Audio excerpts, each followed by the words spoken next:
Hello and welcome to Six Pack. Today I'm gonna start a new series. What if Deku and Gohan were universe number one hero? Part 1. If you enjoy this video, please give it a big thumbs up, and to watch more videos like this, subscribe to my channel and turn that bell notification on so you never miss an upload. Now wasting no more time, let's begin. 5 full years have passed since Son Gohan, a half-Saiyan child, defeated the dreadful Cell. Naturally, because of the lost video, the world was led to believe that Hercule Satan defeated the creature in lieu of All Might. After 5 years of training and studying, the young warrior is now preparing at home with his mother and younger brother before taking an exam to determine whether he will be accepted into the most prestigious superhero school in the world, not just in Japan. All Might grinned as usual and said, "Ha ha ha ha ha. Fear not, citizens, help has arrived. Because I am here." "Wow, he's so awesome!" exclaimed a youthful, upbeat male voice as it gazed into the television. The speaker appeared to be a 5-year-old boy with spiky black hair that was disheveled and eyes that matched. It was Goku and Chi-Chi's youngest son, Goten. He kept gleefully watching the news report. "Man, being a hero is so cool." The boy was asked inquisitively by an older, more mature voice, "Hey Goten, whatcha watching sport?" The speaker was a white male in his late teens with black hair that was spiky and eyes that matched. Son Gohan was the oldest of Goku and Chi-Chi's children. He wore a white button-up shirt that was tucked in with a navy tie, a blazer that matched the tie, slim navy pants held by a black and silver belt, black high-top sneakers, and an orange gym bag that held his GI. Goten got to his feet, standing tall and proud, placing his hands on his hips and smiling like All Might. "All Might, he's the coolest superhero ever, Gohan. I wish I could meet him," Goten exclaimed. "Plus Ultra." His older brother laughed at this. "That's the spirit, bro, but try not to hurt yourself, K." A voice called out for the older sibling, Gohan. From outside the house, Gohan set his books aside and hurried out of the house when he noticed a woman with white Chinese earrings, a yellow uniform, and a purple cloth tied on the back. Her black hair was all pulled back in a bun. The woman, who was now Gohan's mother Chi-Chi, smiled at her oldest son and asked, "Yeah mom, what's up?" "I just wanted to say good luck before your big exam. I've spent my entire life keeping you away from fighting and here you are, enrolling for UA. What I'm really saying is show everyone how you can be a hero, just like your father," she said while beaming at her son. "I will mom," replied her son. Chi-Chi became very concerned when she learned that Gohan wanted to enroll in the hero course at UA. Given Gohan's intelligence, she believed it would be best to try high school, even though she had heard that the Hero High School was the most prestigious in both Japan and the entire world. However, after researching UA, she discovered that, even for their hero course, it is also Japan's most prestigious academic institution. UA was the only school that could convince her to change her mind. The only other possibility was Shiketsu High, but that school was located on the opposite side of Japan. When the half-Saiyan realized, "Oh my god, the time. I should get going now," he followed up while floating up in the air, "Okay bye mom, I'm off, see you later." "Bye sweetie," Chi-Chi replied, waving at her son. At that point, Goten ran out of the house and yelled, "You can do it bro." With all the vigor in the world. "I wonder if he will be accepted at UA. What am I saying? He is Goku's son and mine. They will accept him, of course." As he takes off, Chi-Chi muses to herself. Gohan had a pleasant morning with the sun shining, birds chirping, a low volume of noise, and the wind blowing through his hair. All in all, it was quiet, and Gohan enjoyed that. In order to avoid raising suspicions by exceeding the speed of sound and producing a sonic boom, Son Gohan was flying at a strict 100 miles per hour. His mother lecturing him to be considerate of others was the last thing he needed. In any case, Gohan lands on the concrete floor of the school's entrance as he arrives at UA. He thinks, "If I can learn instant transmission from Dad's lessons with King Kai from another world, I won't even need to fly to school anymore." Even though Gohan is regarded as the strongest being in the universe, second only to the gods of destruction and their attendants, he was still a shy 15-year-old with few friends his own age. A tired, pale brunette girl asks a boy with wild green hair, "Hey, are you okay?" As she assists another tired, pale person. The boy was shaken when the girl helped him and went inside. Gohan saw this as a chance to meet someone new. "Hey, Waiya was a little too quick." Izuku jumped at the sound of someone calling him out before he hit the ground face first, causing some onlookers to laugh. When the green-haired boy slowly looked up, he saw a tall adolescent standing over him and offering him a hand. Whoops, didn't mean to startle you. Ordinarily, the boy wouldn't be able to speak to total strangers right away, but the expression in this man's eyes soothed him, and he took his hand and lifted him up. Sorry about that. The boy smiled slightly and he rubbed the back of his neck, saying, and no. It was my fault. The newly identified Gohan offered him a hand, which he grudgingly accepted. Why don't we start all over? My name's Gohan. My name is Izuku Midoriya. Nice to meet you, Izuku. You applying for UA too? Oh why yeah, I'm actually one of 2 people from my school who applied. Gohan cocked his head slightly and said, really? I guess the others didn't wanna be heroes. So, who's the other guy that applied? Stupid Deku. Izuku and Gohan turned around, and for some reason, Izuku flinched in surprise when they saw a red-eyed, ash-blonde man approaching them. He was dressed in a black coat, matching pants and shoes, a white scarf, and a blue backpack. Deku. Izuku is what I believed his name to be. It must be a nickname. Kacchan squinted his eyes and said, oh, Kacchan. With a lethal tone, he said, get out of my way before I set you on fire. Izuku jumped back, letting him enter the building. Without even recognizing Gohan, the boy who went by the name of Kacchan hurried by them. Hey, that's the guy that fought the slugged monster. I think his name's Bakugo. Man, I wonder what his quirk is. The green-haired man turned to the half-Saiyan, who appeared somewhat perplexed, and said, hey Izuku. Do you think you can tell me what that was all about? I mean, that guy said he'd set you on fire if you didn't move. That didn't sound friendly. Oh, that was the other applicant from my school. His real name is Katsuki Bakugo, but I usually call him Kacchan. So he's your friend. Izuku lowered his head in response to Gohan's statement, and a closer look revealed a hint of sadness in his eyes.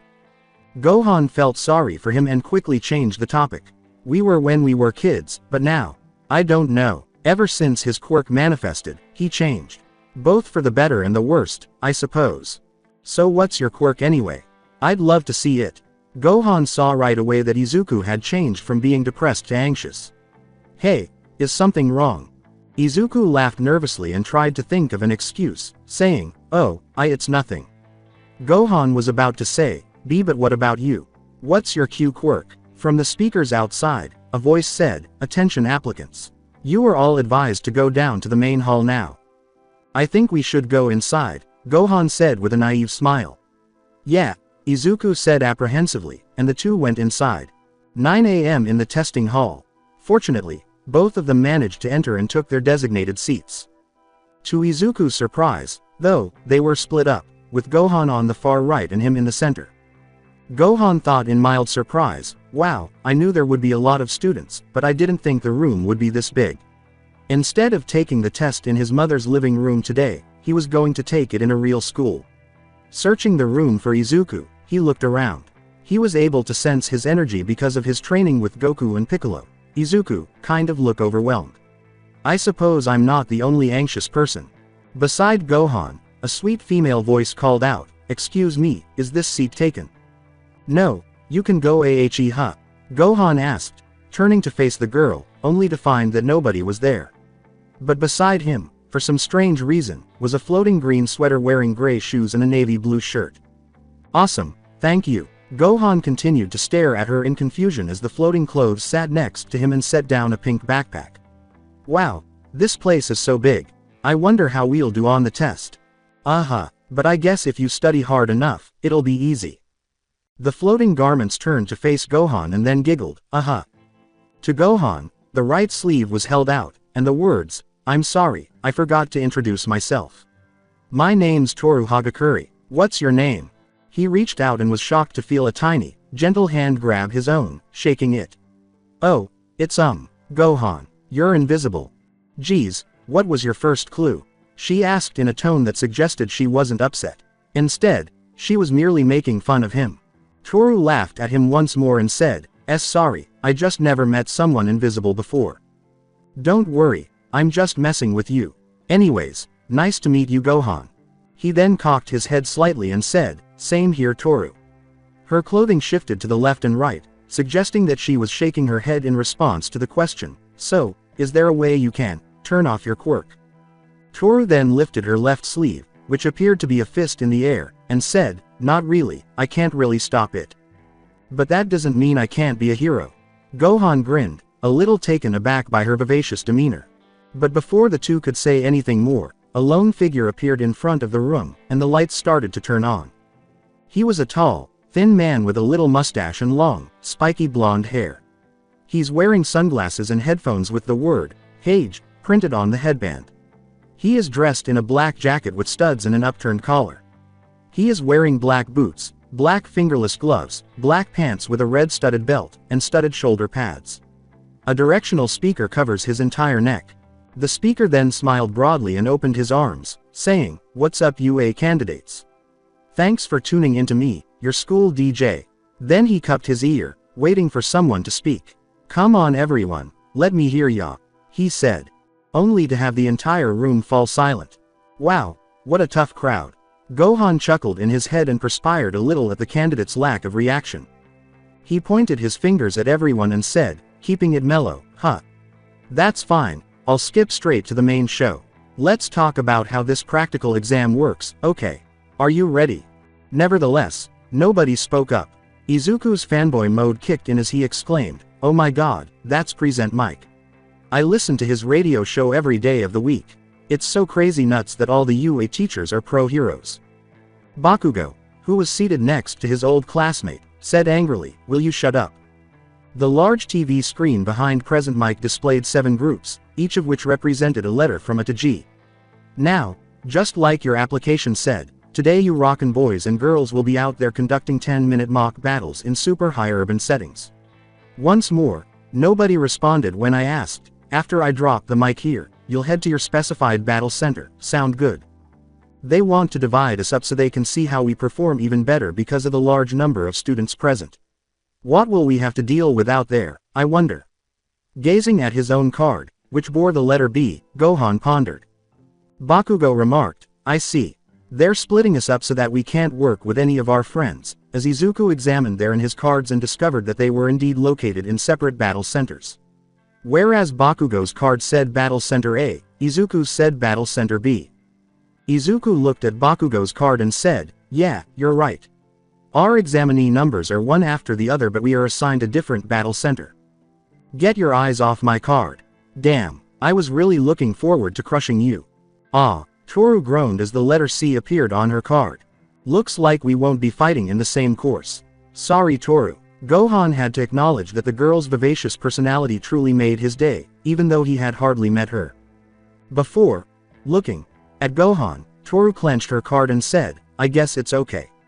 Hey, promise when we finish, we'll tell everyone how we did, okay?" "Sure." Gohan saw nothing wrong with sharing his experience with his new friend. Their attention was drawn to a 3D model of multiple buildings that appeared on the screen. 3 robot-like shadows with 1P, 2P, and 3P appeared on each corner of the screen. Okay, let's check out your targets. There are 3 types of foe villains in every battle center. You'll earn points based on their level of difficulty, so better choose wisely. Your goal in this trial is to use your quirk to raise your score by shredding these foe villains like a mid-song guitar solo. The present mic then addressed the audience. But make sure you're keeping things heroic. Attacking other examinees is a no, ya dig? That seems reasonable, so if someone is attacked, they won't lose any points. One of the participants held up his hand in the crowd. The candidate stood up and said, "Excuse me, sir, but I have a question." The speaker, a tall man in a tan business suit with dark blue hair and tannish skin, exclaimed, "Hit me." As the spotlight came on over him, pointing to the 4th robot, he raised the paper that had been handed to him earlier. "You've listed 4 types of villains, not 3. With all due respect, if this is an error on official UA materials, it is shameful. We are exemplary students. We expect the best from Japan's most notable school. A mistake such as this won't do." He walked over to Izuku. "In addition, you over there with the curly hair. You've been muttering this whole time. It's distracting. If you're here on a pleasure trip, then you should leave immediately." Izuku lowered his head and muttered, "I'm sorry," while covering his mouth in shame. Gohan scowled at the bespectacled examinee as chuckles erupted throughout the room. He didn't think it was necessary to humiliate Izuku in front of everyone by calling him out in that way. The poor guy is already extremely anxious. He won't benefit from this. I'm quite curious to see how he will perform on this practical exam. He'll be in trouble unless he has a pretty strong quirk. Well, examinee 5461. The fourth villain type is worth 0 points. That guy's just an obstacle we'll be throwing in your way. There's one in every battle center. Think of it as a hurdle you should try to avoid. It's not that it can't be beaten, but there's kinda no point. I recommend my listeners to try to ignore it and focus on the ones topping the charts. The blue-haired man bowed to present Mike and said, "Thank you very much. Please continue." Well, I should try to take on the ones with the most points instead of concentrating on the big guy. Fortunately, each center only has one, otherwise, it would be difficult to score any points. This wasn't the first time Gohan had to battle toony grunts and ignore the big guy.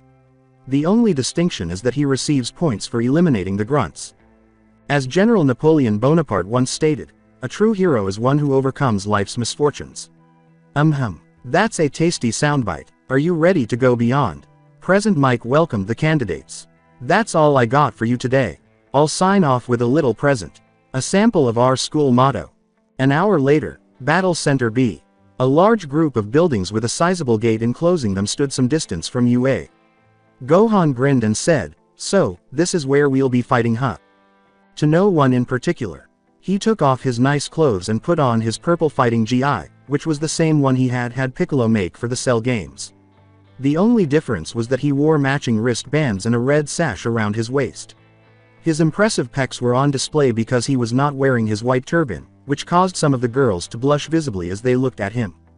He could see Izuku, his new friend, shivering motionless. He noticed Gohan coming up to him and putting a hand on his shoulder. "Hey, don't worry, okay. I'm sure you'll do fine." He smiled his most self-assuredly. With a relaxed smile, he said to Gohan, "Thanks. It really helps that you think that. Everyone is so confident about this mock battle." He gave Midoriya a thumbs up and said, "Well, that's the key. Be confident in your abilities, and yourself." Gohan's eyes grew wide as he looked at the other applicants and saw a brown-haired head. "Hey Izuku, look." As Izuku turned to face Gohan, he gasped to see that the girl who had prevented his fall was only a few feet away. "Why don't you go tell her thanks? I'm sure she'll appreciate it." Really? Yeah, I'm sure she'll appreciate it." Despite his concerns, Izuku had to concede that Gohan was correct. She voluntarily prevented him from falling. He should at least come over and express his gratitude. Izuku nodded to his new friend and started to approach her slowly and somehow in a robotic manner. Yes, he requires a great deal of assistance. All Gohan could do was laugh uneasily. However, a hand was placed on Izuku's shoulder as he was only 10 feet away from the girl. He turned around and noticed. Oh no, Izuku thought to himself, he's here too. The same blue tracksuit, the same glasses, and the same speaker as before. The man with the glasses glanced at the girl who had assisted Izuku earlier, who was inhaling deeply.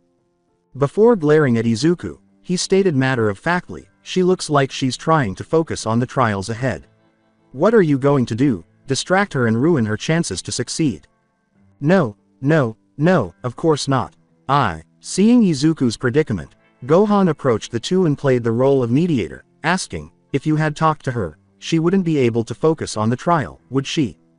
Hey, he wasn't trying to do anything bad. All he wants to do is thank her, that's all. Gohan responded, "But this can be seen as a distraction." The blue-haired boy responded, "Well, I'm the one who told him to go.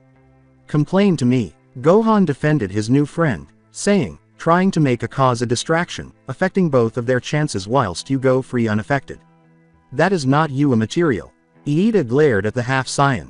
"Oh trust me I am and you'll see," Gohan said, looking confidently at the blue-haired man. President Mike yelled, "Right, let's start." From the summit of a tower, drawing everyone's attention. "Get moving. There are no countdowns in real battles. Run, listeners." Izuku asked as he turned around, only to discover that everyone else had already started to run in the direction of the battle area.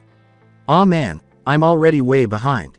Alongside Gohan, as he and the others ran through the vast stretches of the deserted suburbs, Gohan thought, "Man, I kind of feel bad leaving Izuku behind."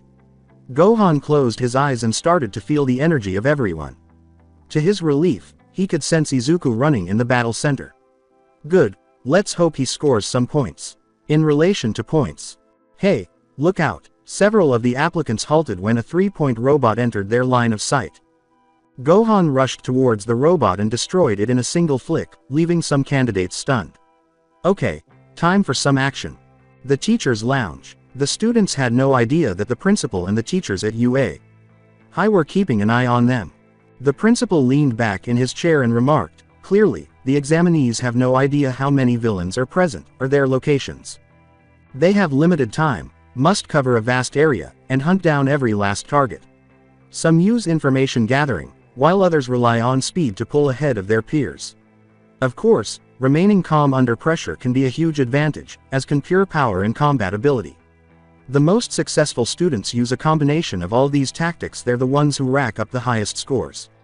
While observing Gohan, before examining a particular picture, one of the teachers remarked, I'd say this year's group looks promising.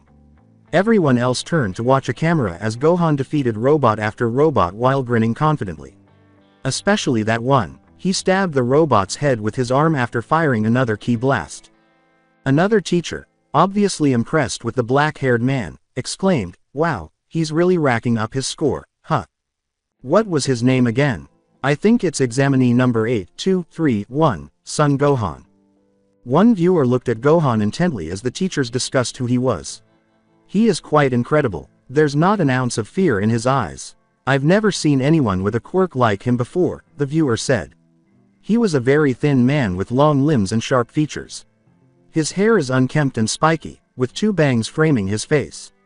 He lacks eyebrows and has a very long neck. He had a red tie in the center of his black business suit. The man examined each of Gohan's movements, rubbing his chin. His fighting style is very powerful despite being fluid. As though it were familiar, he thought. Gohan, who are you? Returning to the battle center. Shortly after, Gohan had scored well over 100 points by judiciously combining his strength and speed. Gohan saw nothing but devastation everywhere he went. Soon after, a monstrous robot surfaced from the city's interior. The tallest skyscrapers there were easily overturned. Every pupil sprinted away from the monstrous machine as quickly as they could. Gohan thought, so that's the 0-point robot. He was examining the robot when he heard someone in agony and turned to face the brown-haired girl who had previously assisted Izuku. Izuku rushed toward the enormous robot from behind him before he could respond. You say run, play. Gohan, worried that he might not have the strength to overcome the big robot, started running after his friend, saying, Izuku, wait. But before Gohan could get to Izuku, he sensed a glowing sensation in his feet. All Might was monologuing when Izuku leapt into the air, stunning the girl, Gohan, and almost everyone else in the exam. There are no combat points for taking on that huge villain. But there is opportunity, a chance for you to shine. Gohan shook his head, looking back at the girl, who was watching Izuku jump in astonishment. Whoa, that power, he said. Yes, I must remove her first. Gohan's accelerated speed caused him to materialize in front of the girl in an instant. Hey, are you okay? The girl was unable to speak due to the pain in her legs as well as the surprise of the 2 boys in front of her. Hang on. Gohan picked up the debris, lifted it off her leg, and placed her over his shoulder. Let's go. Wait, what about him?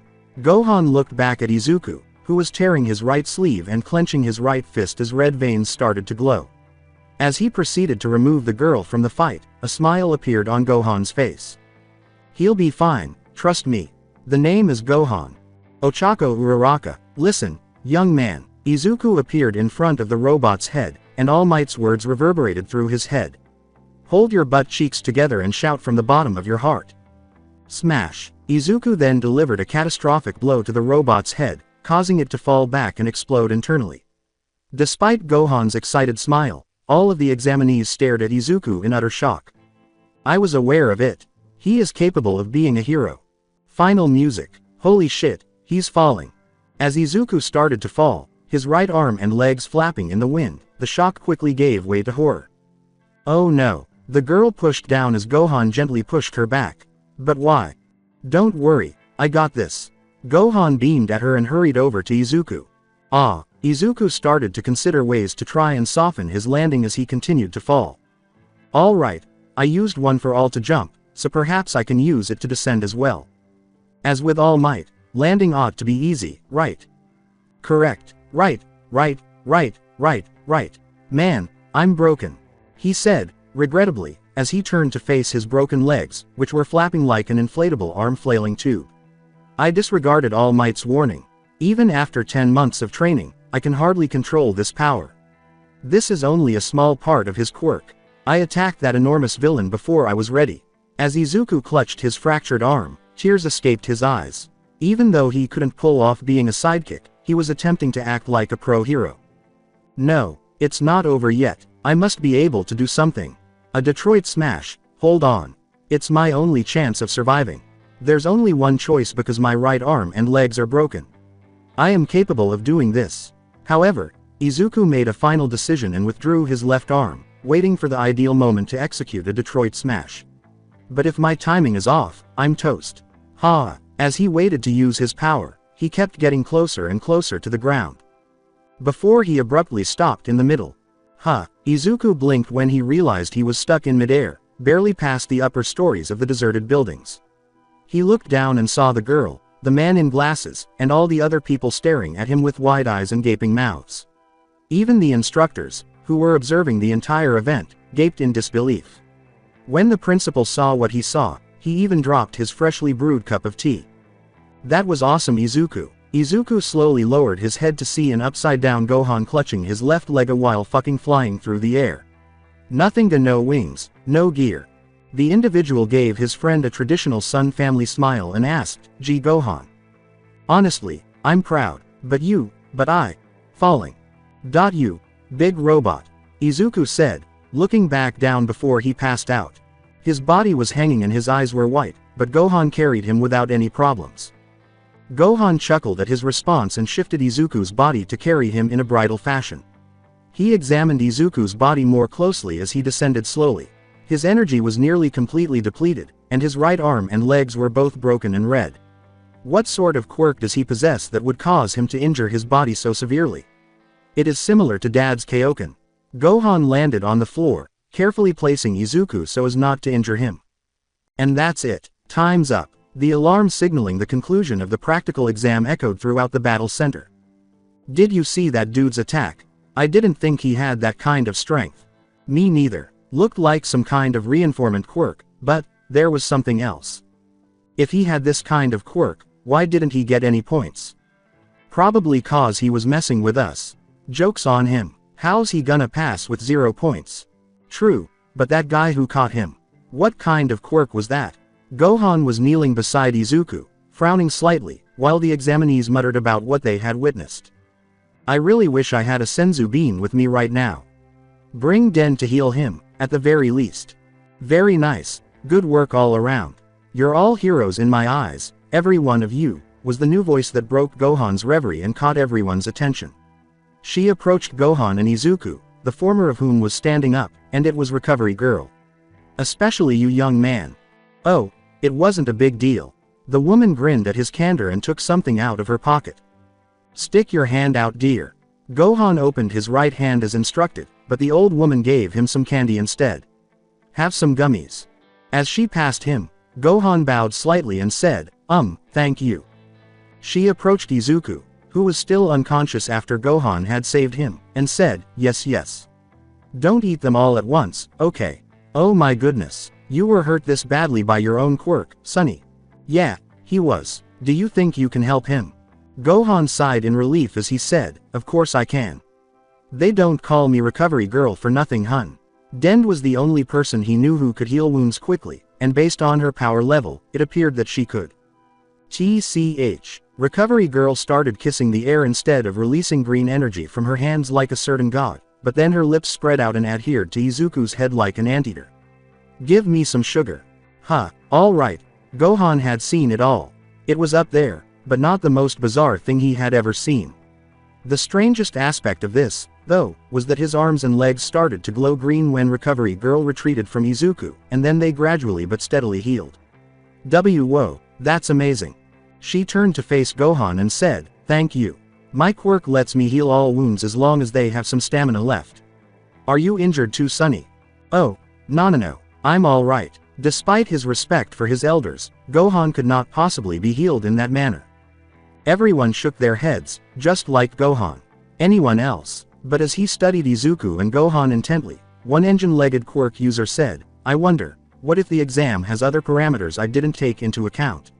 Izuku's body caught my attention as I thought and then mentally gasped. It is feasible. Before Recovery Girl could take action, Gohan picked up Izuku as before. Okay, now all I need to do is to call someone to help me carry this body. I can take him to your office. Are you sure about that? A friendly smile appeared on Recovery Girl's face as she said, yeah, it's the least I could do after what he did. Gohan looked at Izuku and absorbed what Recovery Girl had to say before grinning. He truly is lucky to have a friend like you. The two then started to leave the crowd after saying, I think I'm the lucky one. But there was a brown-haired girl with a little pink dust on her cheeks who was staring at Izuku's unconscious body. After 3 weeks, Gohan returned home after working out with Piccolo.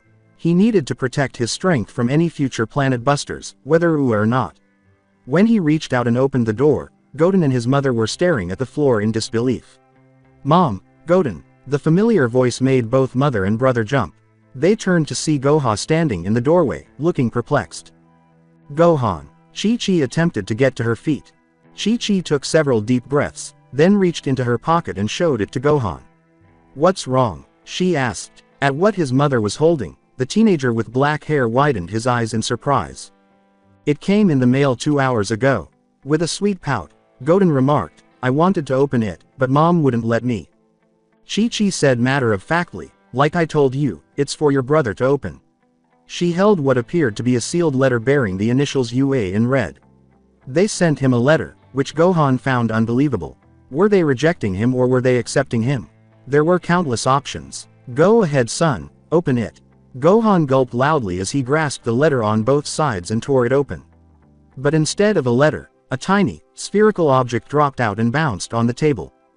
Huh, what's that? Goten reached for the gadget and looked at it. Knowing how much Gohan wanted to be a hero, Chi-Chi asked him worriedly, do you think they sent the wrong thing? But before they could take any action. Ha ha ha ha, everyone exclaimed in surprise when All Might appeared in a business suit and tie as the TV abruptly turned on. Goten, what did I tell you about turning on the TV?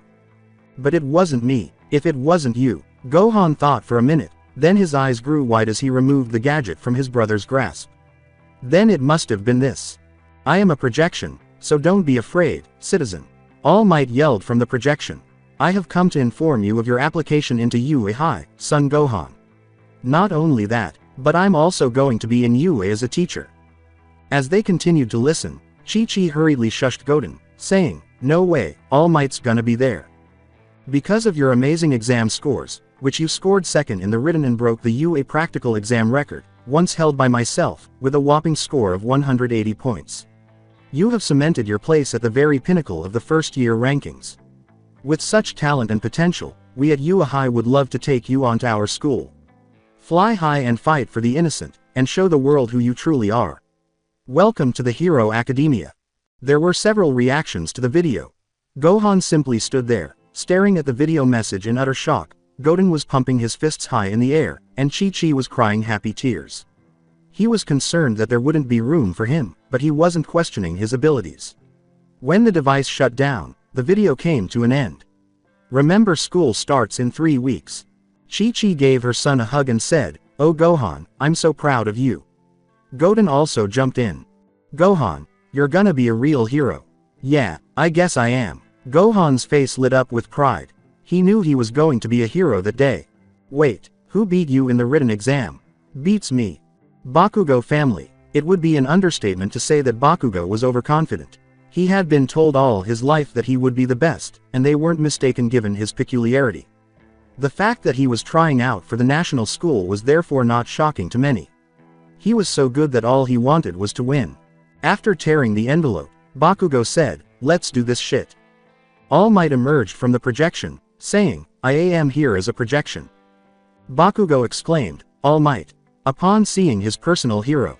Young Bakugo, you passed in flying colors in the written portion of the exam. In fact, you were placed in the top 5 students, said All Might. Bakugo grinned and said, I knew it. All Might said, and also not only that, you did so well in the exam that you end up in 2nd place and, but as soon as he said it, Bakugo's world collapsed. Second, he asked himself so many times that he failed to pay attention to the remainder of the message. All Might vanished, saying, "Come on, young Bakugo, this is your hero academia." Second, he uttered in a very low voice before yelling angrily. As he exclaimed, "AAAAAARRRRGHHH. WHO got first. It was supposed to be me." Explosions erupted from his hands. All Might said, "I am here as," before being cut off. As the score came up, he yelled, "I don't fucking care. Show me the bastard WHO beat me." Son Gohan came in first. Runner-up, Katsuki Bakugo. Bakugo was shocked to discover that Gohan, a loser, had stolen his valuable first-place spot, which had been set aside for him. How did the piece of shit get more points than him? He was supposed to have a top hero-worthy quirk. Bakugo inhaled deeply and continued to stare at the holograms. Gohan, name for what seemed like hours. With a ruthless glare, he declared, "When I find you, I am going to kill you." At the same moment, Midoriya House. The UA High entrance exams were administered 3 weeks ago. Izuku spent a few hours in Recovery Girl's office on the day he used One for All for the first time. She told him that Gohan voluntarily carried him there when he asked how he got there. She took the written part, and when he asked where he was, she just said he had to go home. Izuku wanted to thank him for what he did, so he was a little disappointed, but Recovery Girl assured him that they might cross paths again in the future. Izuku was eating dinner with his mother at the moment, but the atmosphere was tense because he was grinning blankly while staring at his fist. A worried voice called out, "Izuku." The speaker was a plump woman with green eyes and short hair pulled back in a ponytail on the left. She was dressed in a blue skirt, socks, and a pink sweatshirt. "Snap out of it, Izuku." Izuku looked up to see his mother staring at him as if he were deaf. "Huh?" With a worried tone, she said, "Why are you smiling at that fish? Should I be worried about you, honey?" Izuku smiled nervously and said, "Oh, sorry, no. I just spaced out for a minute." He then went back to eating his rice. It was true that he dozed off, primarily as a result of thinking about how he had used One for All and how Gohan was actually flying. He was still frightened by the idea, but it was also amazing. It was an accomplishment in and of itself to be able to fly using any kind of technology or wings. Izuku made the decision to sit on the couch and consider his test after supper. "I think I just about passed the written portion of the test. I received a big fat 0 in the mock battle, so it's not really that important. Not a single point. Additionally, I haven't been able to contact All Might since the exam." As his mother turned to face him and grinned, Izuku let out a sigh. "I know, waiting for the results is terrible. I guess." Despite her efforts to support her son, Inko Midoriya received nothing more than a "sure" from Izuku. "No matter what, I just want to know that I'm proud of you and I think you're really cool, sweetie. I kept All Might and his secret from my mother. I want him to remain the #1 hero and the symbol of peace for all. In addition, he had faith in me. I'll therefore keep my mouth shut." Izuku put his phone down and sighed as he started to raise his little dumbbell. "All Might, you recognized potential in me somehow. However, I was unsuccessful. Perhaps you ought to have delegated your authority to Gohan or another individual. But I swear, I'll keep trying." But as Izuku continued to lift his weight, his mother crawled inside, looking rather surprised. "A letter, Izuku." They came. "Izuku, look, you got a letter," Inko declared as she produced a letter bearing the UA seal from her pocket to her son. Upon hearing, "They're here, your test results from UA." Izuku simply stared at his mother in disbelief. After a few minutes, since he didn't want his mother to cry if they rejected him, Izuku decided it would be best if he opened his letter by himself in his room. But he was staring at the letter rather blankly rather than opening it immediately. Then, clenching his jaw, he grabbed the letter on both sides and tore it open, letting the same gadget that Gohan had landed on his desk. Izuku's TV displayed a certain hero, and the device switched on. All Might yelled, "Booyah! I am here as a projection now," to Izuku's surprise. "Wait, All Might, but this is from UA, isn't it? I know it's been a while, but with great power comes a great amount of paperwork." All Might cleared his throat before bowing. "My apologies, young man. In actuality, I didn't come to this city merely to engage in combat with villains. This is the newest faculty member at UA. Are you sure you'll be employed at UA? A hand appeared on screen, gesturing to All Might to hurry up, and Izuku tried not to fanboy over what was happening. Okay, but first I have to show him something. Hold on, how many of these things must I do? Sai correct. Now, let's move on. You received 0 combat points in the practical exam, despite passing the written exam. He apologized. Izuku knew that even if he received a perfect score on one section of the test, he would still not have enough to pass. All he wanted was to have performed better so that he could receive at least 1 point. Tears threatened to stream down his face as he gripped his pants. Izuku looked up, wondering what he meant when he said, "Fortunately, there were other factors." But before we get to that, I have another surprise, he said. Look here. Izuku was shocked by what he saw when the television screen next to All Might turned on. Pardon us, but could you spare a moment? As Gohan entered the room with the same girl Izuku had previously saved, he inquired. It's Gohan and that girl. What are they doing? Young man, they came to talk about you after the exam. Listen carefully if you want to know. The following image featured Gohan and the girl conversing with present Mike. Do you know the green-haired man named Izuku Midoriya? The girl scratched her head and remarked, he also had freckles on his faces. It's hard to describe his face. I was wondering if I could give him some of my points from the combat exam. Did she say that she wanted to give him her points? Izuku gasped in utter surprise. Gohan stepped up and said gravely, me too. He was prepared to fight that robot for her sake, even if it meant losing all points. Give him half of my points, please. You are a hero. The girl bowed her head and said, he saved me, even when he didn't have time to get any points. Give him our points, please, sir. All Might paused the video and then turned back to Izuku, who got to his feet in astonishment. Yes, you have a quirk. However, it is your deeds that motivate others. And I'm here for that reason. The video continued to play. You see, the practical exam was not graded on combat alone. There's no reason to give him your points, Present Mike said, placing a hand on Gohan's shoulder and giving the girl a pat on the head. Thanks for showing up to the station with your requests. The video paused once more as All Might crossed it. The kid is charting well on his own. How can someone who is dedicated to saving others, regardless of the cost to himself, be rejected by a hero course? That's what makes a hero, after all. And that's the main goal of my alma mater. Preparing people to put their lives in danger for the benefit of others. Thus, we have points of rescue. A panel of judges watches and awards points for heroic acts beyond just fighting villains, Izuku said, gasping in complete shock as he saw his own score of 60 rescue points. 60 points for rescue in Izuku Midoriya. 50 points for rescue, Son Gohan. You all passed the tests. Izuku's eyes filled with tears as he clutched his heart and All Might held out a hand. Hello, Izuku, you've succeeded. He gritted his teeth and said, you're now a member of the Hero Academia. He wiped his eyes and added, and thank you, Gohan. Thank you All Might. Izuku's perspective. Oh, I should have mentioned that this is the tale of how Son Gohan and I became the greatest heroes in the universe, not just the world. Son Gohan was flying through the air on the first day of the new school year at UA. Hi, recalling what his friends had said, I'm so proud of you, Gohan, after he was accepted. Yay Gohan, you did it.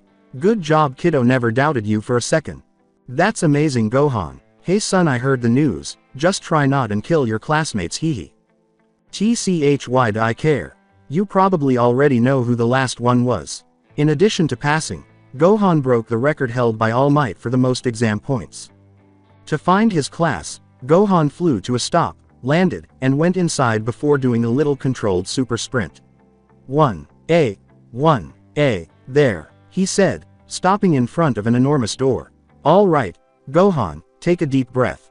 You can do this. It's just people behind the door, not like there are any scions or androids. Good, amiable people. Izuku Midoriya, who was wearing the same uniform as him, was running down the hallway when he saw Gohan, just before he could open the door. Hey Izuku, you got in too, Gohan said with a big smile. Yes, I did. Turns out there were more aspects to the exam than we thought, Izuku replied, shocked. They turned when a very cheerful voice exclaimed, hey, I recognize you too. The flying boy, Gohan is it.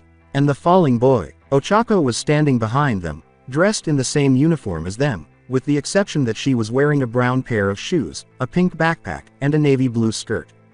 Gohan grinned almost instantly, and Izuku recoiled in surprise. I can't believe it's her. She appears attractive in that uniform. That final sentence made Izuku flush, and he then folded his arms across his face. Izuku said to Uraraka, whose face flushed bright pink, hey, you got in too. Yep, she said, but wow, I didn't know you had that much power, that punch was amazing. You were like pow, she continued, well, I guess you can call me a one-punch man hee. Midoriya attempted to joke. The three of them stood awkwardly silent. In Japan, somewhere, achoo, sneezed a brazen man. A male cyborg with blonde hair asked, Master, are you alright, is it a virus? The capped cyborg boldly replied, I'm fine Genos, calm down. The cyborg said, I think we might be under attack. I'll burn the area to get rid of all the viruses. Genos, I'm fine, it was just a sneeze, and you can't just burn a supermarket, the bald man shot back angrily. Returning to the UA. With two negative images of both in his mind, Izuku shook as he said, okay, behind this door are our future classmates, and because there are Class 1A and Class 1B who do hero course, that means there's a 50% chance we get classed up with the blue guy or even Gulp Kachan. Gohan remained motionless as well, still thinking about the androids and scions, which unnerved him. Uraraka slid the door open and said, okay, I guess I'll go in first, as she gazed at the two boys in confusion. It's the first day and you're already disrespecting this academy by scuffing school property, you cretin. Izuku thought, oh no, as he saw the man with the glasses from earlier say something to Katsuki Bakugo, who simply smirked arrogantly while keeping his feet on a desk. You're kidding me, right? Your old school put a stick up your ass, or were you born like that? Bakugo replied in jest.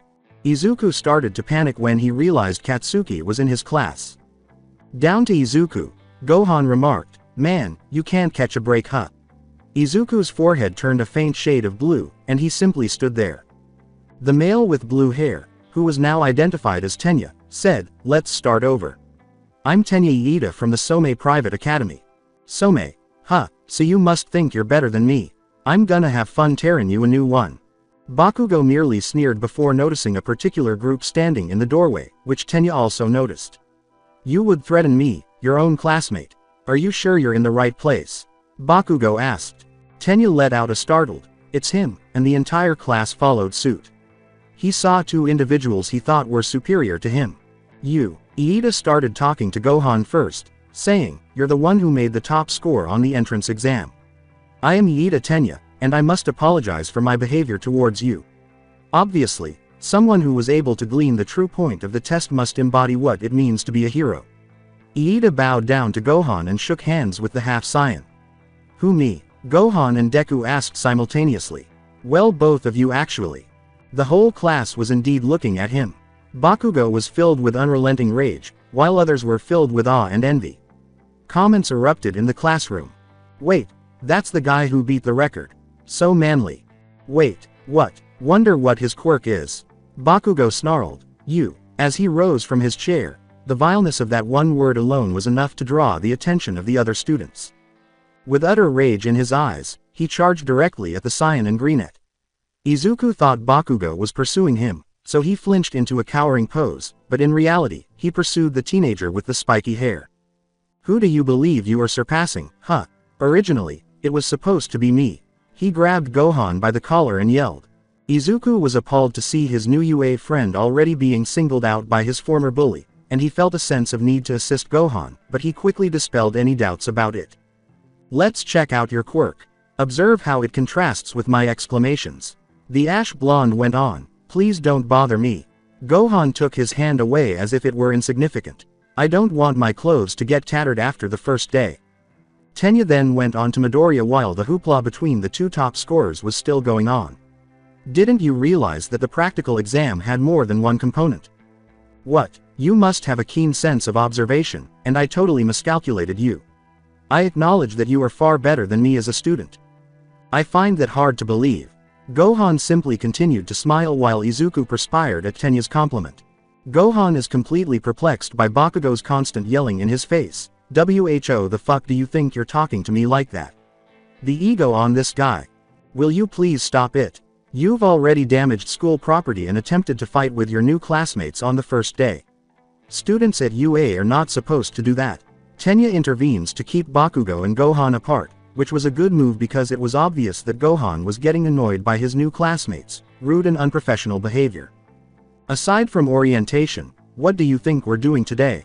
What kind of people are our teachers? I'm so excited to meet everyone. Uraraka greeted Izuku with excitement. To Gohan's surprise, a mess of black hair emerged from the bag as a deep voice yelled, "If you're just here to make friends, then you can pack up your stuff now." When the others slowly turned around, they saw a man with half-open black eyes and untidy, shoulder-length black hair that hung partially in front of his face, as though he had just gotten out of bed. To their surprise, the man opened the bag slightly and took out a pouch of juice before drinking it dry. "Welcome to UA's hero course. What is that thing?" Izuku, Gohan, Ochako, and Tenya all looked down at the bag with frightened, shocked expressions. The man got up and then opened the rest of the sleeping bag, revealing his utility belt and scarf, along with his long-sleeved shirt and matching pants that tucked into his boots. It took 8 seconds for everyone to stop talking. Time is valuable, so that won't work. Students who are rational would comprehend that. "I've never seen him before. Is he new?" Gohan asked, examining the man intently. "Based on his power level, I can tell he's at least a pro hero." As if reading his thoughts, the older man looked at Gohan, who maintained his composure, and said, "If you have time to study a person, then you might make it far on your own, kid." "I apologize, sir, but is it possible that you are our teacher?" As the man glanced at the other students, Izuku wondered, if he is our teacher, why does he look so worn out? "Hi, my name is Shota Aizawa, your teacher." This got a shocked gasp from everyone aside from Gohan. It wasn't that fact that the guy was their teacher, but rather Gohan actually calling it beforehand. Aizawa picked up his sleeping bag before folding it and pulling out a blue tracksuit with small hints of white and red. "Let's get started. Don these and go outside." "What?" After a while, a Quirk assessment test. "What?" Wearing the tracksuits that Aizawa provided them, the class 1. Students were visible standing close to the gymnasium in a sizable open field on the left side of UA. "Hi. How about orientation, though? We're going to miss it," Ochako said. Aizawa said, without even glancing at the brunette, "If you really want to make the big leagues, you can't waste time on pointless ceremonies." Gohan was the only student in the class who truly understood this. "However, if we want to become pro-heroes in the future, we must balance training and education, right?" Kyoka Jiro yelled, causing Aizawa to turn to face her. "Jiro, you're not incorrect, but that's not how I perceive it. We're not bound by customs here in the UA. That means that I get to run my class however I see fit." It would be an understatement to say that his statement caught the students off guard. While some agreed with Aizawa, they also believed that learning in the traditional sense was important. "You've been using standardized tests most of your lives, but you never got to use your quirks in physical exams before." Aizawa reached into his pocket and took out a phone that displayed a list of requirements for a physical test. The country's still trying to pretend we're all created equal by not letting those with the most power excel. It's not rational. One day, the Ministry of Education will learn. Aizawa produced what appeared to be a small blue capsule with the number 22 on the side. He tossed it to the side and clicked the top, causing it to open with a little pop and emit smoke. Everyone was shocked to see a big metal box filled with a lot of baseballs when it died out. Kirishima exclaimed, "Wow, that's Capsule Corp tech. So cool." With what appeared to be a permanent smile, Sato added, "Man, UA has some strong connections." Everyone, including Bakugo of all people, stared at the black-haired man in astonishment when he said, "Gohan, you managed to get over 100 points on the entrance exam. The highest anyone's ever received." "What?" After learning of the news, Shoto Todoroki, a student with half white hair and the other red, looked more closely at Gohan. He also had a scar on his left eye. Scratching the back of his neck, Gohan said, "Why yeah, I guess you're right." For some reason, Aizawa looked at Izuku, who was perspiring uncomfortably. Everyone calmed down. To get the points he stayed consistent, he was swift and didn't slow down. Unlike some people. Anyways, what was your farthest distance throw with a softball when you were in junior high? "Oh I never really went to junior high." "Huh, alright." This revelation left everyone completely perplexed. This guy didn't even attend junior high, and he received more points than all of them combined. Kaminari said, "Dude, how did you even get in?" "Well, I was homeschooled most of my life, so I never went to preschool or kindergarten. Actually, this is the first school I've ever gone to." Everyone turned to look at Aizawa, who appeared unconcerned by the revelation. "Look, it doesn't matter." Aizawa picked up one of the balls and threw it at Gohan, who caught it easily. His score on both the practical and written tests were at the top of the charts, so it doesn't matter where he came from. Nevertheless, Gohan grinned and approached a big white circle. "Now, I want you to throw this with your quirk. Anything goes, just stay in the circle. Go on, don't waste time." Gohan turned his body and started figuring out how far he had to throw the ball. "Okay, got it. A key blast could blow up the ball," he said, "and anything goes. I suppose I'll just have to toss it." Tenya leaned in Izuku's direction as Gohan prepared his pitch. Izuku shook his head when Tenya said, "Tell me, Midoriya, what is your friend's quirk?" "I have no idea, but still." Memories of Gohan using his ki to destroy the robots and then soaring through the air to capture Izuku flashed through his mind. Could his quirk, such as a dual quirk, be used for purposes other than offense? Given the possibility of quirk marriage, it's possible that his mother can fly while his father uses lasers. Perhaps, but there might be an alternative. Gohan inhaled deeply, then drew his right arm back and pushed it forward, slamming his foot to the ground before tossing the ball. Here we go. Instead of being thrown normally, though, the ball was literally launched into the air like a sniper's bullet, with tiny sonic booms trailing behind it as it continued to move farther and farther away from the others. Regarding the others, they were genuinely astounded. With wide open eyes and jaws that nearly touched the ground, everyone froze with the same expression. Bakugo's left arm would also twitch dramatically, and Shoji used all 6 of his tentacles to create jaw-dropped mouths. Even Aizawa's eyes widened slightly at the force Gohan had used in his throw, dropping his phone in the process. The most startling aspect of all, though, was that the ball continued to travel farther and farther until they could see a glimmer in the sky. "Holy shit," is the only word that accurately describes everyone's reaction to Gohan throwing the ball. Gohan smiled and asked, "Was that good enough, Mr. Aizawa?" as the teacher collected himself and checked his phone to see that the ball was still in play. "Yeah, it was. You can go back to the others." Gohan nodded and turned to face his fellow pupils, who were all still looking shocked while Aizawa kept a close eye on him. "What sort of oddity is that? I understand why All Might is considering him." A too familiar voice shouted, "Gohan, that was incredible." From the side, when Gohan noticed a pair of floating garments, he turned and grinned. "Hey Toru, you made it too." Gohan laughed nervously as Toru teased, "Of course I made it, you had any doubt? But still, that throw was beyond cool. Was that your quirk?" "Why you could say that?" As Gohan turned, a much more mature female voice yelled, "Regardless, that was an impressive throw." A tall, curvy adolescent girl with cat-shaped, onyx-colored eyes and long black hair tied in a spiky ponytail with bangs on the right side of her face greeted him. The girl gave him a small smile. "Your quirk must be powerful." He smiled and held out his hand after saying, "I don't really think so, but thanks." After taking a look at his hand, the girl said, "I'm Gohan by the way." "Hello Gohan. I am Momo Yaoyorozu, it's a pleasure." Before turning to face his class, Aizawa saw the ball finally drop, indicating that Gohan had thrown his ball more than 20,000 meters. "Listen up, all of you need to know your maximum capabilities. It's the most rational way of figuring out your potential as a pro hero. 2,761 meters. Alright, perhaps Gohan would have benefited from holding back a little more so he wouldn't receive all the attention." Mineta exclaimed, "Whoa, you gotta be kidding me." Mina Ishido said, "That looks like fun, so I want to go." Everyone was shocked by how cold Aizawa sounded. "So this looks fun, huh?" To their surprise, Aizawa smiled slightly and said, "You have 3 years here to become a hero. You think it's all gonna be games and play time? Idiots. Today you'll compete in 8 physical tests to gauge your potential. Whoever comes in last had none, and will be expelled immediately." Huh, the physical test conditions shocked everyone, including Gohan. Man, and I believed Piccolo to be tough. Look out Kami. Achoo, Piccolo suddenly caught his breath and sneezed, disrupting his focus. The Earth's guardian, Dend, inquired worriedly, "Is something wrong, Piccolo?" Piccolo closed his eyes once more after saying, "Yeah, but it felt like someone was talking about me."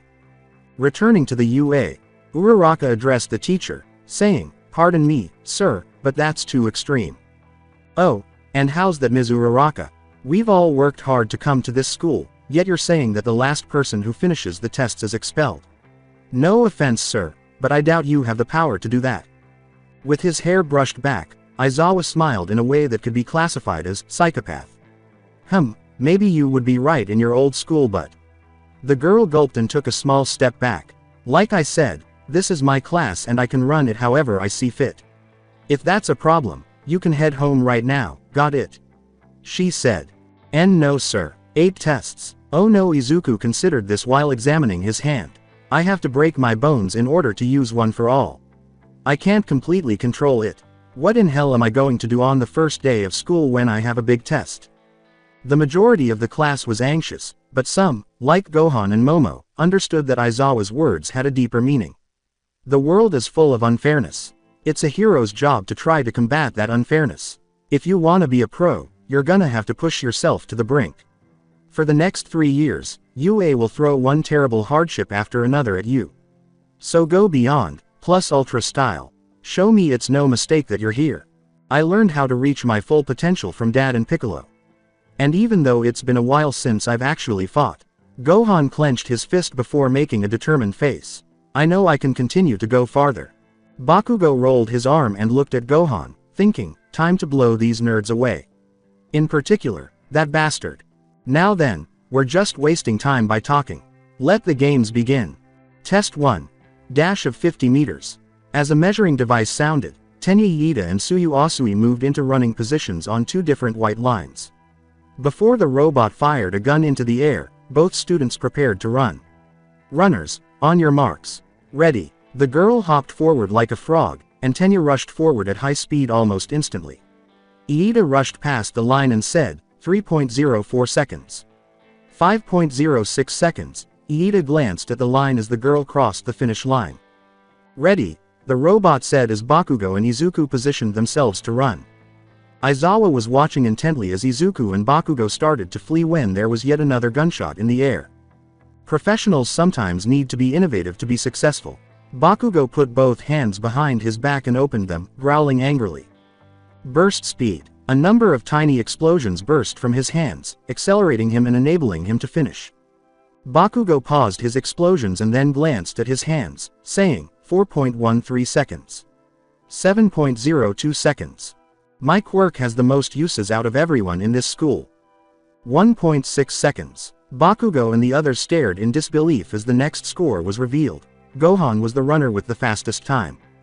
Bakugo frowned as Gohan muttered to himself, cracking his neck, glad I'm getting used my power again.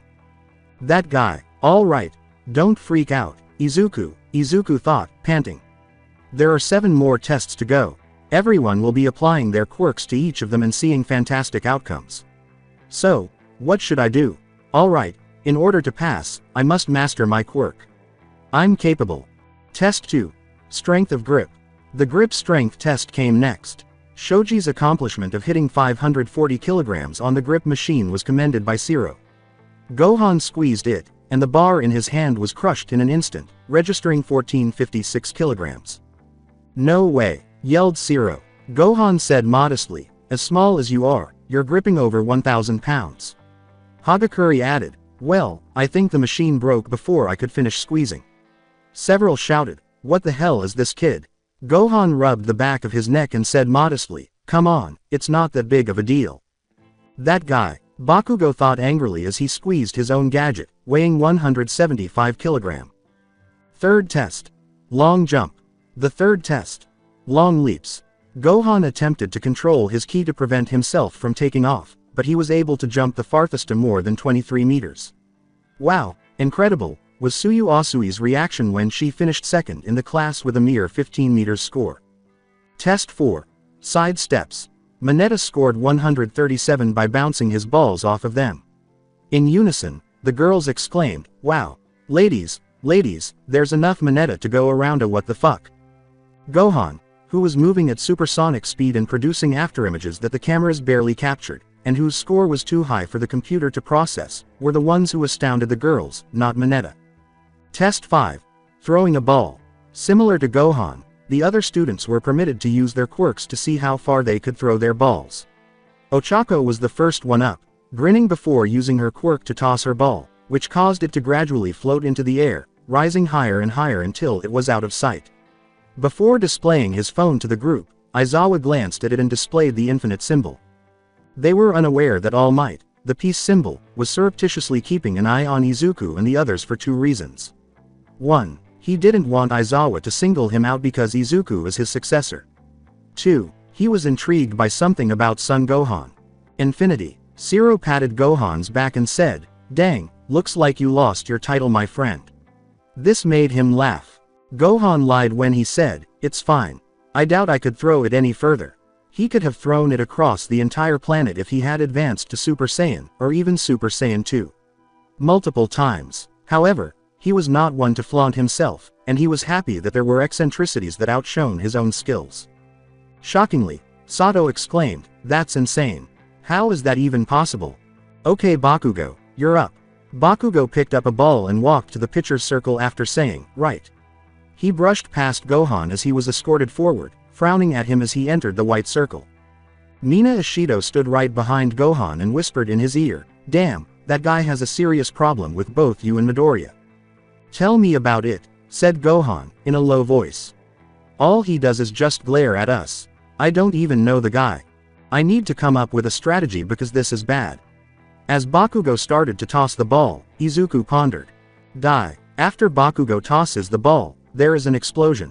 The score is 705.2 meters, and it travels at an incredible speed. Bakugo yells in exasperation, "Damn it. Not even close. How am I supposed to get 2000 meters?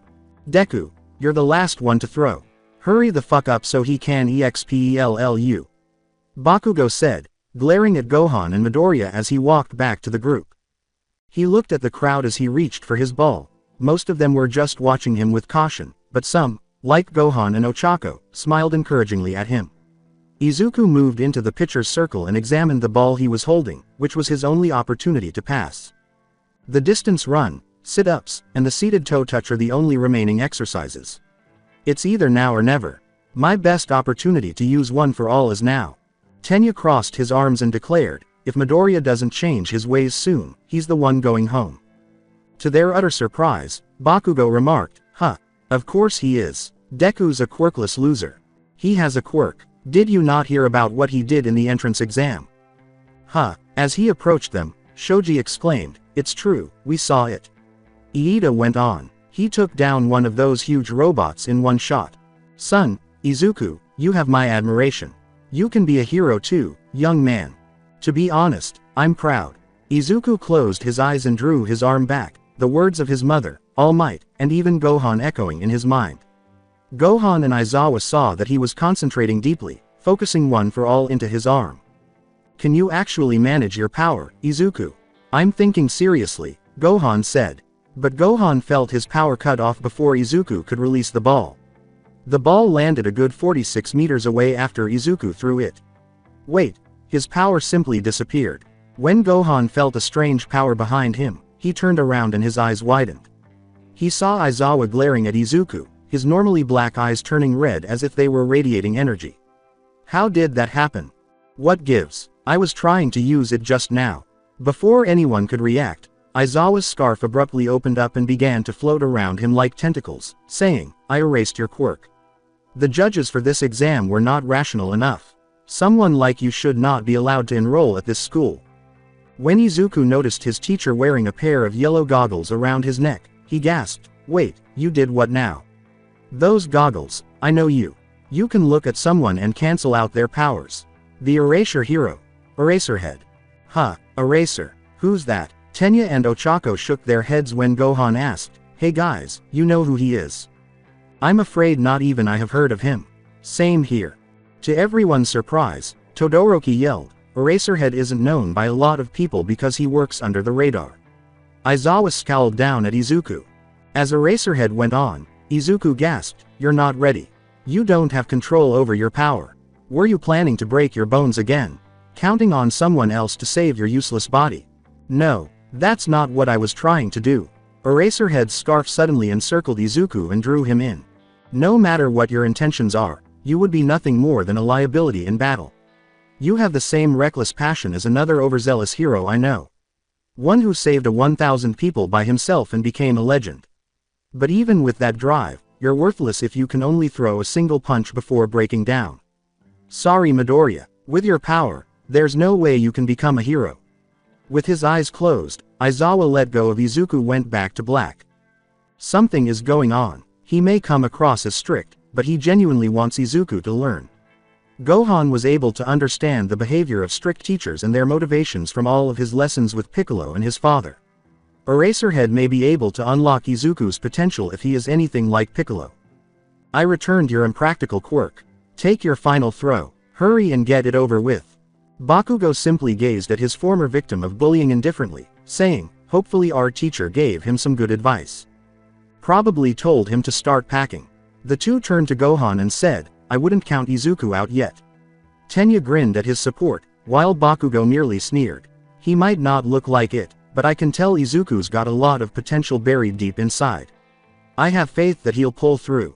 What am I going to do since I only have one chance to do it right?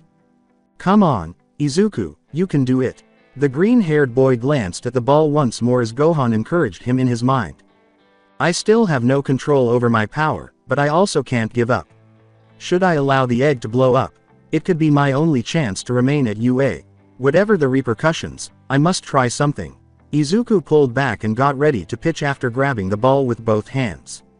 When Aizawa saw Izuku take his left hand off the ball, indicating that he was going to make a right pitch, he thought, a waste of a quirk. You say run, play. Mr. Aizawa was correct in his assertion. I will never be a hero if I am unable to control my quirk. When they saw what Izuku was doing, Aizawa, Gohan, and a certain blonde who was far from the group gasped. All Might exclaimed in surprise, hey, is he doing what I think he's doing? If I want to succeed, I have to work much harder than everyone else here. Izuku's finger started to glow. I'll concentrate on what I can do now, even though I have a lot to learn. Smash! Izuku used all of his strength to toss the ball so hard that it literally launched into the air, sending a lot of wind to the ground. While Gohan continued to smile at his friend, the rest of the group gasped in disbelief. Izuku's index finger was red and swollen, but his hand was still fully functional. It hurts, but not as bad as before. When Aizawa saw Izuku's throwing distance of 710.9 meters, he smiled. Mr. Aizawa, the instructor turned to face Izuku, who grinned at him in spite of his discomfort. You see, I'm still standing. This child. Final music. I understand. Gohan continued to smile as he thought, he reduces the chance of destroying himself by concentrating his power on his finger. Well done, Izuku. He threw it over 700 meter. With her hands raised, Ochako exclaimed, niece. He's finally showing us his true power. Then Iida said, but his finger's broken. Aoyama remarked, it wasn't a very pretty throw. Bakugo gaped in disbelief. What on earth was that? Bakugo thought in disbelief. The nerd first, followed by Round Face, and now Deku beat me. Had he possessed a quirk, he would have acquired it during our childhood. This isn't possible, he's working on something. Bakugo let out tiny explosions from his palms and a deep growl from his lips. I am attempting to resolve this. Then he lunged toward Izuku. Izuku screamed in shock, hey, Deku, you bastard, tell me how you did that, or you're dead. But while he was only a few feet away, Bakugo was caught and held in place by Aizawa's bandages, which flew in his direction. With a glance at Aizawa, Bakugo questioned, how are these so strong? He made an unsuccessful attempt to escape. The fact that his quirk was also deactivated didn't help either. Gohan and Izuku started to approach their friends, who immediately started praising them, saying, because it is a weapon for capture made of carbon fiber woven together with metal wire made of a special alloy. It'd be wise to avoid making me use my quirk so much. It gives me serious dry eye. Kaminari smirked and remarked, geez Midoriya, didn't think you had it in you. Your finger gonna be okay. Yeah, it just needs some ice. Bakugo looked at them with a glare of pure hatred as they continued their conversation. Prior to the test, he was nothing. A tiny bug that I could crush if I so desired. Just a bothersome bug. Then he turned to face Gohan, who was giggling uneasily as some of the others attempted to inquire about the capabilities of his quirk.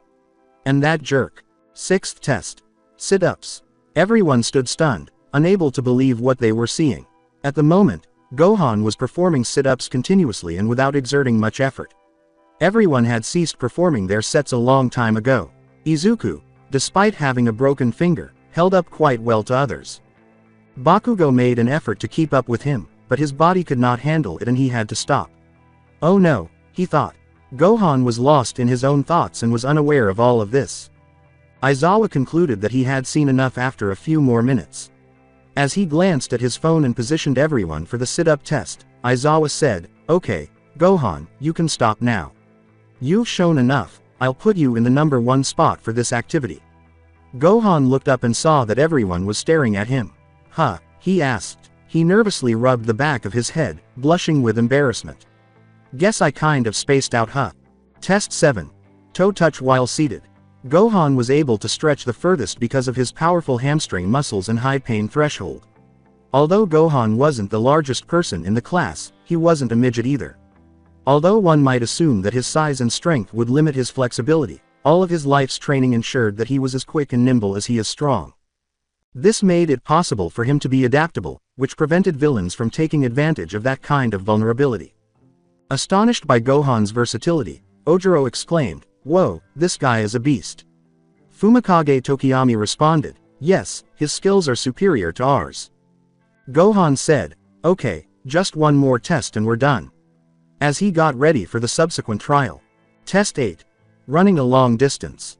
About 15 minutes later, Gohan and Momo were the only 2 individuals still pacing the field.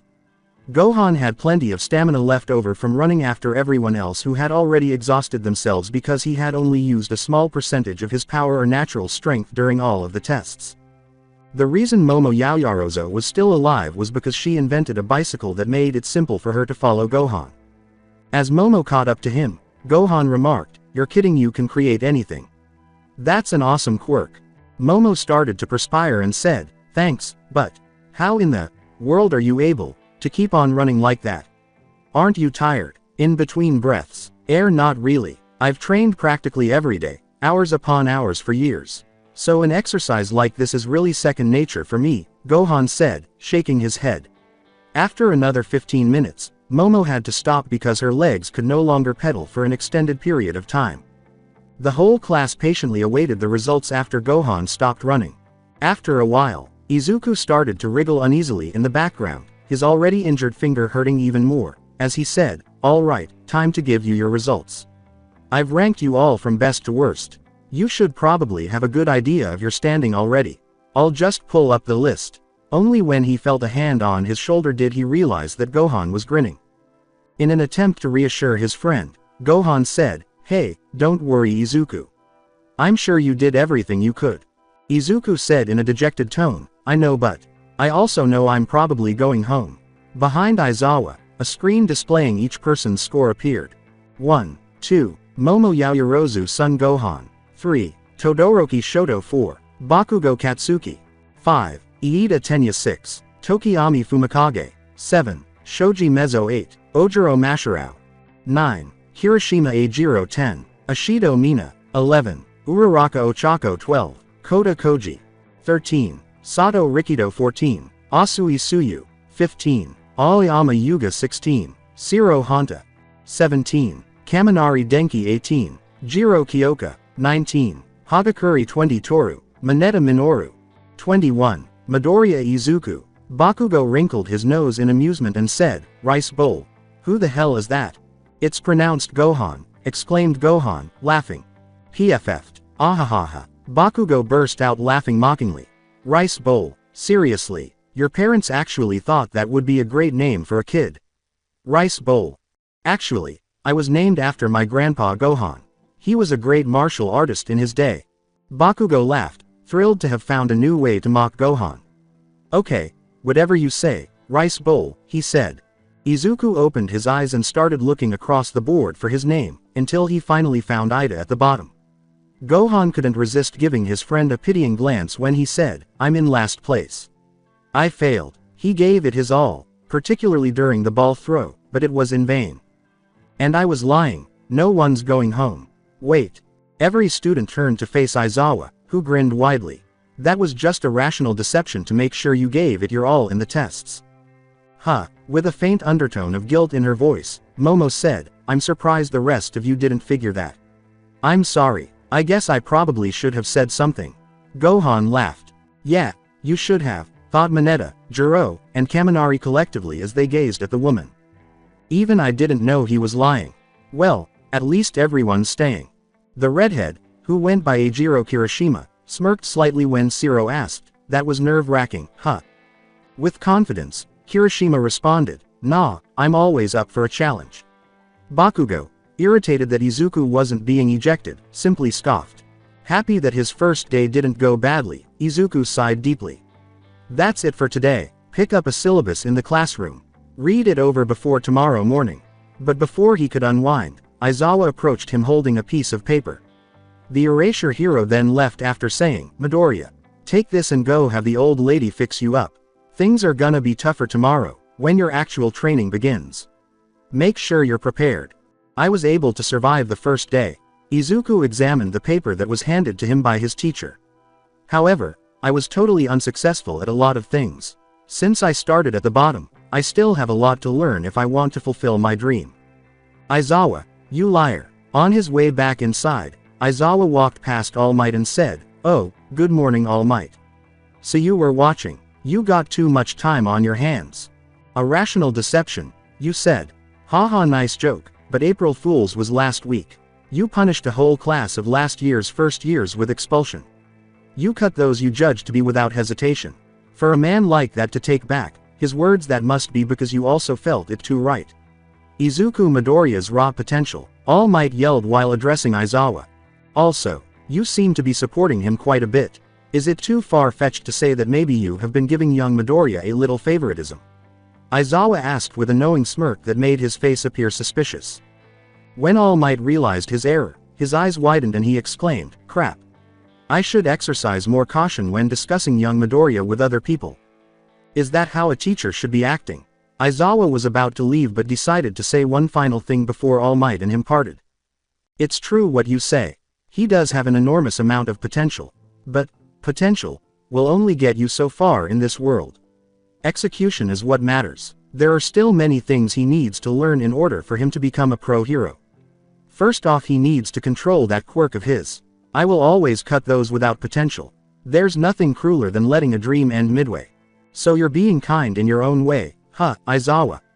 Sigh, I guess we don't really get along after all. After an hour, the students of Class 1 either started to head home or simply hung out with each other after collecting their syllabuses. Then Izuku Midoriya appeared, moving across the walkway like a very sluggish zombie. So tired, he discovered that Recovery Girl's quirk only functioned if he still had energy, which he was fortunate to have. However, even though his finger was fixed, he felt as though he would faint at any moment. Going home and simply lying in bed for 8, 10, or even forever was all he wanted to do. But he felt a hand on his shoulder before he could continue. Hey Izuku. Izuku turned around, startled to see that Gohan was the one pointing the finger at him. Gohan smiled amiably at him. Izuku regained his energy and said, hey there Gohan, what's up? Gohan said with a faint trace of worry, nothing. I just wanted to see if your finger's okay. If he was right-handed, the injury might still irritate his finger, but it was by no means life-threatening. Izuku held up his bandaged finger to Gohan, demonstrating, it's doing fine, thanks to Recovery Girl. Izuku lowered his head upon hearing the words, that's good, and that was some seriously good moves you pulled in the tests. No it wasn't, I barely got third in the distance throw, and the rest I completely bombed. If Mr. Aizawa had been serious about dropping me. Izuku gave him a questioning look before Gohan interrupted, saying, I doubt he would have actually done it. Gohan's face lit up with nostalgia as he recalled the early days of his training with Piccolo. Mr. Aizawa reminds me of a friend who trained me when I was a kid. He was tough and didn't hold anything back on me. He reached out and placed a hand on his shoulder before saying, but deep down, I know he was doing it so I could learn and become stronger, and that's what Mr. Aizawa did for you. I might not know what your quirk can do, about after seeing it twice, I can tell that if you keep training and push yourself, you'll be a great hero. Why you really think so? Gohan asked, grinning warmly as he squeezed his shoulder a little. I know you can. It would be an understatement to say he was pleased with Gohan's remarks. Seeing how much power Gohan possessed during the tests gave Izuku the motivation to keep going. He might surpass All Might one day if he continued to challenge himself and learn more about his new quirk. Izuku smiled broadly before bowing his head and looking at Gohan. Thanks, Gohan. Izuku smiled once more as he said, come on, no need to thank me. I told you before, just be the best hero you can be. The two men turned to see Ochako running up alongside them and waving her hand. Hey, wait up you two, they said. A foot behind them, the brown-haired girl halted and grinned. Hey Ochako, something up? The two men exchanged glances before grinning. I just wanted to know if you guys were going to the station too. If you are, I wanted to know if I could join you guys. Sure, thanks, and that was a seriously cool throw Deku. Huh, the girl said, tilting her head in response to Izuku's response. Yeah, didn't Bakugo call you that? I thought Izuku was something Gohan called you, like a nickname. With a nervous expression, the green-haired man waved his hands to and fro. Actually Ochako, Izuku is his real name. Gohan frowned and said, why yeah, Deku's what Kachan calls me to make fun of me. He had overheard people calling him, his father, and Vegeta monkeys names simply because they had tails, such as Frieza. But it was completely inappropriate to hear a classmate ridicule his friend. Ochako scratched the back of her head after realizing her error. Oh, I didn't realize that. I'm sorry. She clenched her fist and became alert. Izuku's entire face flushed as he spoke without thinking, you know what? I like Deku. It could make a great hero name. Plus I think it sounds kinda cute. Deku it is. With his arms dangling to the side, Gohan exclaimed, huh. Izuku covered his face and concealed it. Didn't you say Deku was meant to make fun of you? Izuku asked. Paradigm shift. My whole world is upside down. A big question mark appeared over Ochako's head, and her eyes shifted to tiny black dots. Wait what? She asked. Gohan's lips twitched and he blinked a little before he burst out laughing. His two friends gave him perplexed looks before they finally started laughing with him. I think I'm going to like UA if this is how it is. Like his father, Gohan walked with both hands behind his head as the three of them started to make their way to the train station. When a male leaned against a tree and scowled at them, they were unable to notice the explosion. Deku, along with that rice bowl jerk. They're working on a project. After giving it some thought, Bakugo clenched his fist. I'll crush them like bugs, no matter what. UA. Hi. The following day, as his students started to take their designated seats, Aizawa said in his characteristically blank tone, okay, everyone take your seats. Despite being one of the top hero schools in the world, UA.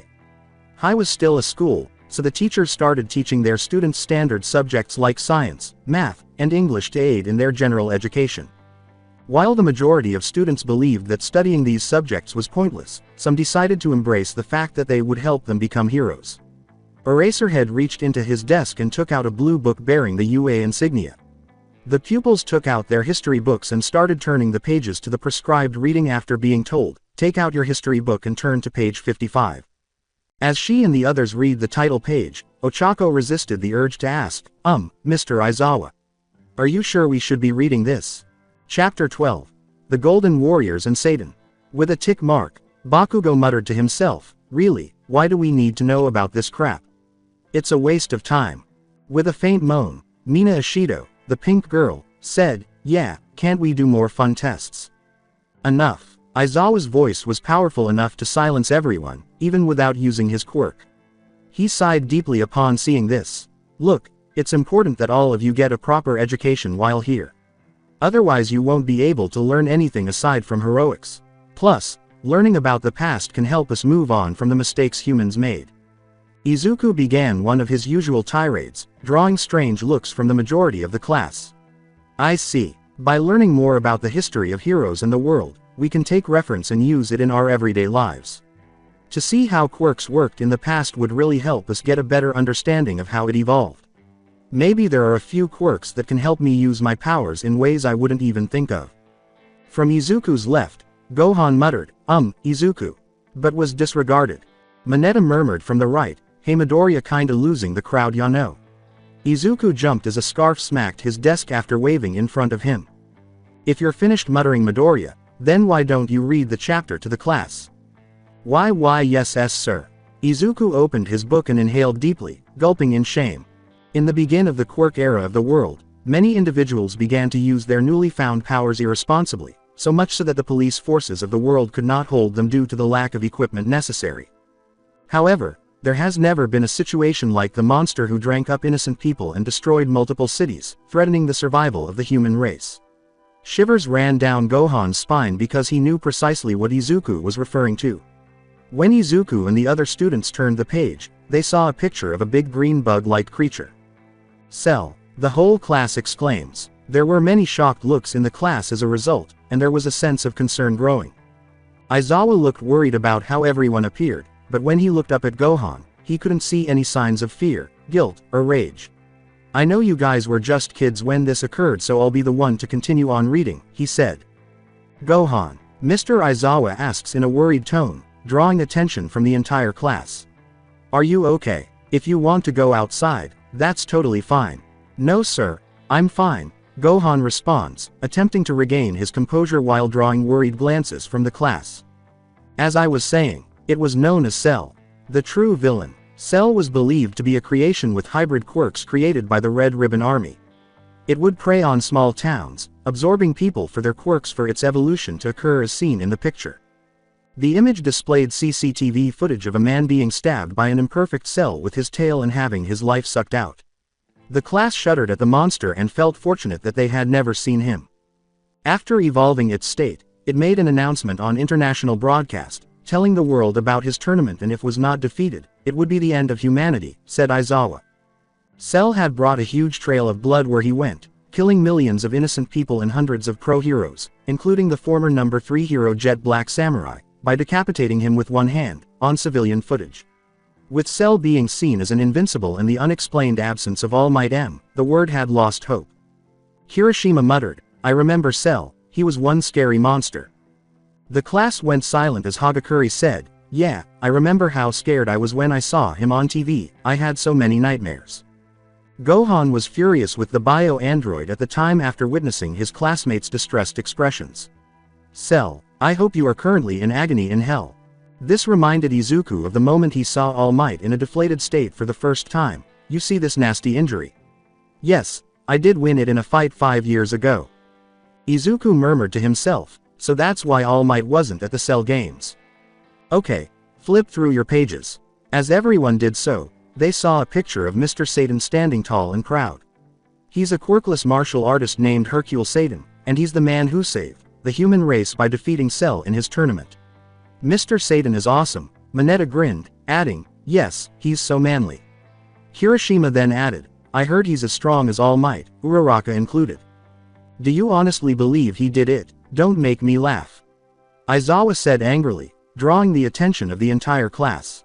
At the start of the tournament, everyone clearly saw Satan get backhanded into a mountain. Honestly, I'm surprised he survived and even stood up, to be honest. The man was strong, but he was also quirkless. Bakugo snarled at Deku and said, reminds me of someone I used to know, causing him to leap out of his chair in terror. No matter how much training you put yourself through, no quirkless man can defeat a monster like Cell, whose power was supposed to be beyond that of All Might's, Aizawa replied. I'm afraid he's mistaken. Gohan looked down at the book with more assurance, thinking, but to be fair, I'm half Saiyan, so that gives me an edge, but still. Gohan is quirkless. Yaoyorozu asked curiously, question, sir, who do you think beat Cell? The words, aw thank you, I was just about to get onto that, please turn to the next page, stunned Gohan as everyone turned to face them. The image showed him as a Super Saiyan, along with his father and Goku. Hagakure exclaimed with excitement, whoa, I remember these guys, they were powerful. Midoriya, want to continue? Aizawa asked, yes sir. Izuku then swallowed. Even though Mr. Satan said that he defeated the creature, many rumors on the internet thought it was one of the 2 Golden Warriors. On the day of the tournament, 8 unknown flying fighters set down to the stage, which caught the eye of the whole planet. 2 of them, a man around his late 20s and a young boy, supposedly his son, both with golden hair. They both fought Cell on a level playing field and were performing moves no one has ever saw, such as energy blasts and flying through the air for such a long period of time. Iida shot up his arm and said, sorry for the interruption, sir, but may I ask a question? Help yourself. Aizawa replied, Gohan, You possess incredible strength, super speed, the ability to shoot lasers similar to the Golden Warriors and fly. Do you think your quirk can be related to them at all? What? The rest of the class exclaimed. Oh yeah, I remember, because Gohan flew up to rescue Deku when he was falling from destroying that big robot, Uraraka continues. With her eyes illuminated and surrounded by stars, Ashido screams, oh my god, he is incredibly strong, incredibly fast, smart, cute, and probably has a ripped body. He can fly and shoot lasers. Is there anything this guy can't do? Her mouth starts to water a little. Do you think I'm crazy? Bakugo snaps his pencil and glares directly at Gohan. At this point, Gohan simply blushes the color of the Super Saiyan God. Like his father before him, Gohan rubbed his head in a panic and laughed uneasily as he said, what, no, I'm not related to them at all. Yeah, I can fly and shoot lasers, but I'm nowhere near as strong them guys, he, believe me, I wish. Like the Golden Warriors, he can fly, shoot lasers, and has superhuman strength and speed. He keeps a lot of details about his quirk to himself. Was there any chance he was connected to them? He lacks the golden hair and green eyes, so I doubt it. Nevertheless, Yayarozo reflects deeply as she looks at the half-Saiyan sitting on the desk to her right, thinking, Gohan is more than meets the eye. Okay Midoriya, you can continue. Okay. The warriors' raw power alone would shake the earth itself and were able to destroy mountains with just screams. The Golden Warriors are not just remembered as legends because of sheer strength but the courage they showed. At a time where All Might was not present and no one could stand up to the creature, the world had lost hope until the Golden Warriors re-sparked the hope in heroes across the world. After the Cell Games, many of population believed it was the young golden boy who really defeated Cell, causing all the speculation online. The world tried to thank the Golden Warriors for their efforts, but they were never seen again. Some people say that they were killed by Cell. Some say they went off to train and protect the Earth from another god-tier threat. There are even some that believe that they were using light shows and tricks and ran off when they ran out. Either way, when the young boy fought Cell, it made pro-heroes think. They remembered a saying that was forgotten in hero society. It's a hero's job to risk his/hers life for others, that's what makes them a hero. Everyone fell silent in awe at the end of the reading because they were inspired to do the same by the fact that a child their own age could accomplish this. They were fantastic. We owe them a great deal. Where did that kid go, I wonder? Yayarozo grinned and muttered, amazing. Then she turned to face Gohan, but was taken aback by his expression. It wasn't his typical amiable, carefree grin, but rather a sincere, almost proud one, as if he were a father watching his son win the nationals. Gohan. What? It wasn't a lie. He and his father were the ones he had just learned about. Yes, his mother and friends had told him about Goku, but it was truly incredible to see how he and his father inspired the world. He made it into hero history books and had only been in school for 2 days. The black-haired man turned to his classmate before grinning sheepishly and saying, sorry, I guess I just got caught up in the story. As you can see, having power does not automatically make one a hero. What matters are the things you do. However, you must learn as much as you can from UA in order to accomplish that. Let's carry on with our instruction. An hour later, in the cafeteria, the pro-hero lunch rush was the head chef of the cafeteria, using their quirk to help feed the next generation of heroes. At the moment, Class 1A and the other students at UA High were eating lunch in the rather large cafeteria in the middle of the school, with multiple venues scattered around for the students to gather their lunch from. I thought we'd never get out of there, Toru said as she stretched her unseeable arms in the air, feeling her joints pop a bit. I'm not kidding, but reading about the Golden Guys was still really cool. Behind Kaminari, Ajiro grinned and remarked, so manly. With his many arms crossed, Shoji remarked, yeah, but you gotta wonder if those guys had more than one quirk. Asui placed a finger on her chin and remarked, maybe, especially since that Cell was created with multiple quirks himself. Though she gave off the impression of being laid back, Ochako Uraraka had a thing for badass people, and this golden kid was on par with All Might. But still, he kicked butt. Imagine if we can do that. Ochako said, thrusting her fists with an excited grin. They must have multiple quirks in order to combat Cell, even though this isn't made clear in the book. Furthermore, the child must have been athletic enough to avoid the majority of Cell's attacks given his diminutive size. Perhaps if I learned the fighting style they employed, I could use it to maintain control over my quirk. In typical Izuku fashion, He started to ramble on about the facts he had learned in the history lesson, drawing a lot of attention from everyone. His friends were a little embarrassed by his digression. After a while, they managed to purchase their meal and take a seat at one of the numerous spacious tables that were open to all students. "Hey, do you guys know where Gohan is?" A voice that was all too familiar called out, "Here I am." "Hey Gohan, how's Uraraka?" and the others were, to put it mildly, shocked before she could finish. Gohan held a tray and no, more like a box full of various foods, including steak, noodles, meatballs, and much more. He smiled at his friends before sitting down next to Kirishima. Gohan said, "Okay, time to dig in." He then picked up some noodles with his chopsticks and slurped them into his mouth, chewing on a rice ball before putting a dumpling in his mouth.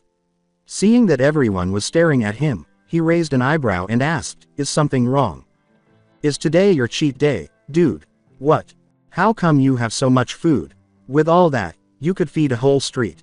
Gohan rubbed the back of his neck and grinned sheepishly as he swallowed some of his noodles. "I apologize, I suppose I was more hungry than I realized.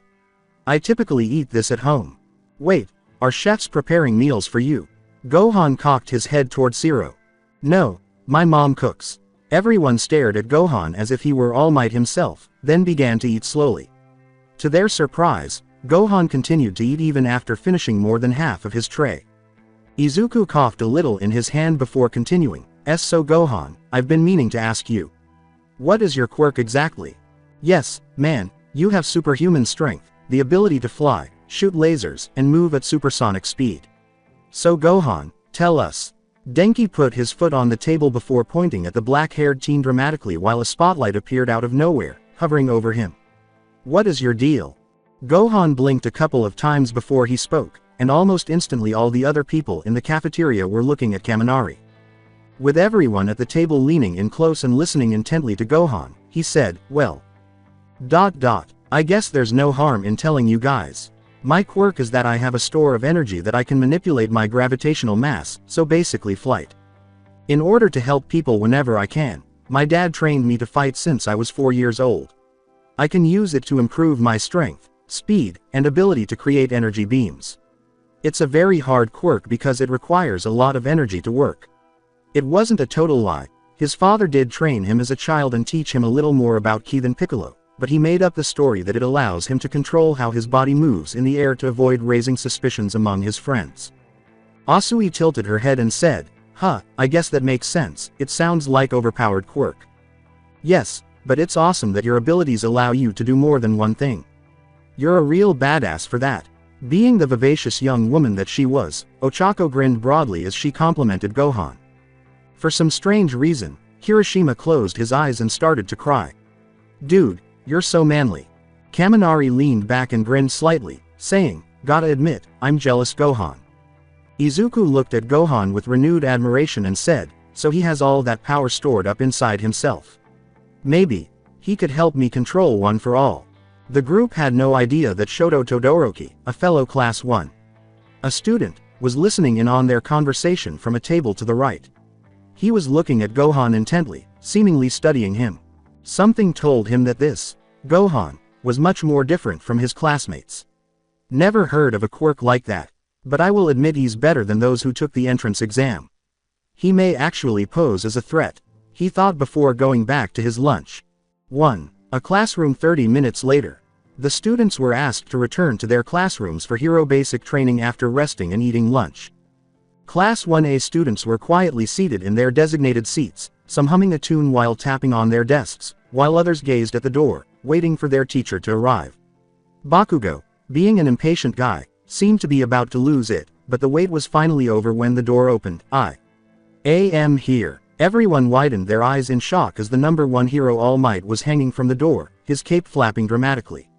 Opening the door like a hero. Denki remarked in amazement, "I can't believe it's really All Might. He's a teacher, then. It's going to be fantastic this year." Ajiro clenched his fist and yelled. "Hey, does he not have on his Silver Age outfit?" As All Might strode to the front podium, Asui made the observation. "My goodness, I'm getting chills all over." Masharao Ojiro smiled and remarked, "It's so retro." Before giving his arm a hard pinch, Sato said, "This can't be a dream. He flinched and opened his eyes to find All Might still standing there grinning normally. So not a dream. He was a lot taller than he looked on TV, maybe as tall as Piccolo, and his power level was much higher than most humans, Gohan said, looking at All Might with a mixture of shock and awe while everyone else was applauding him. But it was not his power or appearance that shocked Gohan, but rather his aura, as if hope followed All Might everywhere he went, as if nothing bad could happen. Dad. Gohan noticed a hint of his father in All Might, and a gentle smile appeared on his face. Welcome to UA, High's most significant class. Consider it harrowing 101. You will learn the fundamentals of being a pro here. All Might flexed his muscles and knelt down, saying, let's get into it. He then turned around and displayed a white card with the word, battle, in red on it. Today's lesson, will pull no punches. Training for combat, Bakugo yelled, suddenly becoming ecstatic. Actual fighting, Izuku whispered in shock, looking good as one of the keys to being a hero. To everyone's surprise, a number of metal boxes with various numbers appeared in front of him. These were designed for you based on your Quirk registration form and the request you sent in before school started, with the generous donation from Capsule Corp. Everyone started to cheer about the hero costumes they had received, from Capsule Corp no less. Get suited up and meet me at Training Ground Beta, the big hero said abruptly, reaching into his pocket and pulling out a capsule with one on the front. Yes, sir. Beta of Training Ground, Hero A, play. We now move on to All Might, who was waiting for his students to emerge with their new costumes in the center of Training Ground Beta with his hands on his hips when he heard footsteps coming from the shadows. Katsuki Bakugo emerged first, wearing his hero mask, which is made of large, flare-shaped cloth, and his hero costume, which consists of a fitted black sleeveless V-neck tank top with an orange X on the top half bordering his shirt collar, a seemingly metallic neck brace fashioned and used as a collar with 3 holes on each side, and sleeves that extend from inside his large grenade-like gauntlets to his biceps. His belt, which also carries grenades, holds up his baggy pants with knee guards, which are covered by black combat boots with orange soles and eyelets. Ochako Uraraka, whose hero costume included a thick, round bracer with handles attached, a pink skin-tight suit with detachable sleeves, knee-high boots, a belt, a helmet, and a collar, was standing next to him.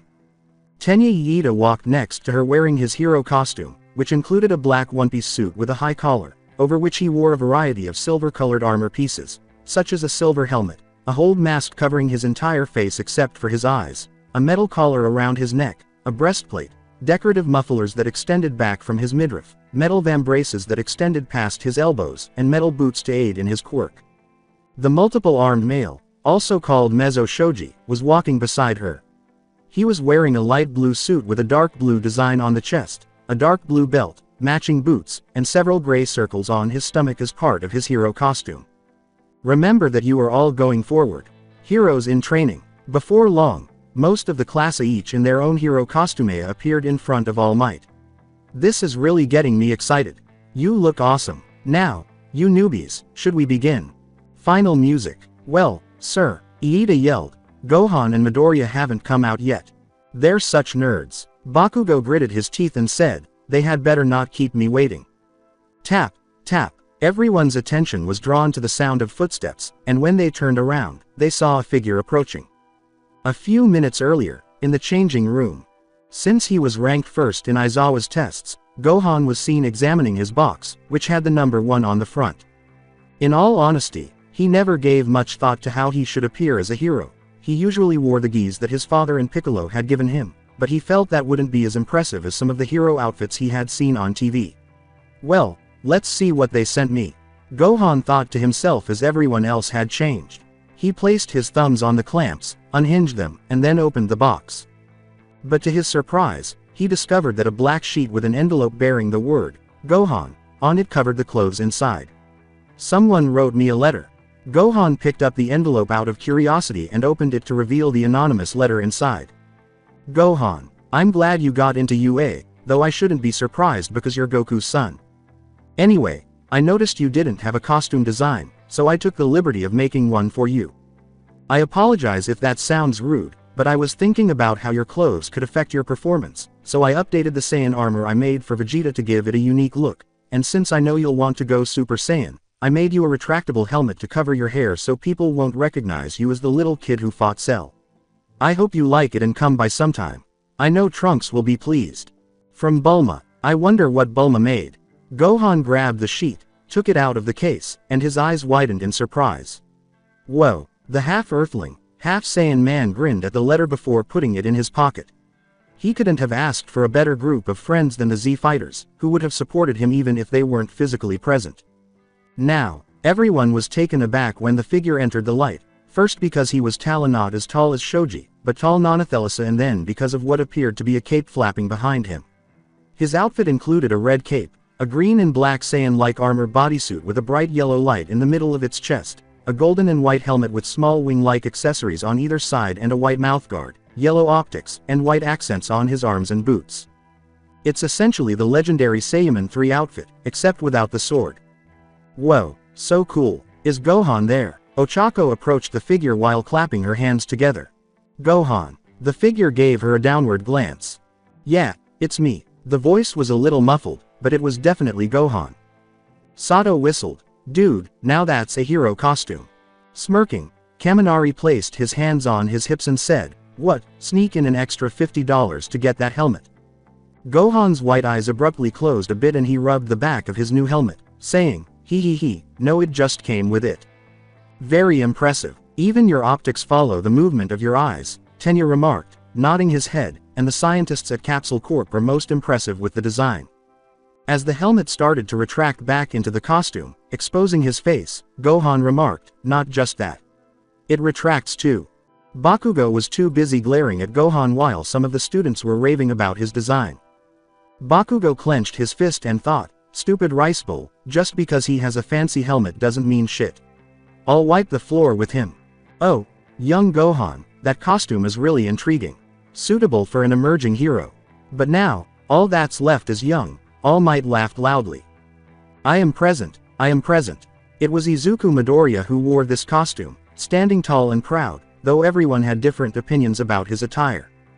Everyone turned to the entrance as the last member of their class was running towards them, but as he ran in, everyone blinked.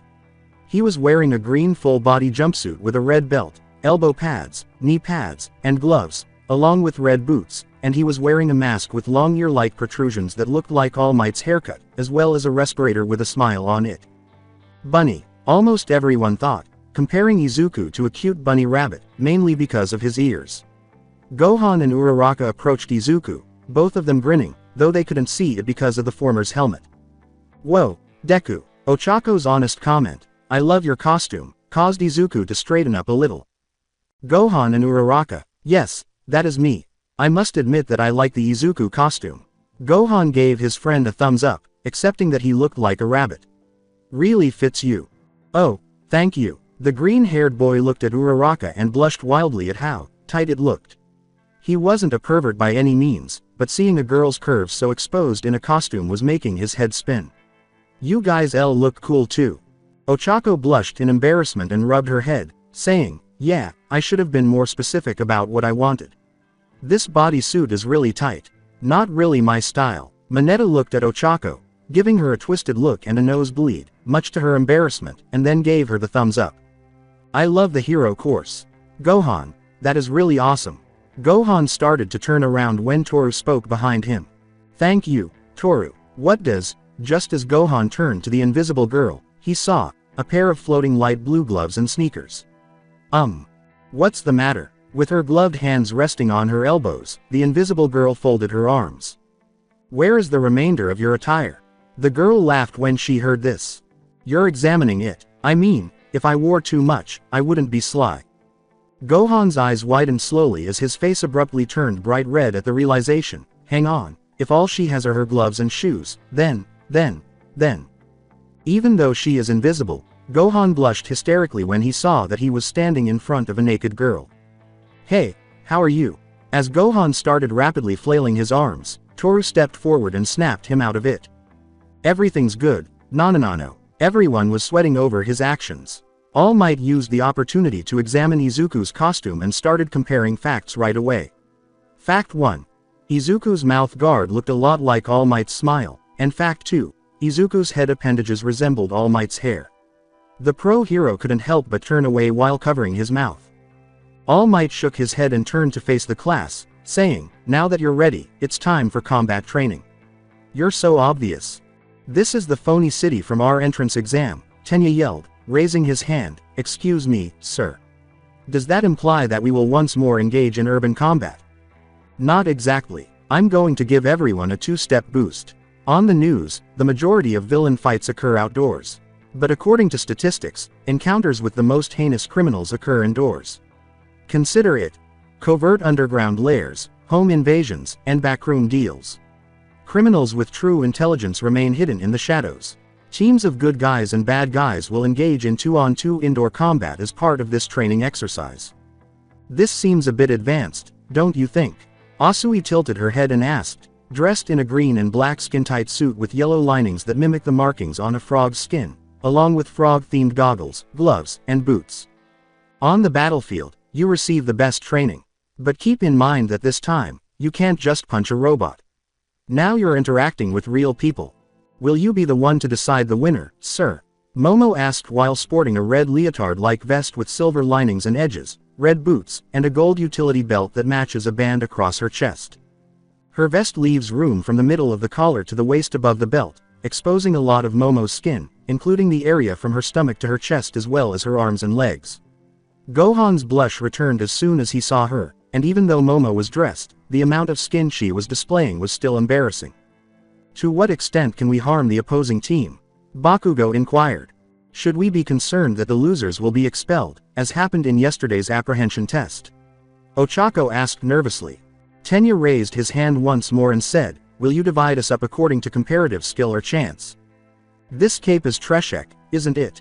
Yuga Aoyama posed the question while wearing violet armor that resembled the lean armor of a knight and had a belt with a ring-shaped buckle and a wing-shaped visor. "Is that really what you want to know?" Jiro, drenched in perspiration, asked the blonde boy.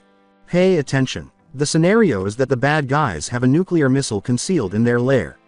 The heroes must attempt to thwart their schemes.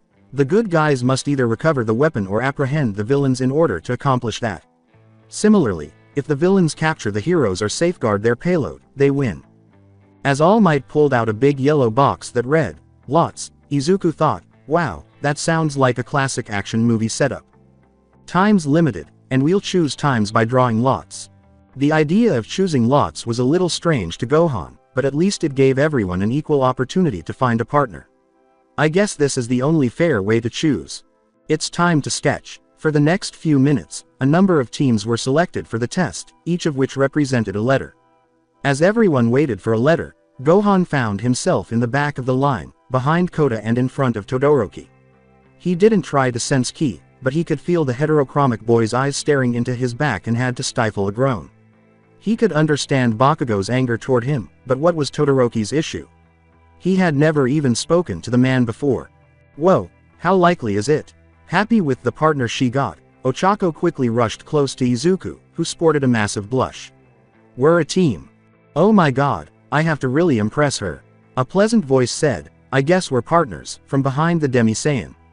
He whipped his head around in surprise, only to be greeted by Yaoyorozu Momo's lovely smile. "You drew number 6, huh?" he asked, to which the dark-haired girl nodded. Gohan's cheeks took on a slight tinge and he scratched the back of his head. "Ah, that's cool." He bowed slightly and added, "I'm glad to be working with you," being careful not to look at her cleavage. "Likewise," Yaoyorozu said with ease, cocking her head in return. Now that the introductions were over, Gohan turned away from his partner and inhaled deeply, wondering why in the world he had reacted so uncoolly. Taking 2 balls out of each box, All Might said, "I declare that the first team of the fight will be." The hero ball had an A, and the villain ball had a D. "Dude, everyone else is welcome to watch from the monitoring room, where Team A will be the heroes and Team D will be the villains." "Yes sir." Izuku looked down, a serious expression showing through his mask as the majority of the class, with the exception of those called up first, walked with All Might. Why did he have to battle Bakugo first of all? As though their friendship wasn't already strained. He could feel Bakugo glaring at him, and his right hand started to shake. When a hand patted his shoulder and he realized it was Gohan, he jumped a little. Through his helmet, he said calmly, "Hey, don't worry." Despite all of Izuku's anxiety about facing Bakugo, Gohan's words managed to calm him, if only briefly. Just try your best. We'll be cheering you on, okay? He smiled and nodded to the half-Saiyan, who returned the nod before following the others to the monitoring room. Then, with a determined expression, Izuku turned to Bakugo, causing the explosion quirk user to stare in surprise before he glared more intensely. He would have the opportunity to correct this nerd. Unknown place. A young man with multiple severed hands covering his arms and face, an unidentified black misty figure, and a gigantic black bird man with its brain visible were all seen in an abandoned bar deep within the city.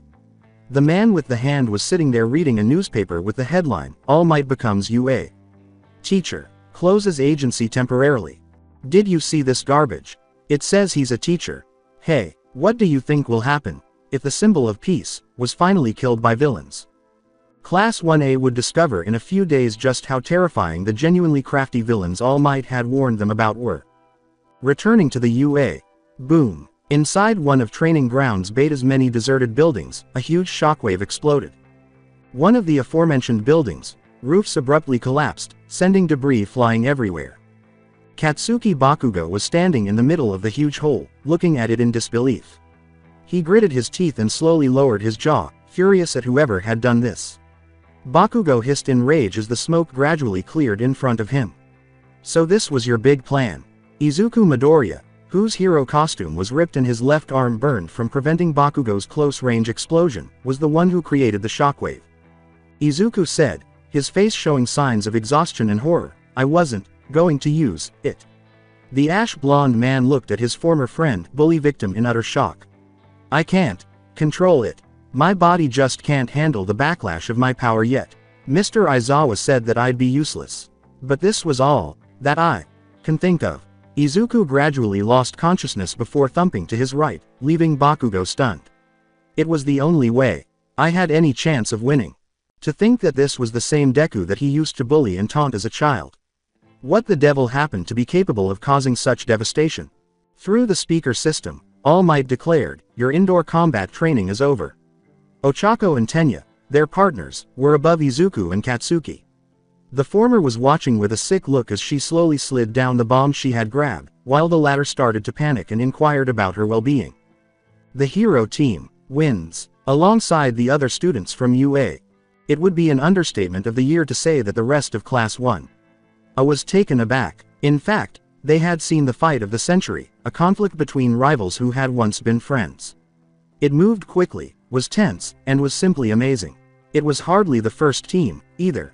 As Izuku and Bakugo remained motionless and Tenya attempted to assist Ochako, who appeared to be about to throw up, Denki remarked, "What a weird way to end. The losers are practically untouched and the winners are both on the ground." Fumikage bowed his head respectfully and asked, "How does the old saying go? They may have lost the battle, but they won the war." Asui remarked, "This class is intense." Ojiro nodded himself and said, "You got that right." While everyone was still talking about how they felt about the battle, Gohan was looking at Izuku gravely. He observed that Izuku relied on close quarters fighting and never used his quirk during the battle. Although it was a wise decision, it ultimately cost him money.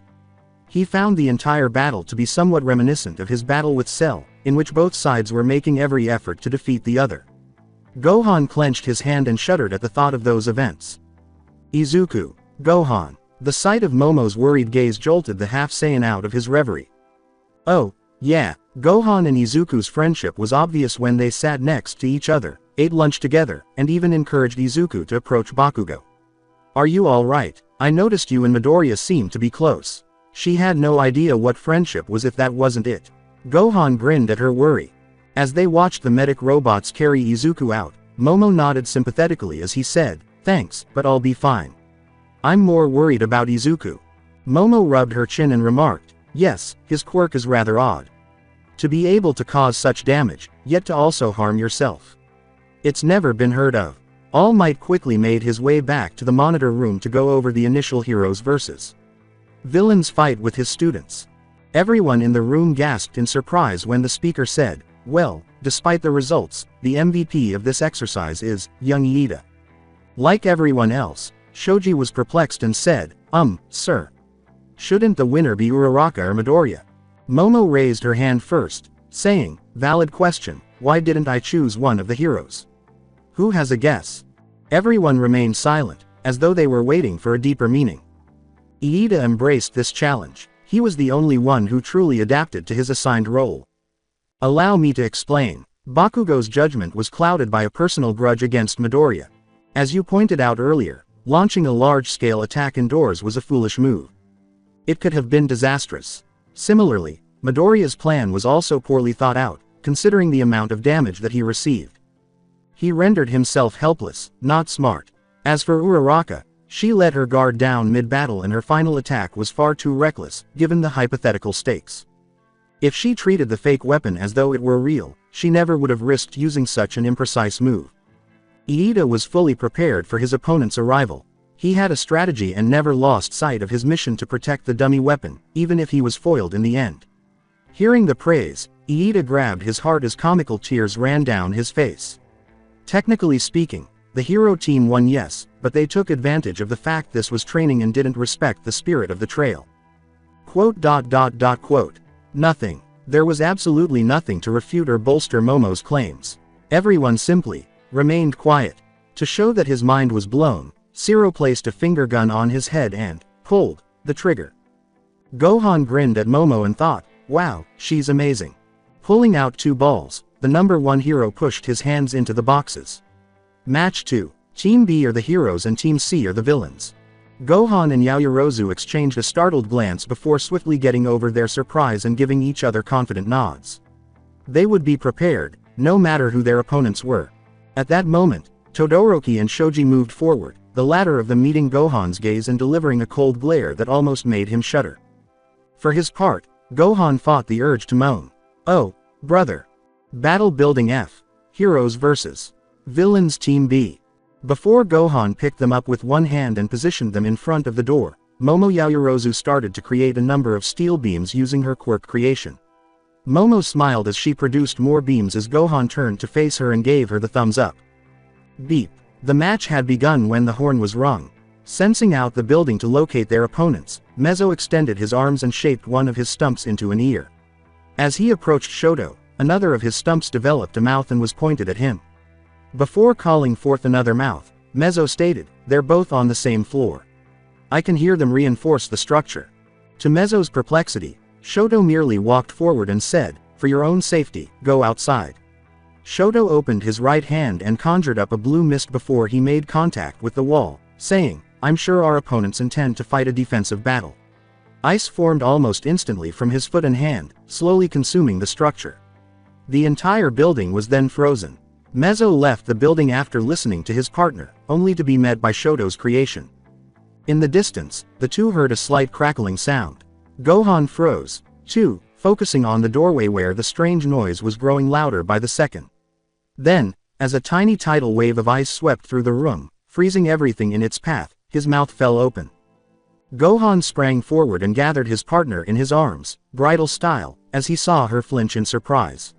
He levitated into the air, out of reach of the rushing ice, ignoring her startled yelp and the sensation of her skin's incredible smoothness. Everyone in the monitor room was in awe of Gohan's actual flight. He was the real deal, and many of his classmates were raving about how amazing that was. Ah, that lucky bastard, he gets to touch up Yaoyorozu's legs. Minoru Mineta screamed, causing his classmates to cringe as he shed jealous tears. Yaoyorozu gasped as she realized what had just transpired. Gee Gohan, you're flying. Gohan smiled sheepishly and chucked uneasily. She muttered flatly, I can't believe it, Iida was right. Her eyes hardened and she shook her head, saying, to think you were capable of this, too. But that's not important. We need to quickly figure out ACCC counterattack. Gohan's gaze expanded. Yaoyorozu had obviously tried to conceal it, but when he heard it, he recognized the sound of chattering teeth. He could tell she was freezing because of that and the goosebumps that appeared all over her skin. At that, he scowled and slightly flared his ki, allowing it to cascade over his partner. He sighed in relief as he felt her shaking stop. With some surprise, she whispered, what did you just do? I noticed you were cold, so I warmed you up with the energy I can manipulate with my quirk, he continued. As long as you're in contact with me, you won't feel the cold. Yaoyorozu let out a long sigh. Thank you, Gohan. Just let me catch my breath for a moment and I'll be able to whip up something warm to wear. Before they could recover, A red light came from the dark doorway, and Shoto Todoroki emerged in his icy splendor, but he was by himself. Asui followed Mina's question to the group, isn't that a bit stupid? Yeah, he's going it alone and against the two people above him in the physical test. Well, let's see the ice versus the lasers, Zero replied. Gazing back at the ice man, Gohan used his body's energy to destroy the ice flood. Wow, exclaimed Toru, he broke the ice just by yelling. The entire room was in awe. Yaoyorozo, Gohan. Yes, why you're still holding me, she said, blushing slightly as she looked down in embarrassment. Oh I'm so sorry, he shook slightly before setting his teammate down instead. Do you have a problem with me or something? He asked, standing up and facing his opponent, who was staring into his eyes. No, Todoroki said icily, just show me how strong you are, Gohan. Todoroki put a foot forward, dropped ice pillars from the ceiling, and trapped Gohan. This time, Todoroki attempted to immobilize Gohan entirely by allowing a block of ice to form around him from the ground up. The Saiyan child merely flexed his arms at his sides and expelled enough ki to destroy the ice, adding a little shout for effect. He started to approach the missile after becoming trapped. The class observed Todoroki's technique while in an icy room. Before the ice surrounding Gohan started to break, Sato yelled, "Whoa, isn't that a bit much?" The ice broke and flew in all directions with a battle cry. All Might let out a startled gasp. Gohan's resemblance to an old friend who rescued All Might and his master many years ago was more striking than his power. I don't think so. He resembles him exactly. I have to look into this. I might be correct in my conclusion. Stand down, young Todoroki. I don't want you to get injury. He issued a warning. Todoroki crouched a little as a huge ice wave rose from his foot. Gohan flew over it and ran at him, punching him just next to his face before disappearing and then resurfacing all around him. With the exception of Bakugo, who seemed to become more irate whenever he saw Gohan or Todoroki make a move, the entire class simply watched in awe. Wow, these two are impressive. Not only that, I have to watch out for that damn rice bowl and Deku. And this cold jerk, too. Fuck, his sense of superiority was crumbling. It was evident that Todoroki was encased in capture tape after Gohan had completed his disappearance. Gohan was making every effort to play the villain. Now, is Shoji gonna come give it a shot? Or are you just gonna let the time run out? Or maybe give up altogether? We ought to separate, said Yaoyorozu. Gohan grinned at her idea and said, well, we should probably set a trap, so we can alert one another. Gohan was startled out of his daze by Yaoyorozu's question, what do you think we should go with? A tripwire, flashbang grenade, gas mine or something else entirely? If I had more time I could set a double or triple layered trap, like a bucket of paint which would drop on Shoji's head, but this will have to do for now. Gohan arched an eyebrow, admiring her adaptability. She nodded and started to make a tripwire for their trap, saying, go with the tripwire. After finishing, she used her quirk to form a dark gray bow staff and positioned herself at the right side of the entrance. The Demi-Saiyan took up position across the doorway and gave her a questioning look. He mumbled, you know Bojutsu. Coolly, she replied, it's my preferred fighting style. Gohan muttered out a laugh. This girl was unique. Where did her skills stop? I like her. Thinking that Todoroki needed assistance, Shoji interpreted this as an invitation. He hurried up, but as soon as he entered the door, he was caught in the trap. The two Onyx students were alerted when the tripwire sounded. Being the first to confront Shoji, Momo used herself as a distraction so that Gohan could eventually complete the task, even though she knew Shoji was physically stronger than her. Additionally, she was fortunate. Gohan materialized behind him and used two fingers to strike a pressure point at his neck, knocking him unconscious. It seems as though the villains have won this round. After a while, All Might stood in front of the Battle City exit and yelled, that's a wrap. To Class 1A, the number one hero gave the students a thumbs up, which made them all smile. Excellent work. You've all really stepped up to the plate, and we didn't have any major injuries except for Midoriya. You should be proud. Excellent first day of training all around. While everyone nodded, Asui exclaimed, it's nice to hear some encouraging words after our homeroom class. Everyone agreed with Jiro when she said, yeah, our last teacher was a real downer. Really killed my mood. All Might turned around, and a moment later he was running away, leaving a thick trail of dust behind him. I'm happy and grateful for such staggering positivity to my own class. That's all for now, folks. I'll go check on young Midoriya's progress. Now, watch how a pro exits, like he's got somewhere to go. All Might's actions caused everyone to blink in bewilderment. Now that's a hero, exclaimed Denki. Ojiro said, shaking his head, I'll never be able to run that fast. With obvious concern in his voice, Gohan said aloud, I hope Izuku will be alright. Although it was clear that she was also concerned, Ochako remarked, I'm sure Deku's fine, Gohan. Gohan sensed something wasn't quite right as everyone started to head to their next class.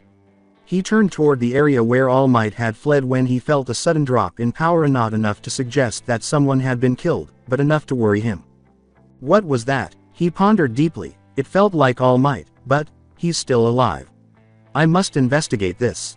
A couple of hours later, the bright orange sky that dominated UA, high in the late afternoon, gave everyone a sense of calm.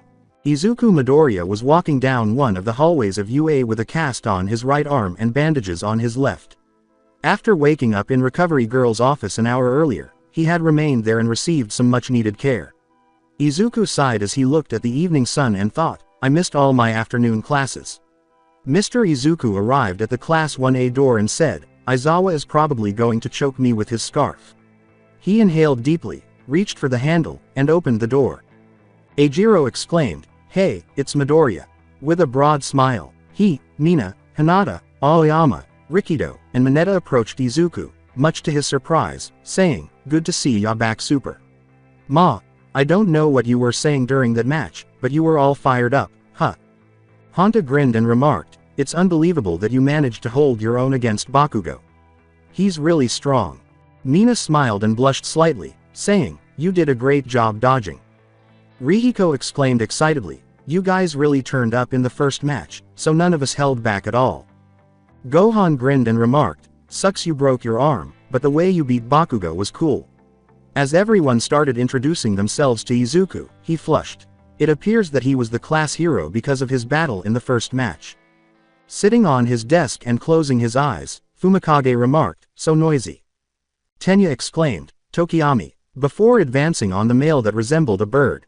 Then he started making robotic motions with his arms. Stop using that desk as a chair. Get off of it this instant.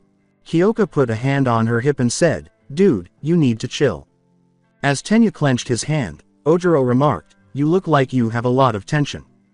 No one understands. I cannot condone actions that disrespect these desks. Not when great men and women, our upperclassmen, once used them. Gohan whispered to Momo, He's kinda noisy, huh? And she gave a little giggle. Momo smiled and said, I suppose he does, but that's who he is. The two were becoming closer after the first hero training session. Denki and Ochako emerged from the classroom through the back door, each holding a number of books. Ochako gave him a questioning look as Denki said, So, anyway. Wanna grab a bite to eat? What kind of stuff do you like? Anything sweet and Deku. Ochako hurried to the side of a man he saw standing in the center of a small group of people. She rushed toward him. Why didn't you heal your injuries? Izuku looked around and saw that two people were missing from his class. Oh, well, it has to do with how much stamina I'm using. Uraraka, where's Kachanen? The brunette said, glancing at the empty seats before frowning. Izuku turned around and hurried out of the classroom as soon as he heard the words. We tried to keep him from leaving, but he wouldn't listen. You just missed him. Wait. In front of UA. Hi. Broken. Katsuki Bakugo could only be described by that one word. It wasn't that he was emotionally or physically broken. Instead, he was mentally broken. He repeatedly relived his altercation with Izuku, including how the scrawny nerd he grew up with revealed a quirk he had been keeping hidden for years. Izuku could, in fact, make him appear foolish in front of everyone. He let out a deep growl as he made his way to the door. Kachan, as though his troubles weren't already severe. What? Bakugo turned to face Deku, giving him a menacing glare that caused Deku to freeze in terror. I know you're probably really confused right now about my quirk. I just wanted to tell you. I wasn't hiding my quirk from you. It was given to me by someone else. Recently. Bakugo looks around, but I can't tell who, so don't ask. I know it sounds crazy. Something out of a comic book but real. But the thing is I don't have control over this power yet. I haven't figured out to make it my own. But I'm trying. I'll work until I have full-on control of this borrowed quirk, then I'll finally beat you with my own power, Deku informs him. Don't bullshit me. Borrowed power. Don't talk to me like I'm an idiot. You already made a fool of me in that damn training exercise. Bakugo then put a hand on his face as he considered Momo's analysis of his fight. Say something, damn it. I lost. I admit it. But to you, is this some kind of game? When I was watching that ice guy, I realized I couldn't beat him in a head-to-head fight. Bakugo said, crap, I even agreed with what that girl said. My attack was so stupid. Damn it, damn it, damn it. And, rice bowl. Bakugo's hands clenched angrily. I don't think I can even touch him in a fight. Super strength, speed, energy blasts, how am I supposed to compete with that? No wonder he beat me in the entrance exam. No wonder he smashed All Might's entrance exam record. He's a monster. The more Bakugo talked, the more broken his voice. I couldn't even defeat you, an absolute weakling, in 15 minutes. Yet, that bastard took them both down without even breaking a sweat. But enjoy that win, Deku, because I promise that you won't get another. I'm just getting started. I'm going to end up the #1 hero no matter what. You'll never defeat me again, you bastard. Don't even try. It would be absolutely pointless. I'll defeat you, and that bastard friend of yours. Izuku just gazed at Bakugo, his green eyes fixed on his red ones, one resolute, the other broken. Deku just stood there, taking in what Bakugo had just said, while Bakugo, growling at his expression, turned around and started to leave UA while wiping away his tears. Gohan yelled, Izuku, as he made his way to Midoriya. So what happened between you two? Well, I told him about my quirk, but he was going on about you and Todoroki for some reason. I see. The two stood silently once more. Did you take any notes while I was with Recovery Girl by any chance? Yeah, I thought you'd need them when you got better. Thanks, Gohan. The two men grinned before heading back to UA. Hi, oblivious to the numerous pairs of eyes observing them. Mina exclaimed, wow, I wonder what Izuku told Bakugo. It must have been personal if Bakugo did. You see his face? Ochako said wildly, the fated battle between rivals. Asui put a finger under her lip and remarked, whatever Bakugo has against Midoriya, it can't be good. With a fire as hot as the sun, Bakugo's fuse has been lit. However, that won't deter young Midoriya from pursuing his heroic aspirations. Will Gohan receive a harem, and will Midoriya ever find harmony with Bakugo? Are the girls going to stop talking? We won't know these answers until the future. The Office of All Might. All Might decided to conduct some much-needed research on a single student after making his spectacular escape from Class 1A and checking in on his successor. All Might muttered to himself as he typed on his computer in his slender form, I know he was mentioned to have been homeschooled, but there's got to be some info on his origins. He had the odd impression that Gohan was familiar in some way ever since he witnessed him fight during the entrance exam. He had never met Gohan, of course, but his abilities and fighting style made him feel as though he was reliving a past experience. All Might's computer displayed Gohan's medical records, so he didn't have to think about it for long. Before meeting his parents, he quickly glanced over some of the details, only to have his eyes widen in utter surprise. All Might laughed at the irony and exclaimed, I knew it. I just knew he was familiar. Blood came out of his mouth. He pulled out a handkerchief and started wiping his mouth, but then a smile came to his face. Of all the times I could meet your son, this has to be the least likely, Goku. After 2 weeks, following the quirk tests, Mr. Aizawa administered a hero academics test with a score out of 200 to gauge the student's academic standing. Gohan only lost to Yaoyorozu's expertise, who scored 100% on the test, which makes sense given her peculiarity and the way it operates. After the test, they received their results, and Gohan received 198 out of 200, placing her second in the class. The fact that Gohan was both intelligent, strong, and attractive astounded all of the girls. Mineta was very irritated because it was clear that every girl in Class 1A thought Gohan was attractive and charming, and they all had a serious crush on him.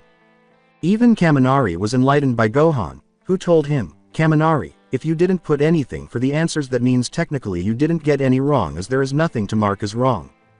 This made Gohan the most popular student in Class 1A, but Bakugo detested him more than Deku now because he despised the fact that Gohan not only outperformed him in the written work but also in the exams, the quirk test, and the combat training.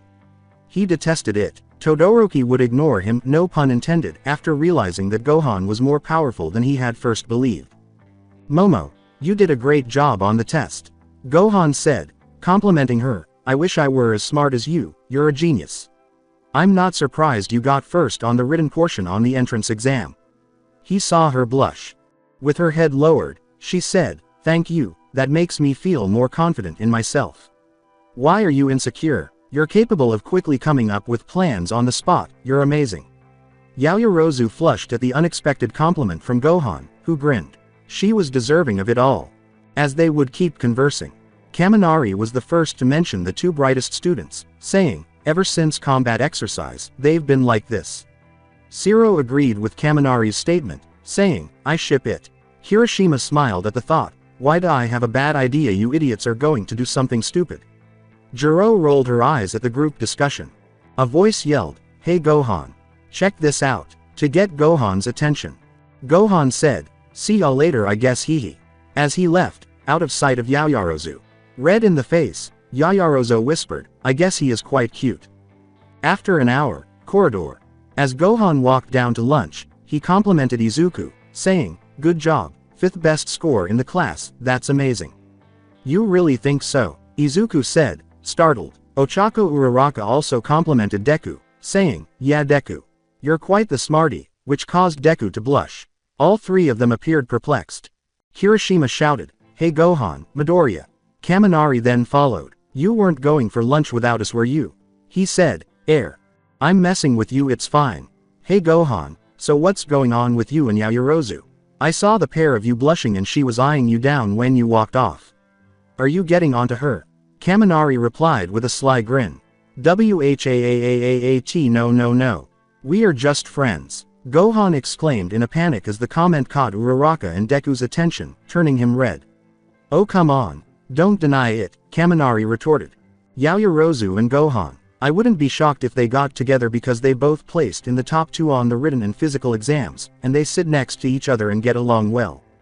During the conversation, Midoriya thought to himself, that would be the power couple, 100%. Uraraka teased the half-said, Ochako you too. Gohan looked uneasy and said, aw come on Gohan, it's a joke, as they made their way to the cafeteria. As usual, the day continued. Everyone would be shocked once more when Gohan ate an entire lunch buffet by himself. The class would then have to put out fires as part of hero training. Gohan easily extinguished the fire with his super speed, preventing Mineta from catching fire. All Might and the entire class would applaud him, with the exception of Bakugo, who gave him another scowl. That person. Following school, UA. Gates. Iida responded, Uraraka trailing him and Midoriya. Wow. That's incredible, Tenya. I had no idea Ingenium was your brother. Yes, we Iidas are a long line of some of the best heroes, Midoriya said. With his phone out and his head down, Gohan was about to call his mother when he heard someone yell, Gohan. Uraraka cheered as he ran toward him, followed by Iida, Deku, Kirishima, and Kaminari. Oh hey guys, Gohan said with his trademark smile. So are you coming to train station with us? Gohan apologized to everyone, saying, I have to go see some. Oh, so you're meeting Momo? Kaminari approached Gohan and asked, are you still going on with that? The half-Saiyan blushed. Izuku waved goodbye to his friend and said, see ya Izuku. See you tomorrow, Gohan. Gohan was about to call his mother when a large hand touched his shoulder as he glanced down at his phone once more. Haha young Gohan, how are you today? All Might, I'm fine. Gohan placed his hand beneath his chin and stroked it, saying, good. Do you have some spare time? Ah perfect let's talk in my office. Okay sure. As he made his way to the number 1 hero's office, the youthful Saiyan grinned. The office of All Might. Gohan sat across from the number 1 hero and said, so. What did you want to talk to me about? All Might had a pretty impressive office, complete with a large bay window on the side, a pair of green couches, a blue rug in the center of the room, and a large wooden desk with a picture of himself on it. Though a little out of place for a hero like All Might, it looked great overall. Gohan turned to All Might, who was wearing a suit with stripes of yellow that was a good fit for his toned body. All Might graciously handed Gohan a small cup of tea, which he accepted with gratitude. All Might said in a firm but gentle voice, you aren't in any kind of trouble young man, I assure you. Gohan nodded as he sipped his tea, awestruck by its sweet flavor, and said, "Sometimes I like to speak to some of my students on how they progress with the semester thus far. Tell me, young Gohan, how are you faring?" Gohan laughed nervously as he considered how much Aizawa resembled his mentor Piccolo. "I'm doing good so far. Everyone in the class is really nice, though Mr. Aizawa kinda reminds me of a friend of mine." All Might stood firm and said, "I see. Well, I'm glad you've enjoyed your time here. UA's top priority is the safety of our students, and to help them on the path to becoming a true hero." At that moment, Gohan noticed a spotlight appear around him. "Now my boy, might I ask you something?" All Might sat back on the couch, and the half-Saiyan heard a change in tone in his voice. With his trademark smile, the top hero gazed into Gohan's black eyes and said, "Of course. Tell me, are you Goku's son?" For the son of Son Goku and Chi-Chi, time appeared to have stopped. He appeared to be confronting Gildo of the Ginyu Force on Namek. He was having a pleasant conversation with All Might, the #1 pro hero, which he had been wanting to do for a while, when the hero attacked him with a single, straightforward question. "Tell me, are you Goku's son?" This might seem like a straightforward question to most people, but to Gohan, it felt like someone was asking him if he had committed a serious crime. His eyes widened in surprise as All Might continued to smile normally, but his black and blue eyes were fixed on Gohan as though they could read him. All Might calmly said, "So young man, do you have an answer?" while continuing to gaze at the half-Saiyan, who was perspiring coldly. How is he aware of Dad? Gohan pondered uneasily. Normally, he wouldn't mind revealing to someone that his father was Goku, the man who defeated Frieza, the Ginyu Force, and Vegeta. However, how did All Might, the top hero, know his father, who never made himself known to the public? "Young Gohan, would you mind answering me soon?" Gohan saw the strain in All Might's voice and what appeared to be smoke emanating from his body if he looked closely. Gohan asked gravely, "All Might, are you okay?" He was concerned because he could feel the pro hero's power level dropping. Even as more smoke started to come out of All Might's body, his smile widened. "Don't worry about me, young man. As for how I came to the idea of you being Goku's son, I've done a bit of research into your personal files, my boy." Gohan knew he was only postponing the inevitable when All Might told him, "I was looking at your parents and I found out that your mother is named Chi-Chi, who I last recall married Goku years ago, and it was said that she had a son with him 5 years later. Now with all that evidence, one could see that you two share the same blood, but I'd like to hear it from you, young Gohan. Now please, be honest with me. Nothing will leave this room, I assure you." He was also certain that the others had already departed. Gohan sighed and opened his eyes, his black eyes looking directly into All Might's as he spoke. "Okay, I'll tell you. Yes, Goku is my father." All Might's smile widened upon hearing Gohan's admission, but the two of them just stared at each other in silence. "Good, I'm glad you were honest." Gohan got up and was going to go ask for help when All Might held up a hand and said, "All Might, you need help." "Don't. I want you to know, please, don't be alarmed with what's about to happen." Boom. Gohan jerked his head back in shock as All Might's entire body was suddenly covered in smoke before he could even inquire what that meant. "What happened?" Saiyan, the young half, started to cough and wave his hand. The fact that All Might's power level dropped exponentially shocked him more than the smoke bomb. "It's cough cough my boy, that always happens." A much more composed voice sounded from the smoke. When the smoke cleared, Gohan saw a much thinner version of All Might coughing in his mouth while staring at his startled pupil in place of the big, muscular symbol of peace. Wah, wah, wah, wah. Although Gohan had seen changes before, this was the first time he had seen All Might change from one of the strongest people on the planet to a weaker version. All Might said, "Don't worry, I'll explain." To Gohan's surprise, blood started to flow from his mouth. The pro hero pulled out a handkerchief and wiped the blood from his mouth, laughing and asking, "What happened? Are you really All Might?" It might be hard to understand, but it's true. The symbol of peace is a walking skeleton.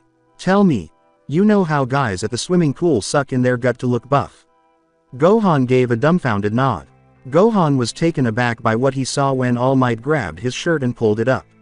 "That's basically what I do, and this is the reason why." A sizable chunk of All Might's torso was mangled and mixed with the large dark purple wound on the left side of his chest. Gohan had witnessed his share of combat injuries, including Piccolo losing an arm, Frieza having his tail chopped off, and even witnessing his father blow out Cell's top half.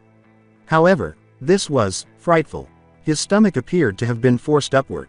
Nasty. Huh, I actually got this 5 years ago in a big battle. I won, but the amount of surgery I needed made me lose most of my stomach, and I can't exactly use my quirk all day. That's why you saw my body smoking. Gohan's surprise vanished as he turned to face his teacher with intense worry. So it's like a time limit. But why tell me, All Might? And does everyone else know? He asked, grinning as he lowered his shirt. All Might made a small joke, but Gohan didn't smile, asking, if everyone knew, then wouldn't you hear about it on TV or read about it in the newspaper? Most of the faculty, along with a few people outside of you, know about this, which now includes you and young Midoriya, which I'll explain to you later. If the people found out that the symbol of peace can only do hero work for a short time, then panic would ensue for sure. Izuku is aware, but why? To Gohan's curiosity, the symbol of peace actually laughed in amusement when he asked, but if it's such a serious secret, then why tell me? I'm honored, but why tell a random student? All Might clasped his hands together and leaned forward, saying, you aren't like any normal student, young Gohan. You're strong, you're brave, and most importantly, your compassion for your classmates and your humility in the face of praise remind me of your father, a real hero, and I can see Goku's spirit in your eyes. Thank you, but how are you aware of my father? All Might grinned and filled Gohan's cup with more tea. You'll need a drink, young man, cause what I'm about to tell you might take a while. The Demon King Piccolo attacked my mentor, Nana Shimura, and me about 19 years ago. He was the most formidable opponent I had ever encountered. He overcame both my master and me. I have a lot of memories from that day. Rewind to 19 years ago. Master, how are you? A young, bloody, beaten All Might looks at his even worse conditioned mentor. I'm sorry. I'm to blame. I wish I had more strength. Damn it. On both knees, All Might slams his fists into the ground and cries, Toshinori, don't say that. All Might looks up at his master, dejected, and says, I brought you here. This man poses an even greater threat. For one, stronger than all. A threat on par with God, perhaps. As she prepares to faint, she says, Master, Master. I just wanted to say, Toshinori, whatever happens, I'm proud of you and you are very worthy of one for all. A master. All Might simply walked away in tears. Ha ha ha, so these are the two strongest heroes and the symbol of peace. That wasn't even a warm-up. The Demon King Piccolo was floating above, ready to put the young hero in training to the test, when they both heard a scream. Piccolo, a 16-year-old boy with spiky black hair, wearing an orange GI with a tail, and a serious expression on his face caught All Might's attention. Goku, you at last reveal yourself. Get ready to die. The demon smiles devilishly at the young scion. Goku, that's a name I've never heard of. All Might considers Goku's tail and concludes, no way, he doesn't stand a chance with just a tail quirk. Damn it, I'm too weak and injured to help him. How can I become the symbol of peace if I can't help this kid from being slaughtered? All Might faints like his master. A slight time lapse. Hey, are you two doing okay? Goku is severely battered when All Might awakens, his hand out and his innocent expression saying, sorry I didn't make it sooner. Oh number, it's Fingu, All Might replied, and then he felt pain. Toshinori, what's going on? Nana awoke as well. Pointing to Piccolo's lifeless body on the ground, they both exclaimed, you don't have to worry about the threat, I dealt with him, and then they both walked away in utter disbelief. Goku extended his hand to both users and assisted them in standing up. Gazing into Goku's silly eyes, Nana asked in confusion, Who exactly are you? As he smiles naively, oh my manners. The name's Goku, Son Goku. I'm the pro hero Nana Shimura and this is Toshinori Yagi. My pupil, he calls himself All Might. Nice to meet you Nana and Toshinori. Today, me and my master never met someone like Goku. We both wanted to save people with smiles on our faces, but Goku was different. He was only 16 and faced the world's possibly first but unofficial god-level threat, and not only beat him, he showed nothing but innocence. Gohan, your father is the reason I'm the smiling, reassuring hero I am today. Gohan sat there grinning as broadly as he had ever smiled. This was the most proud he had ever been of his father. He couldn't believe that his father had inspired the world's number hero. But his death made me feel even more guilty. You okay, young Gohan? Yeah, I'm fine, sir. I became close friends with your father since then. Me and Nana told Principal Nezu about your dad and he offered your dad a place on the hero course here. Gohan leapt from his chair and asked, wait really? What did he say?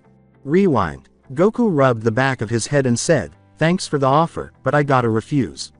Huh, what? Goku stood there laughing, while Gran Torino, Nana, and All Might stood in utter disbelief.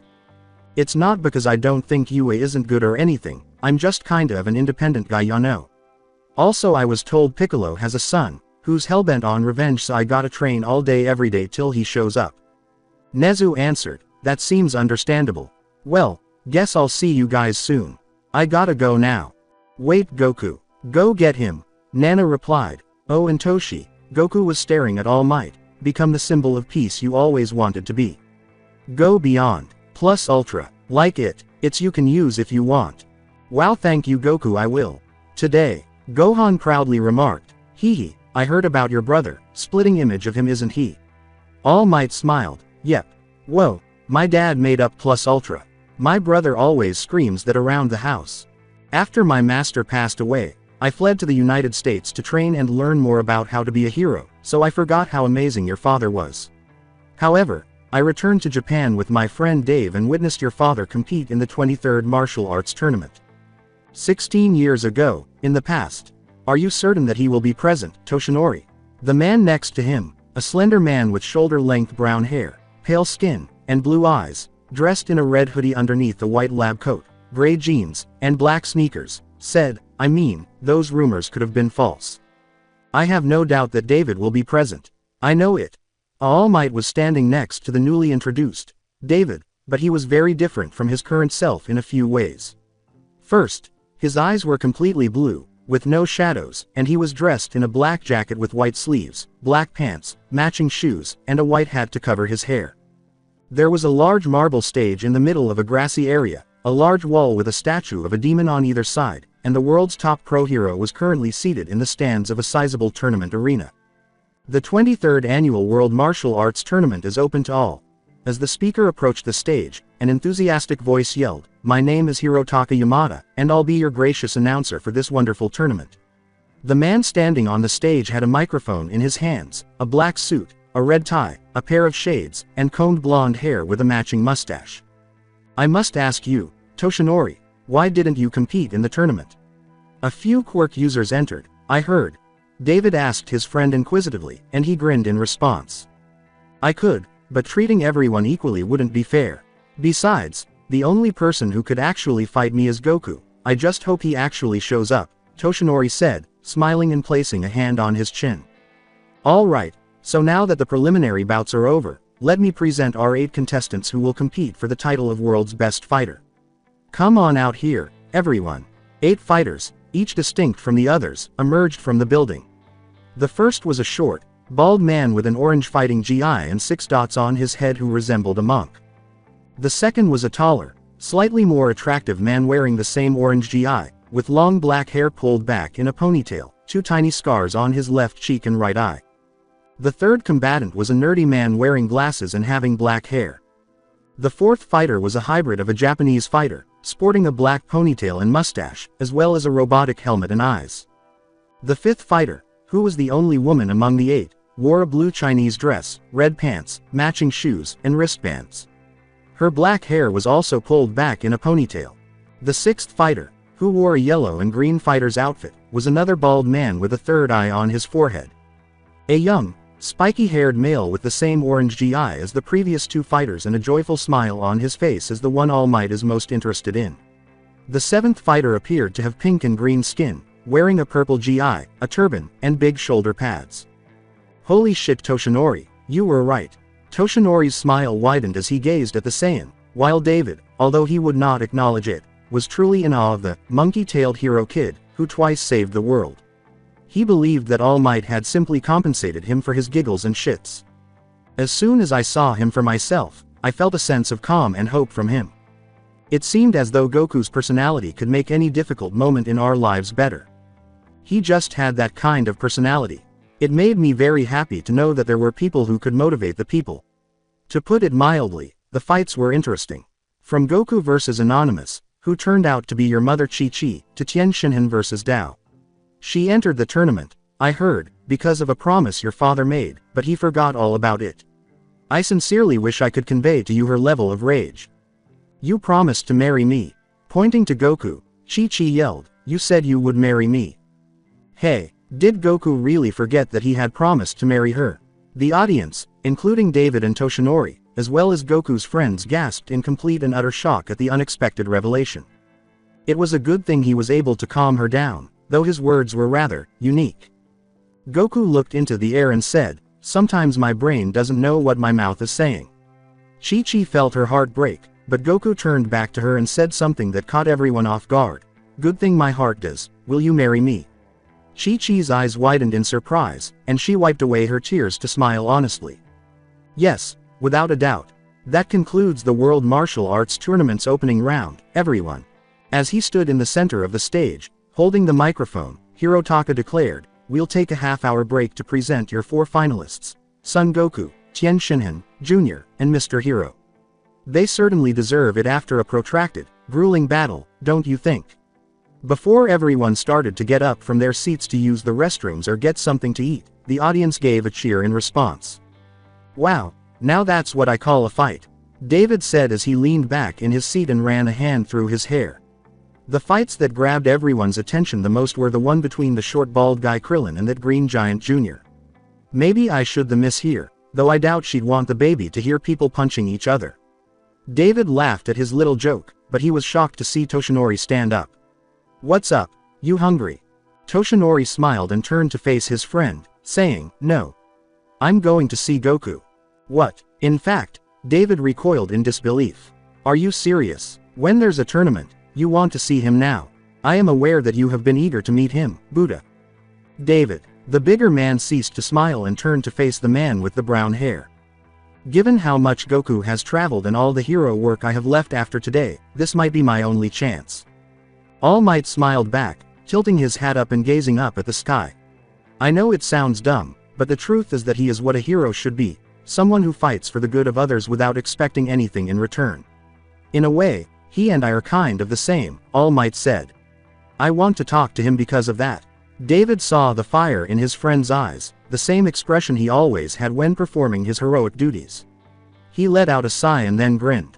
All right, big guy, I suppose speaking with the guy is not a problem. Let's make sure he doesn't get late for his next match. The two men laughed before leaving the stands and walked around the stage toward the section where all the fighters congregate to get ready for their next fight. But as they did so, they saw a staff member standing close to the entrance, studying a manga called Rave Master. Well, at least he's got some taste. The staff member heard footsteps ahead of him, but he didn't take his eyes off his manga book. The staff member waved his hand as if attempting to swat a fly away, saying, I'm sorry, but this area is for fighters only. Please return to the stands. The staff member only fixed his manga, but All Might said, we'd like to talk to one of the fighters if that's okay. All Might sighed and took off his hat, looming over the man in front of him in his trademark pose.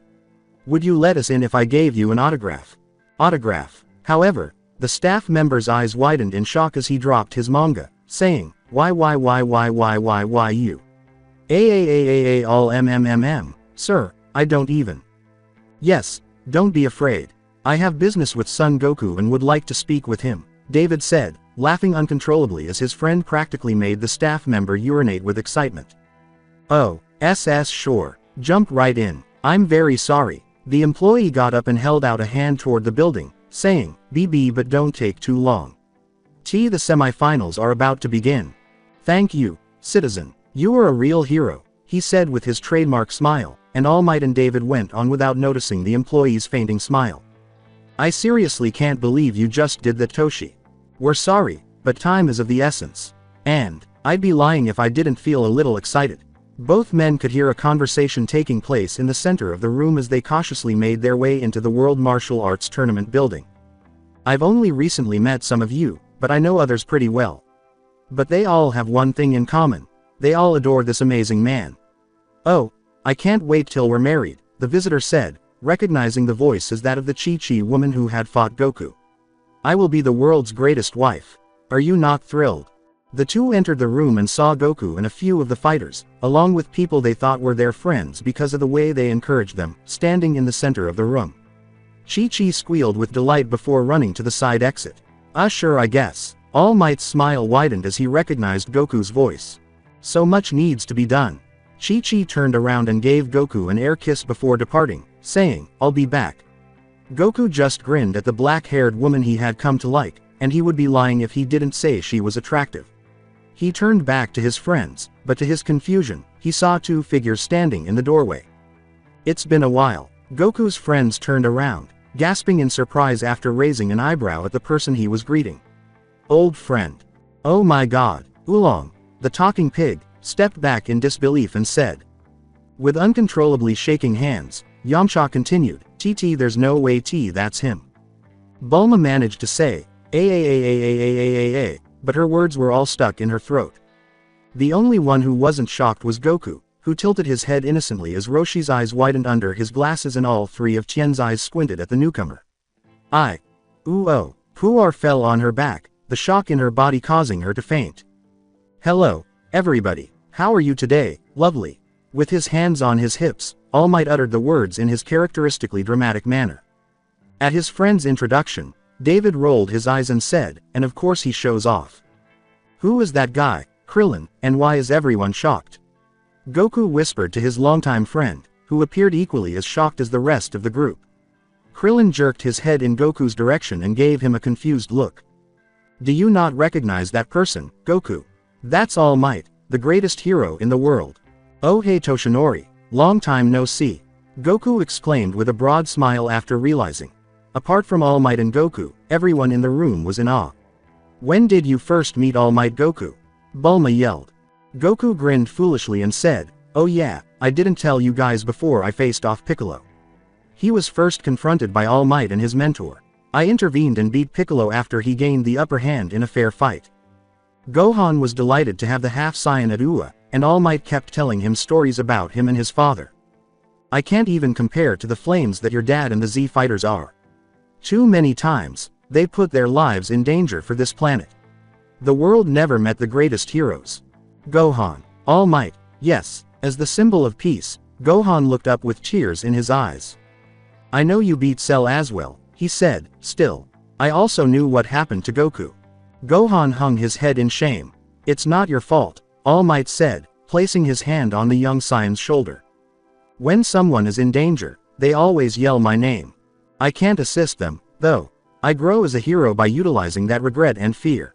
What, then, constitutes a hero? Someone who puts others before themselves. It was your father who did that.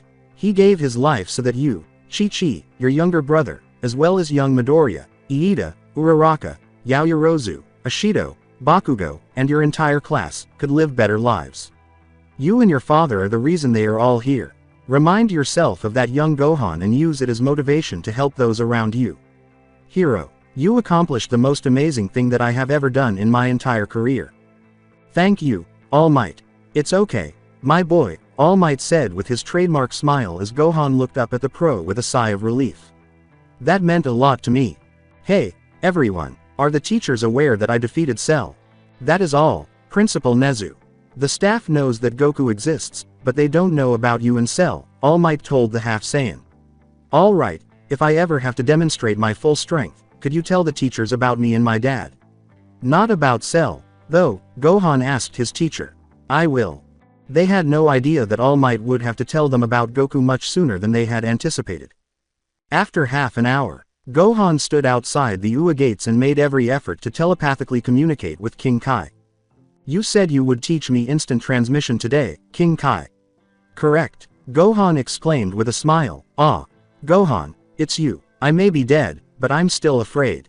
I'm just eager to learn instant transmission, so I'm sorry, King Kai. It's okay, just tell me in a more reasonable way rather than yelling in my ears. Snapped King Kai. All right, King Kai, may we begin practicing instant transmission at this time? Gohan said, right now. Bellowed King Kai. Fine by me, muttered Gohan.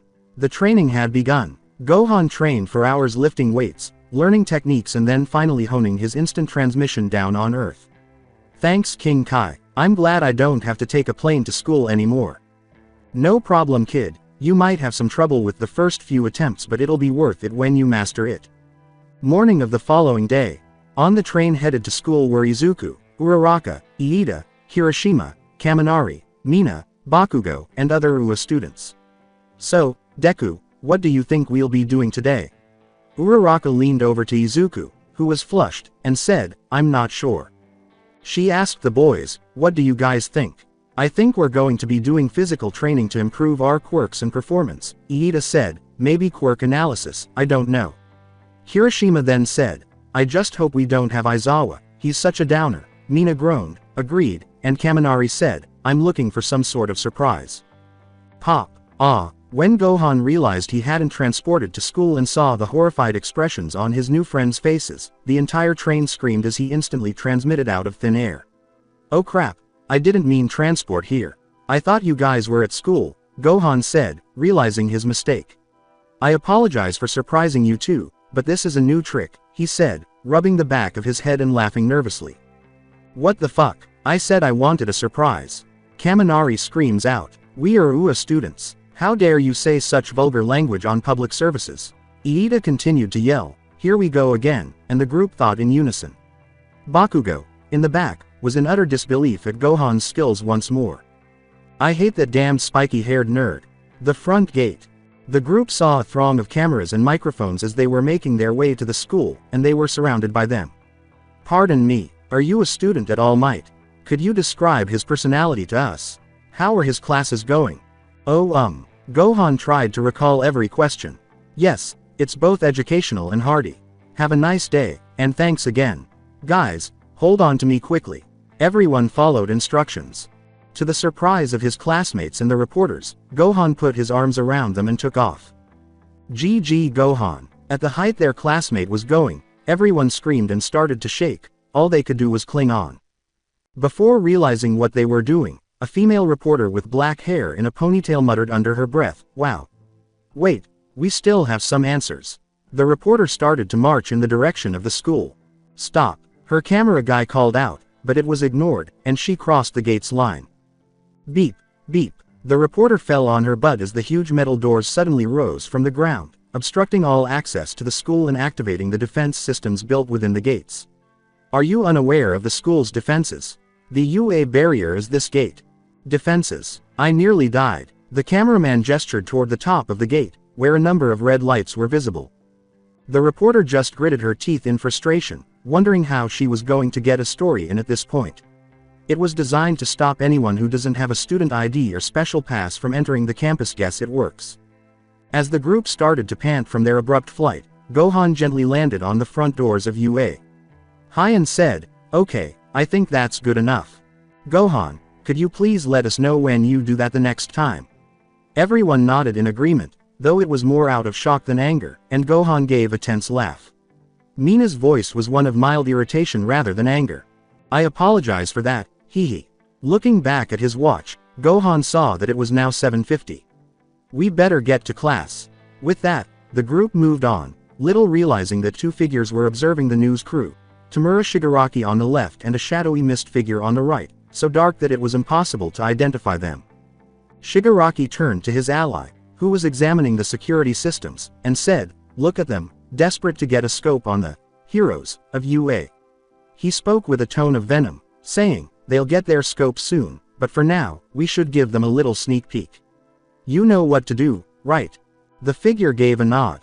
Homeroom for Class 1A. Though it was difficult to tell if he was genuinely impressed, Aizawa told his class, decent work on the other week's combat training you guys. I saw the video feeds and went over each of your team's results. You're talented, the ash-blonde man said, raising an eyebrow at his teacher. So, please, don't pout like a kid over your loss.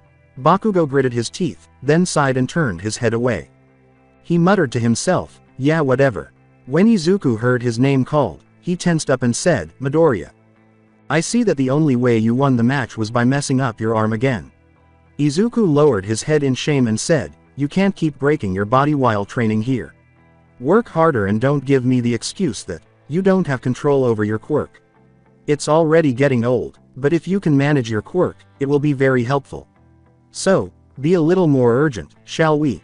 Izuku gave his teacher a startled look before grinning and projecting resolve. All right, He had no idea that Gohan was grinning slightly as he watched from the other side of the room. Izuku made him think of himself as a child, wanting to do his best for his father and friends. Gohan knew that Izuku had some untapped potential, but it was overshadowed by his doubt. I wonder, maybe I can try to help Izuku, the way Piccolo helped me when Vegeta and Nappa arrived.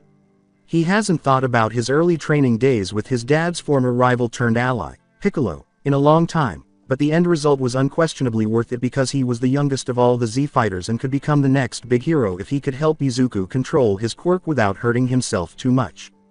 Todoroki, don't be so quick to jump into danger and don't rush into situations before you know who you're dealing with, particularly after you were pitted against the top two. Yayarozo Gohan, both of you demonstrated strong individual and teamwork skills. Gohan and Yayarozo appeared proud of one another. Are you a power couple or what? Keep it up. Hiroshima turned around this time to make fun of Gohan, who simply sighed in frustration. As Gohan and the rest of the class turned to face their teacher, Aizawa's voice interrupted him, saying, "Now, let's get down to business. The next task will decide your future." Is this another quirk test? Everyone asked at once. The majority of the class almost immediately exhaled in relief when the teacher said, "You all need to pick a class representative." Yes, they were training to become heroes, but occasionally a little normalcy is nice. I want to represent my class, so pick me, guys. Hiroshima raised his arms in a shout. Kaminari raised one hand and said, "I'll take it." Jiro said blankly, "Yeah, you're gonna need me." Aoyama began, "Someone will style show," but Ashido interrupted, waving her arms in all directions. "I'm the perfect choice," Mina cried out. Bakugo yelled, "Pick me, you sons of bitches." Please, everyone, keep quiet. The class representative's responsibility is to guide others, Iida yelled, grabbing everyone's attention. No one is capable of doing it. Every student in the classroom needs to trust you first. Therefore, a democratic approach is the most sensible way to carry out this role. To select our leader, an election will be held. Beside Iida, Ojiro said blankly, "Dude, you can just say you wanna be the class representative." It's absurd. I'm just proposing a voting procedure to give everyone an equal opportunity to be the representative. SSS's Suori, Suyu stroked some of Iida's hair and remarked, "I don't know Iida. We haven't been acquainted for very long. How can we determine who to trust?" With a finger beneath her chin, Suyu posed the question. Gohan said, smiling, "Come on guys, I think that's a good idea. Yeah, some people might vote for themselves, but it's also a good way to show who can trust who, even if we've only been here for a short while." Gohan approached Iida. "Gohan, thank you." Iida bowed his head at Gohan, who chuckled nervously and perspired a little. "Thank you for your cooperation." Aizawa zipped his sleeping bag and said, "Do whatever you want. Just do it by the time my nap's over." He then lay on the ground, unconscious as if he had been drinking for the past week. After a while, once they had decided who they thought should be in charge of the class, the students in Class 1A sat in their seats and gazed at the board that displayed the election results.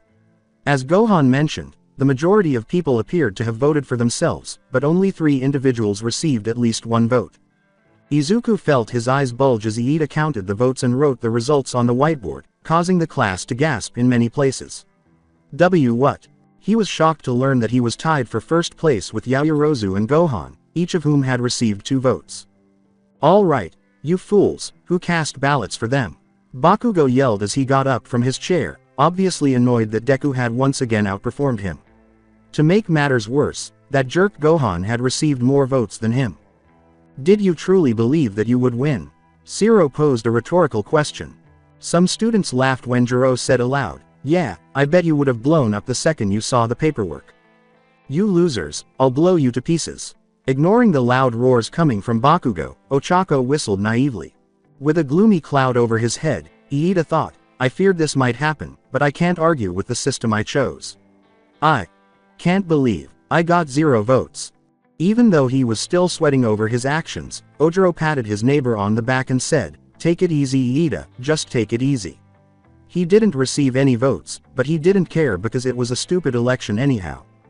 Following a brief discussion, the class decided to designate Gohan and Momo as class representatives due to their leadership and teamwork abilities, not because the class liked them. "All right, will Yaoyorozu and Gohan advance to the front?" After waking up from his nap, Aizawa stated. Gohan is the class representative, and Yaoyorozu is his deputy. Jiro grinned slightly and remarked, "This doesn't seem bad." Hiroshima grinned and said, "Yeah, these two are our best classmates." Iida raised his head and continued to frown as he glanced at the new class rep. Ooh, from some of the students, including Kaminari, Mina, and Uraraka, caused the proud faces to flush brightly. Gohan and Yaoyorozu were both proud that they would represent 1A during their time in school. A few minutes later, in the cafeteria. Why is this place so crowded? As she, Kaminari, Iida, and Izuku were currently waiting in line for lunch, Uraraka groaned and sighed. Iida calmly replied, sipping some tea, simple, because the hero, support, and management course students all share the same cafeteria. Uraraka smirked with satisfaction as he ate some of the rice and then noticed that there was no black spiky hair. Man, this rice is good as hell. Hey, where is Gohan? The group looked around and saw him walking with two hugely stacked trays and talking to Momo. He. Both Kaminari and Uraraka both gave at each other cheeky grins and then looked at the president and vice president. Uraraka, Kaminari, what makes you enjoy making fun of Gohan's relationship with Yaoyorozu? Because it's funny, man, and it's clear that they like each other, Iida inquired. Momo and Gohan sat down and started talking before anyone could react. Oh, so your quirk lets you consume a lot more food than most regular humans, Momo said.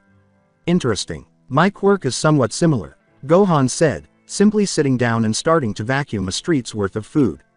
My peculiarity enables me to convert fats into atoms that can produce inorganic materials, so the more I eat, the more I can produce. Like how shit works, Kaminari joked, causing Momo's face to flush with shame and Kaminari to get a stern look from Gohan. Ah Jesus dude, I was just kidding, Kaminari said. Oh no, that was painful. I apologize, Yaoyorozu. It was a joke. No, it's okay, really. Yaoyorozu simply laughed it off. Hey, Midoriya, talking about peculiarities. That's a strong peculiarity. However, every time you used his quirk, you hurt yourself. For example, when he threw the ball on the first day of the entrance exam against that large robot, and especially when you and Uraraka faced Bakugo and myself, he blew through multiple floors in a single blow, resulting in the loss of his right arm. Yes, it was strong, but it was also extremely dangerous, Iida said. Izuku looked down in shame and said, yeah, I know. Aizawa's words, but your quirk will really be useful if you can get a handle on it, continued to echo in Gohan's mind as he agreed that Izuku would benefit from training to control his destructive power, which allowed him to compete with the galaxy's most formidable foes. I definitely need to ask Izuku if he wants to train. Maybe he could use Ki. Gohan abruptly stopped when a peculiar power level appeared. It felt kind of gloomy, different from everyone else's power levels in the school so far. It's close. But Ring. What? The school's defenses abruptly changed, the bell ringing throughout the building, as if the new power level wasn't already odd. All students, please quit the building in an orderly fashion due to a level 3 security breach. Almost immediately, students started to rush out of the path to the cafeteria, dragging Gohan and the others along with them as the speakers called out and then repeated themselves. Whoa! Thinking on his feet, Gohan quickly flew over the crowd, as if he was filled with helium. Hey, what's going on? His inquiry went unanswered as the students kept moving forward. Stop pushing. Avoid getting in my way. Oh, that was painful. It was total chaos, with the students blocking the doorway more and more the longer they were in the crowd. Whoa, what a scumbag. Gohan's enhanced sense of hearing and energy allowed him to spot Ochako, Izuku, and Iida in the center of the crowd, where they were being jostled by everyone. Everyone responded quickly. Iida complimented on what she expected from UA students. 4 eyes, really, this is not the moment for praise. Bakugo yelled as he unintentionally ran into the student with the blue hair. Kachan is correct. They are creating a great deal of anxiety. Before he was abruptly dragged away from his friends, much to their surprise, Izuku said. Midoriya, Deku, Izuku.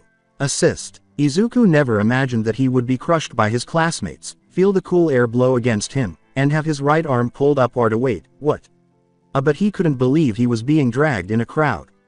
Izuku looked up and was startled to see Gohan flying through the air while holding up his arm to pull him away from the crowd. There, just in time. Gohan, how did you wake up? Oh, your peculiarity. To keep Izuku from falling, Gohan swiftly put his left arm around him. Do you know what happened? The alarm went off conveniently when he sensed that new power level, but as soon as it was turned on, it vanished, and Iida was abruptly pinned against the window. No clue, but whatever happened, it's got everyone in a panic. The half-Saiyan bit his lip, trying to think of what to do. How could anyone possibly have entered the campus premises? It's the press that was outside. Iida widened his eyes and looked closely, realizing it was none other than the early reporters. Hey Iida, how are you? Iida saw Gohan and Izuku soaring through the air when she looked up. I don't know how they got through the defenses, but they triggered the alarm the moment they got through. Both men raised an eyebrow before peering through the window to see the press mob, which included Present Mike and Aizawa. There's no villain attacking the school, it's the press. We have to alert everyone. Since the middle of the hallway was the best place to shout, Gohan and Izuku hurried there and said, okay, we'll tell everyone. Hey, we're okay. There's nothing more to it than the press. Gohan hummed to himself as he looked at the crowd, clenching his fist as he heard some very familiar voices, but they were ignored as before. Gohan, everyone's too paranoid to listen. Stop worrying, everyone. Hiroshima and Kaminari yelled, but were disregarded. Stop pushing, it hurts. Toru yelled, but nobody could see her because of her quirk. You bastards, move out of the way. Bakugo yelled angrily, wanting to blow everyone up. Enough. This is not acceptable, Tokiyami yelled before the crowd engulfed him. Stop, Mom. Momo gritted her teeth as she was pushed, and when Gohan opened his eyes and looked down, he saw her being pushed in all directions. Enough. Boom. All of the students froze in place as the pressure blew through the hallway and even inside some of the exits, causing the glass to crack multiple times but not enough to break it. When they looked up, they saw Gohan, still holding Izuku, covered in a white aura. Everyone, don't panic, Gohan said, looking at all of the students. There are no villains outside. Just the press. As the students tilted their heads in confusion, they started to look out the windows and saw the police escorting the press out, proving that Gohan's claim was accurate. All right, people, Present Mike exclaimed, unable to conceal his happiness because he detested being in front of the media in this manner. As the students started to settle down and make their way back to the cafeteria, Gohan landed softly on the ground, releasing Izuku, who started to shake, something his friend noticed. Are you okay, Izuku? The pressure Gohan released simply by yelling to say it was shocking was an understatement. It was for a second, but I felt it. Gohan's power, it's so bizarre. Even his voice sounded uneven. Why yeah, I'm fine. Could you honestly blame him? Izuku looked at Gohan in pure awe and shock. Just how strong are you, Gohan? She asked. Basic hero training followed. In his yellow sleeping bag, Eraserhead slithered into class while consuming an energy jelly. He then crept out to survey the classroom. Today the exercise will be supervised by All Might and me, and a mystery teacher. The first class, you were focusing on battle, today we will be doing the opposite. He raised a rescue card. And to do that, we will go on a short field trip. Wear your costumes if you want, but remember something might get in the way. Yaoyorozu, Gohan, get them on the bus in 15 minutes. With that, he left. Before heading to the locker rooms to change, the students made up their minds about whether or not to wear the costumes. They then reconvened in the classroom, and Yaoyorozu made the decision to assume leadership with just 5 minutes remaining. There was no sign of Gohan when Momo said, So, Gohan, how do you wanna do tea? A powerful gust of wind blew through the classroom. Before she knew it, Gohan was standing at her desk after another gust of wind. Momo simply nodded in agreement and blinked. The bus has open seats, so we don't need to assign a seating order. Let's just get everyone in line and go. Everyone on the bus was discussing their peculiarities and how they used them when Suyu raised the subject. To his surprise, Suyu said to the green-haired boy next to him, if we're going to start pointing stuff out, then there's something I wanna say about Gohan and Midoriya. Izuku said warily, why yeah, what is it Asui? Despite her direct tone, there was a hint of irritation in her voice as she said, I told you to call me Su. Izuku uttered the words, oh yeah right, with distress. As some of the students listened, curious to hear his reaction, Izuku suddenly jumped in shock and said, anyways Midoriya, Gohan, that power you both have is a lot like All Might's, huh? What? You really think so? Uraraka rubbed her chin and remarked, now that she brings it up. Your quirk does remind me of All Might's Detroit Smash, just a bit dumbed down. Izuku sighed in relief as Kirishima continued, maybe, but you guys gotta remember All Might doesn't hurt himself when he uses his quirk like Midoriya, and he can't shoot lasers and fly like Gohan, so there are huge differences. He then scowled as he looked at his left arm, which abruptly turned hard with tiny spikes on the edges. Even so, I bet it's cool to have a simple augmenting type of quirk. You can do a lot of flashy things with it. My hardening is super strong and can destroy bad guys in a fight, but it doesn't look all that impressive. Kirishima felt good about his quirk when Gohan said, "What, no, you're kidding, hardening is a great and impressive quirk. If you manage to harden your body to the point it's unbreakable, I guarantee it would be one of the most flashy quirks here." Gohan smiled joyfully. "You really think so? It seems like it'd be a popular hero if I had something flashier," acknowledged Kirishima. The others either shook their heads at Mineta's ego or laughed in amusement. "Hey, if Spikes says we got the stuff to be pros, I believe him. Just imagine, everyone in the world wears shirts with my face on them. All the girls that'll let me touch them." Putting his hands on his cheeks and smiling as usual, Aoyama remarked, "But my naval lasers got the perfect combination of panache and strength." Some of the guys snickered when Mina said, "Yeah, but it's way lame if it gives you a stomachache, sweetie." Momo smiled slightly and said, "I agree with Gohan's logic. Many of us do have the capability to become pros, only if we work hard enough. Yeah, especially if you got a quirk like Todoroki's, Bakugo's and Gohan's."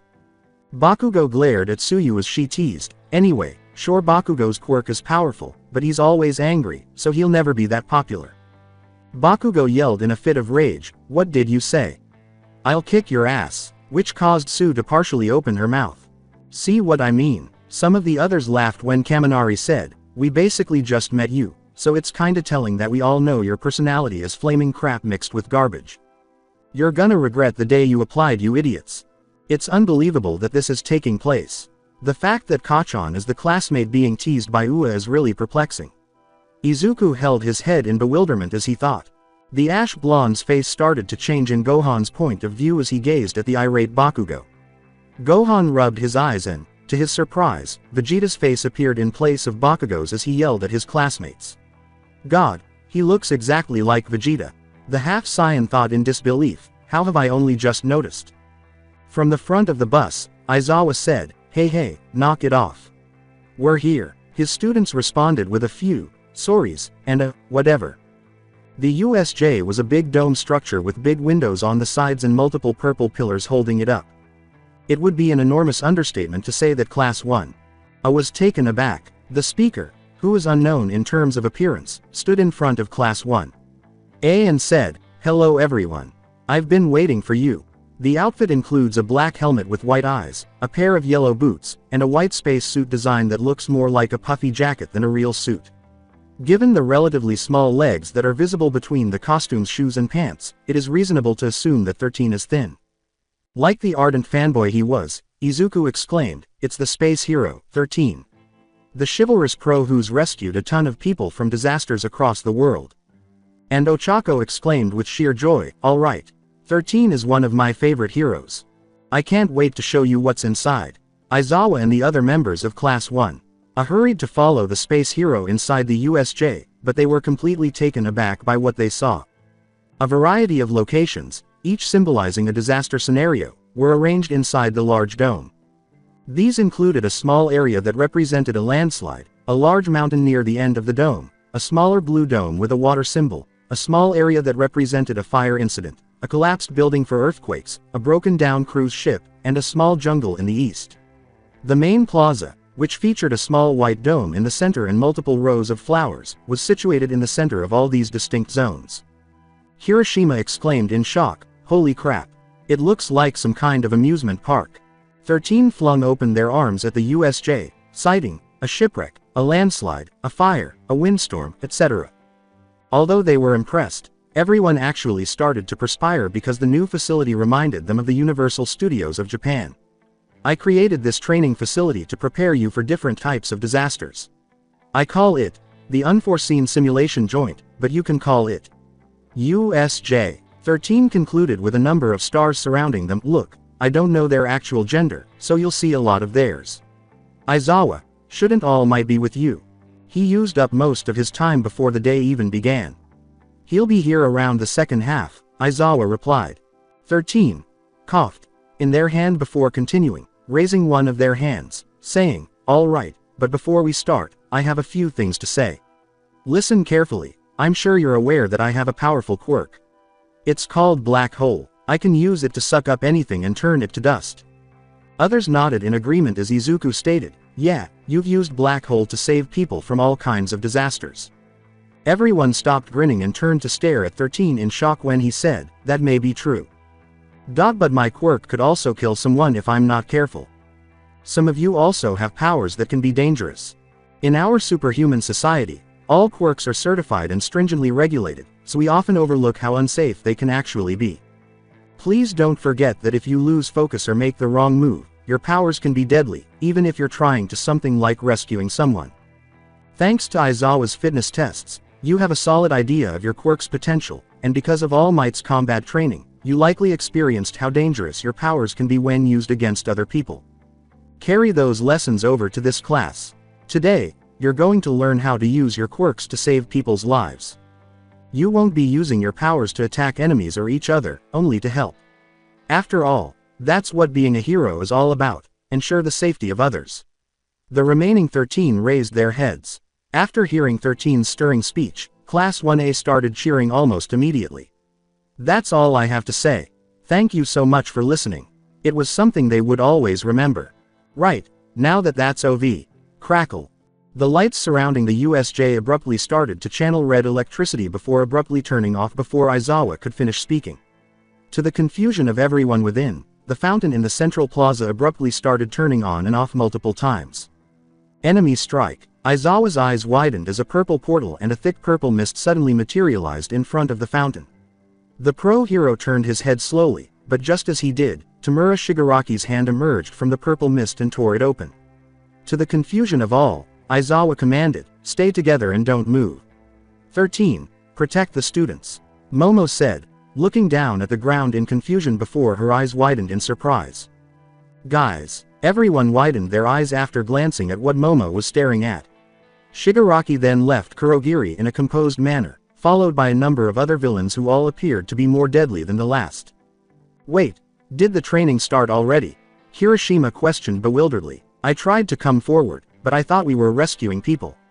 Stay back, the ninth one for all holder said, turning to face his teacher, who gritted his teeth and put on his special yellow goggles. This is real, those are villains. Class 1. I instantly let out a horrified gasp. Were these guys, the ones who showed up out of the blue, really bad guys? Shigaraki stood in the center as an increasing number of them left Kurogiri. Last to emerge was the Nomu. The fight for their lives has already started. Fear. When the Class 1A students looked at the villains who had broken into the unforeseen simulation joint, that was the only feeling they were experiencing. In his characteristically deep voice, Kurogiri remarked, the only real heroes I see are 13 and Eraserhead. The schedule said All Might should be here, but it looks like he's somewhere else. Aizawa glared at the villains through his glasses and said aloud, so you scumbags used the press as a cover and sneaked onto campus. With the villains he brought advancing, Shigaraki scratched his neck and asked, where is he? Where is the symbol of peace? He stopped scratching and looked at the students, saying, I went through the trouble of bringing all these friends who are eager to meet him. They want All Might, but he's not here. Maybe if I kill a few kids, he'll come out to play. Shigaraki Tamura was thrilled. At last, his sensei gave him the go-ahead to attack the fabled hero school. They even gave him a biological weapon called a Nomu. Furthermore, this Nomu was created especially to murder the symbol of peace. You can only imagine how disappointed he was when he failed to identify his target in the crowd. 13. Take the kids and get out of here. Aizawa screamed as he transformed into Eraserhead, his scarf tightly gripped and goggles over his eyes. Mr. Aizawa, are you really okay going against those odds? I can help. Don't worry, Gohan, I'm sure you've already realized that no good hero is a one-trick pony. Aizawa grumbled.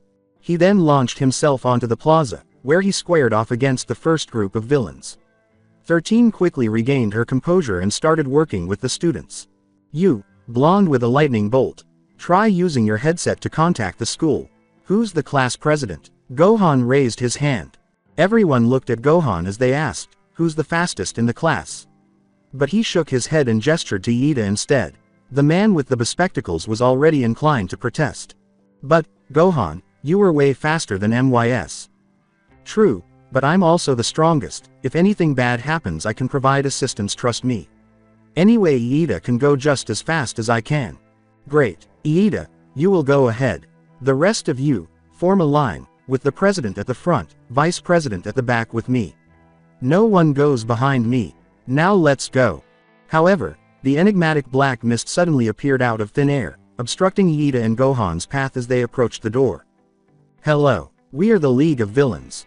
Please excuse us, we were under the impression that All Might was going to be here." "Where is he?" "You see. A warping quirk. That's quite rare. He's monologuing. I need a plan. Mental mutter, mental mutter, mental mutter." Gohan used the chaos to whisper his plan to the space hero while the majority of the students panicked and chattered to each other, saying, sneaking out. "All for our purpose, too. Kill All Might. I'm going to grab Iida, break the door, and get him out. Use black hole, but watch your back. I'll return an attack from behind." After giving it some thought, 13 gave him a slight nod, indicating that the plan was acceptable. Gohan readied himself mentally. He grabbed Iida, swerved around the warping villain, and blasted through the USJ door in a flash of almost sonic speed. The winds, he hoped, would aid in his diversion. He reduced his speed significantly and turned to face Iida, who was about to speak. He turned to face his passenger, who nodded and thought. "No questions. I am going to toss you, low and slow. You start running the second your feet touch the ground. Can you do that?" he asked. Iida attempted to ask a question once more. "No questions. Prepare. Now's the time. Be a hero like your brother." Gohan laughed. Gohan surprised the bespectacled teenager by smiling as Iida adopted a determined expression. Gohan skidded to a stop and threw Iida in the direction of the UA. "Go Iida. Be the hero we need." Hagakuri's boots were trembling. Within a minute, she saw the misty villain disperse their class like autumn leaves, incapacitate their teacher, a renowned pro-hero, and shake off one of their most formidable pupils.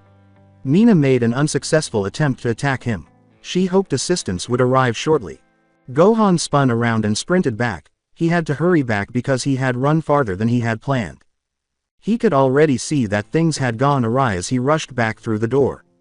Mezzo Shoji was standing beside the Space Hero 13, who was lying on his front with the back of his suit ripped up and a pair of floating gloves he had met at the entrance exam.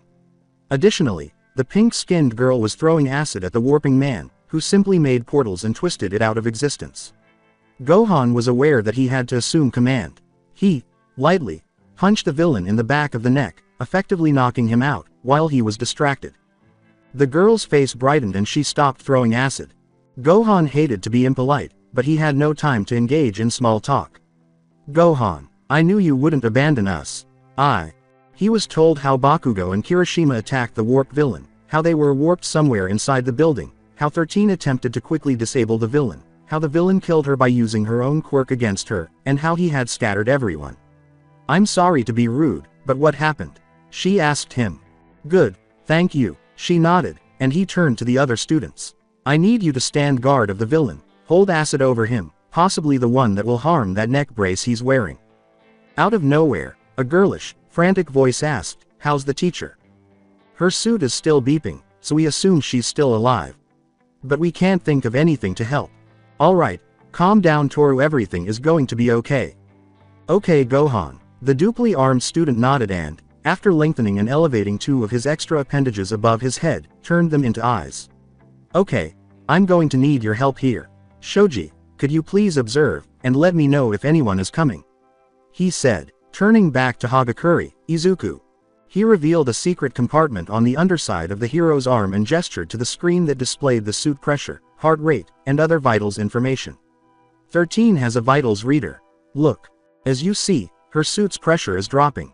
Her body is quite solid, but it can evaporate quickly when exposed to air. We will use some duct tape I have on me, to patch it up best we can, alright?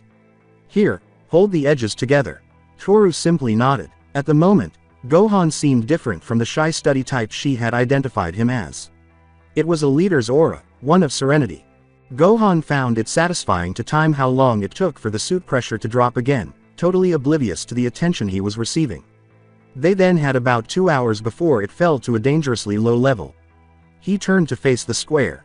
Eraserhead was still competitive. However, he reacted more slowly. He had to assist. "Alright, guys, I'm going to go help Mr. Aizawa. While I'm gone, you Mezzo will be guarding 13, and Mina the warp guy. Mezzo-san, observe the vitals reader. If anything starts dropping faster, tell me as soon as I get back.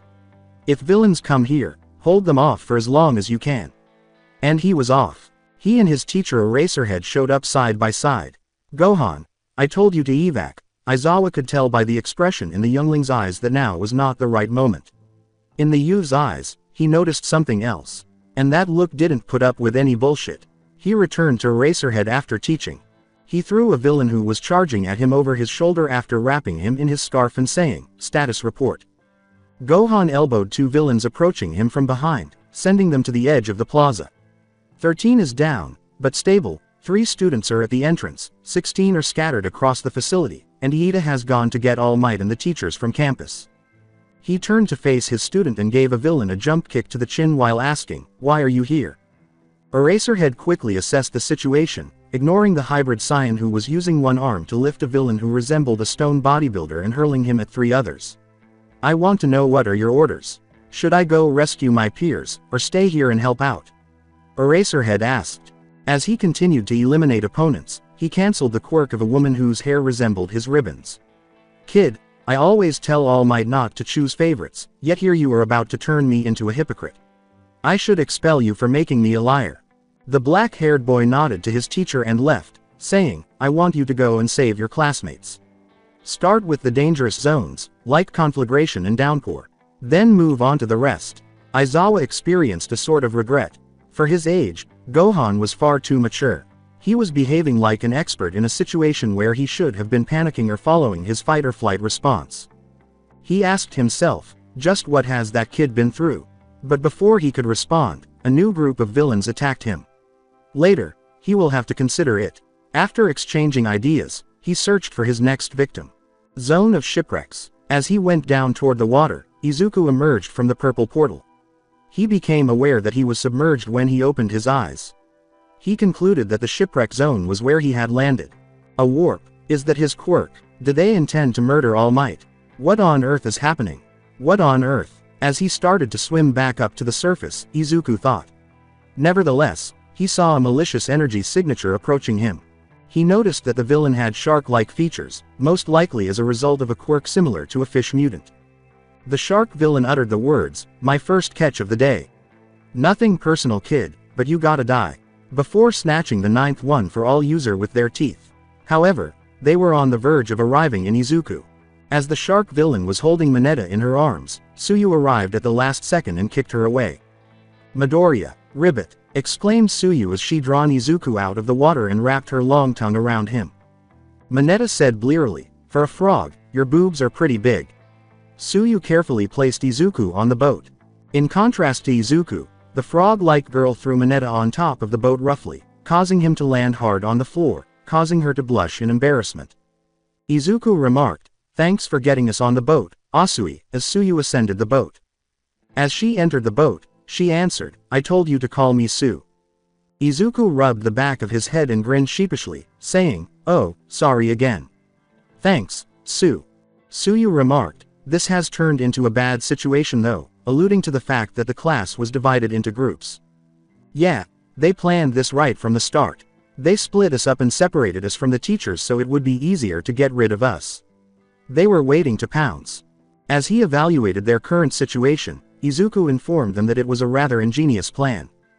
Mineta attempted to lighten the situation by assertively saying, but it's not like they can actually kill All Might, right?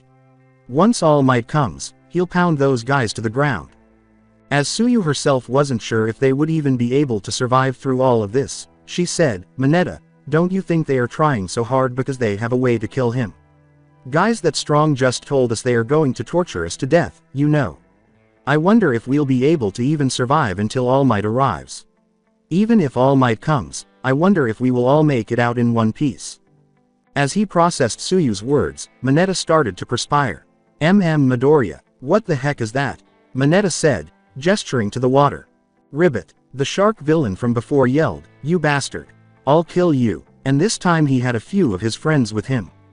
"There's a ton of them," Mineta cried in horror. Asui may be correct. They might be able to defeat All Might if their goal is to kill him. If they didn't, they wouldn't have planned this attack. But why, of all the heroes, him?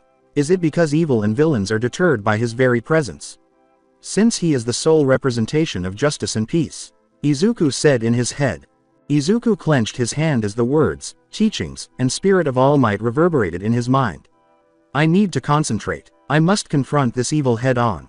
With bravery and resolve, Izuku declared, "If these villains have a way to defeat All Might, then right now, we must put a stop to whatever they're planning." By fighting and winning, he demonstrated that he was prepared to fight. As he feared for his life and didn't want to fight, Mineta yelled, "What do you mean, fight? Are you stupid? These guys might be able to kill All Might, the #1 hero, for crying out loud, and you expect us to be able to fight them? You're contradicting yourself, Midoriya. The best plan would be to sit tight and wait for the UA heroes to come save us, of course. We don't have time to be sitting around and doing nothing. As we speak, our classmates are fighting for their lives against these villains. Now is not the time to be a coward. We have to put our lives on the line and do the best we can so that we can live to see tomorrow and put a stop to their evil plans. That is part of what it means to be a hero." Izuku responded with the utmost seriousness. Mineta asked, "Okay, so what do you think we should? What's your plan?" After he came to terms with the fact that they would have to fight. As they watched the villains below them in the water, Izuku remarked, "Mineta, those guys down there are clearly assuming we'll fight in the water. They are just floating there doing nothing. They are waiting for us to make the first move. If that's the case, they must have known what was inside the USJ before they warped in." Sue continued. Izuku glanced at the girl who resembled a frog and said, "Yeah, but for a group with such careful planning, there's one thing that really sticks out to me, something that doesn't just add up." He blushed in shame at having mispronounced her name once more. "They sent you here, Sue. Why yeah, they warped you into the shipwreck zone. If they knew I was a frog, they would have sent me into that fire zone over there instead of somewhere full of water." As he examined the situation as much as he could in order to come up with a sufficient plan to defeat these villains, Izuku nodded and said, "They probably separated us because they didn't know our quirks, so they planned to overpower us with numbers. We have inferior number and less experience. Our only hope lies in the fact that our opponents don't know what our quirks are. The enemy isn't trying to climb the boat. That supports my hypothesis, but that probably means they aren't underestimating us, either." Suyu concluded her explanation of her quirk's abilities here by saying, "I'll tell you more about my quirk. I can jump high, stick to walls, and stick my tongue out up to about 20 meters. I can also spit out my stomach and wash it, and secrete toxic mucus that actually just stings a little. The last two are practically useless, so you can probably forget about them. I already kind of knew, but you're really strong. My quirk gives me super strength, but it's too much for my body to handle. The bones in my body would probably break due to the recoil of using too much power," Izuku said while staring down at his right hand. "My quirk creates balls on my head that grow as fast as I can pull them. They stick super tight. Depending on how I'm feeling, they can even stick for a whole day. But if I pull off too many balls, I'll start bleeding. They don't stick to me. They just bounce off." After Mineta explained his quirk, there was silence as Suyu and Izuku simply stared at him without saying anything. "That's why I said we should just wait quietly. My quirk is totally unfit for battle," Mineta exclaimed, his eyes welling up with tears. Izuku, trying to calm his grape-haired classmate, sweat dropped at Mineta's childish antics. "No, it's not like that. It is an amazing quirk. We can actually do something with it. Please don't get discouraged." However, just as he finished speaking, one of the villains used his quirk to make the water sharper than a sword. The water then used that ability to cut the ship the three students were on in half. "I'm getting impatient. Let's end this quickly." The ship started to sink slowly and rumbled. Suyu remarked, "What power? The ship's broken." In utter panic, Mineta rushed to the ship's edge and started tossing his purple balls into the water in the direction of the villains. He believed they would die anyhow, so it was a desperate act. Izuku started to say, "Don't just give up like that. What are you doing? The enemy will figure out you're queer. but stopped when he noticed that the villains were trying to avoid Mineta's purple balls and were being extremely cautious. As he attempted to push the grape-colored orbs away, one villain exclaimed, "What the heck are these? Are they being cautious and avoiding contact with them?" Izuku pondered as an idea suddenly occurred to him. Mineta stated that they can adhere to anything other than himself. That implies, quote, "As they got ready to kill the 3 students as soon as the ship sank, a villain declared, the boat will sink in less than a minute. Once they get into the water, we're sure to win." "Oh no, they're right," Mineta exclaimed, his eyes still wet. Suyu asked bluntly, "Mineta, did you really enter UA to become a hero?" Because she thought his cowardly behavior was pitiful and unworthy of a student who aspired to be a hero. Mineta cowardly accepted that he would die before he even turned 18. "Shut up. It's weirder to not be scared right now. We were only in junior high until a little while ago. Who would have thought that we would be almost killed right after starting school? Oh, man, I'm going to die before I could have at least touched Yaoyorozu's boobs first." Mineta screamed. Izuku yelled, "Oh, will you please shut up and listen? Nobody is going to die. It's going to be fine, trust me, I've got an idea." As he conceptualized a strategy that he was certain would enable them to escape their current situation safely and with the fewest possible injuries. As they waited to hear what he had to say, he now had their full attention. One villain mocked the young first-year students, saying, "You really must be kids, with all of the chirping and screaming. Hey, Shigaraki said to not let your guard down, remember? Don't judge them by their ages. Look at their quirks. It's common sense, isn't it? Because our quirks will definitely have an advantage in the water." Then Izuku took to the air and let out a battle cry that was like a beast's roar, reverberating throughout the shipwreck zone. The villain with Aquamancy abilities exclaimed, "Stupid move, kid," as he used his quirk. As though aiming a gun, Izuku held his left arm out in front of him with his right. "When they're in a circle like that, I can't get them all at once, even if I use a smash. Furthermore, enemies are not limited to the shipwreck zone." Izuku looked at the big pond in front of him and thought, "So I can't sacrifice my arm just yet." Then, as though he were going to flick something, he covered his middle finger with his left thumb. Pay attention. Recall the picture of the egg that didn't explode. Izuku could sense energy building up in the veins of both of his fingers. Sue swiftly put her arm around Mineta and said, "Get ready." With a flick of his middle finger, Izuku declared, "Take this." Delaware. Smash. A huge force blasted out of his hand, hitting the water like a truck. Boom. The force behind Izuku's attack caused a big hole to form in the water, which forced the nearby villains to retreat. Izuku stared at his left hand above the water, gritting his teeth. His entire glove, as well as his thumb and middle finger, were obviously broken from using one for all. Fortunately, though, the rest of his hand and fingers were perfectly intact, and those were the only things that broke. Izuku yelled, "Guys, jump now." And Sue, holding Mineta in her arms, leapt into the air. Sue opened her mouth and threw her tongue at Izuku, encircling his body with it before drawing him close. Mineta exclaimed, "Whoa, he made a whirlpool." As the region where Izuku's attack occurred transformed into a whirlpool that gradually drew the villains in. Damn it! Mineta clenched his fists. "What on earth, Midoriya? Why do you have such courage? Despite the fact that we're most likely in the worst possible situation. You continue to act and jump. No matter what, you never give up or back down. How did you get so powerful? I am nothing more than a coward." Mineta held a purple ball to his head and thought. Mineta found new motivation within himself and continued tossing as many purple balls as quickly as he could in the direction of all the villains. "But no more. I'm no longer going to be afraid. I want to be a hero just like everybody else. I'm going to become strong and cool, just like you," he cried.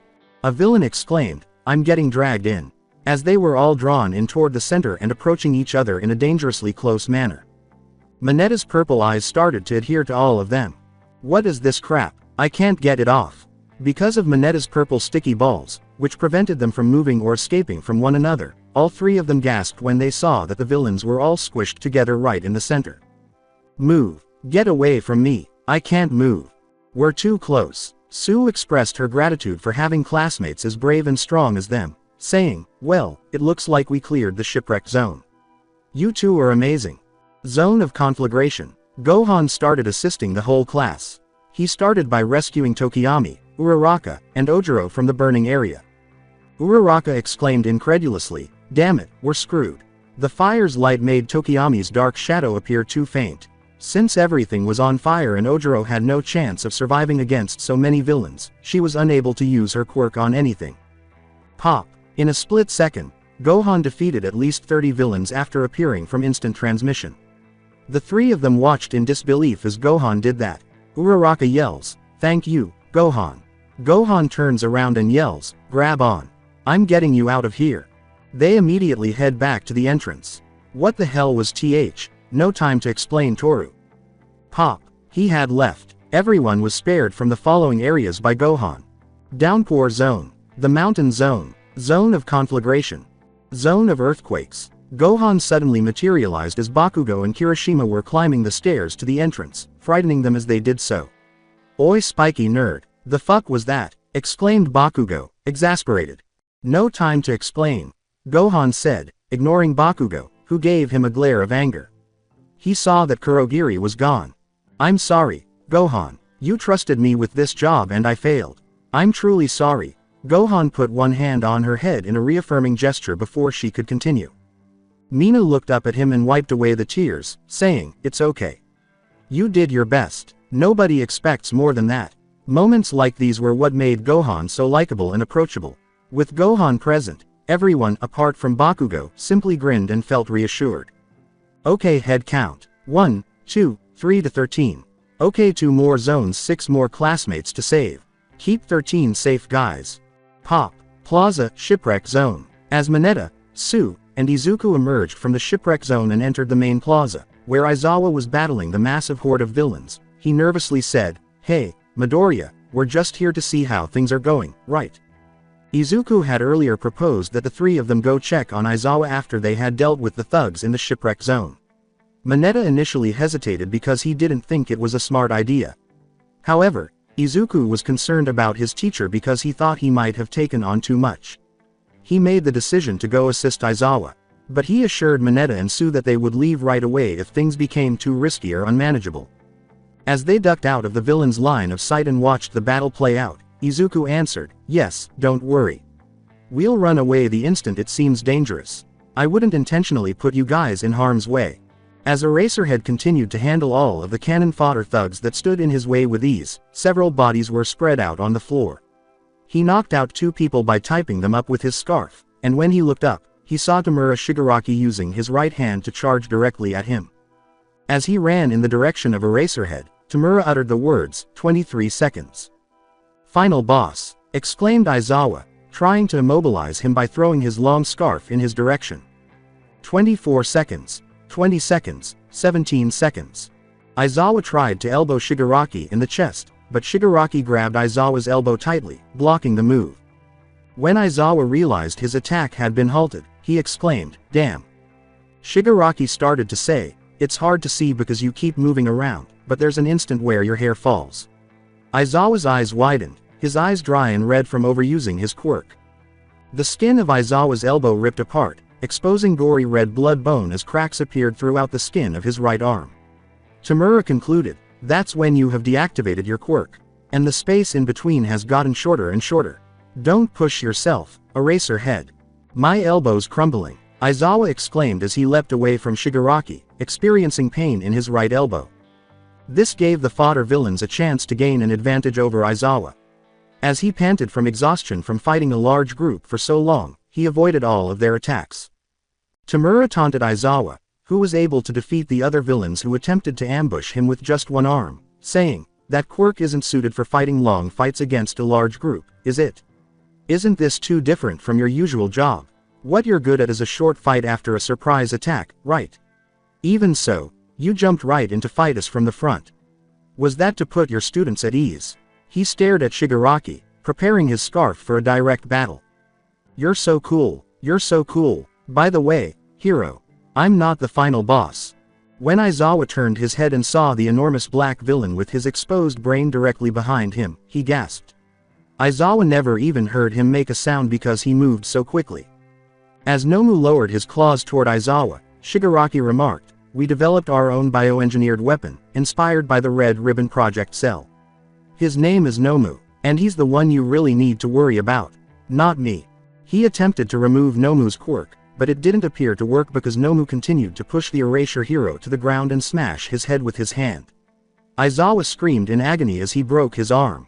It's ridiculous how strong Nomu is. How could someone be so powerful? Shigaraki grinned with pleasure as he watched his toy man handle the erasure hero and remarked, "You can erase quirks. That's wonderful, but it's nothing impressive in the face of overwhelming power. You might as well be quirkless." Aizawa tried to remove his quirk once more, but his eyes turned red as he used it once more and looked directly at Nomu. However, as before, Nomu was utterly unfazed and, as Aizawa grunted in agony, snapped his other arm. He seems to be breaking a stick. His quirk was definitely erased by me. This indicates that he is naturally that strong. He is just as powerful as All Might. And we're in for a big problem if it's like Cell. Since the battle was entirely one-sided, Aizawa's thoughts were shattered as Nomu lifted his head and smashed it through the ground, causing cracks in the concrete and further harming the erasure hero. Midoriya, I can't take it anymore. I can't watch, it's too much. We gotta get out of her before we get hurt, Mineta said with a grimace as he attempted to hide his face. As Sue struggled to watch the graphic scene before her, she uttered, "Ribbit." The amount of blood was simply enormous. She was surprised to learn that the villain was so powerful that, as if it weren't even a warm-up, he was able to destroy their homeroom teacher. Kurogiri emerged from a portal into a purple mist. Kurogiri said, grabbing the man's attention, "Tamura Shigaraki. Kurogiri, did you kill 13? In reference to Gohan and Iida, who managed to escape the USJ from the half-Saiyans attacks and are now able to call for assistance from the pros. Kurogiri said, I put 13 out of action, but there were students that I was unable to disperse. One of them managed to put me down temporarily, allowing another student to escape. Tamura scratched his neck angrily and said, Huh, Kurogiri, if you weren't a warp gate an hour ride out of here, I would have destroyed every single atom of your body. Tamura realized that the fact that pros were now arriving as backup only made their situation even more complicated. Izuku was taken aback when the new circumstance was revealed. Gohan must have been the one who put this guy down because, despite Kachan and Kirishima's combined efforts, he was untouchable. Did someone manage to get away and call for assistance? Since Iida's quirk causes him to run extremely fast, it would make the most sense for him to be the one to do it, so if I had to guess, it must have been him. This indicates that the backup will arrive soon. Now that things were going their way, Izuku thought joyfully. It's game over. Man, it's game over this time. Let's go home. Tamura sighed, ceasing to scratch his neck. We can't win against dozens of pros. A hopeful expression came to Mineta's face. They're going home. Did he just say they're going home? He asked shakily, believing his ears were playing tricks on him. Sue said, That's what I heard, as she was beginning to feel hopeful that the villains would now leave them alone and that they wouldn't need to worry any longer. Whispering, That's amazing. He leapt with delight and grabbed Suyu's breast. As the midget gasped for air, she grabbed him by the head and pushed him under the water, blushing like a tomato. Izuku, however, was dubious because he didn't believe them for a moment. In anticipation of their next move, he maintained his vigilance, saying, for them to just retreat after doing all this. They want to kill All Might, don't they? If they depart in this manner, UA will simply strengthen their security. Is the game over? No, I don't even think it's true. What's happening? What plans do these guys have? As he awaited the villains' next move, Izuku uttered those words in his mind. His gaze was fixed on them, and he squinted. Oh, yeah, before we leave, let's smash some of his pride, Shigaraki said, turning his head slightly. In an instant, Tamura was running at transonic speed toward the three students who were hiding, his hand pointing directly at Suyu's face. As the symbol of peace. Zone of mountains. As she and Yayarozo faced a villain holding a stupid Kaminari, Jiro yelled in exasperation, Goddammit Kaminari. Why does your quirk make into a complete retard? Don't try anything. A single movement from either of you. He's a punch sent the villain flying into a boulder, knocking him out. Jiro and Yayarozo watched in disbelief as the class president effortlessly defeated a villain. While holding Kaminari to his right, Gohan almost lost his temper and burst out laughing, but he managed to control himself.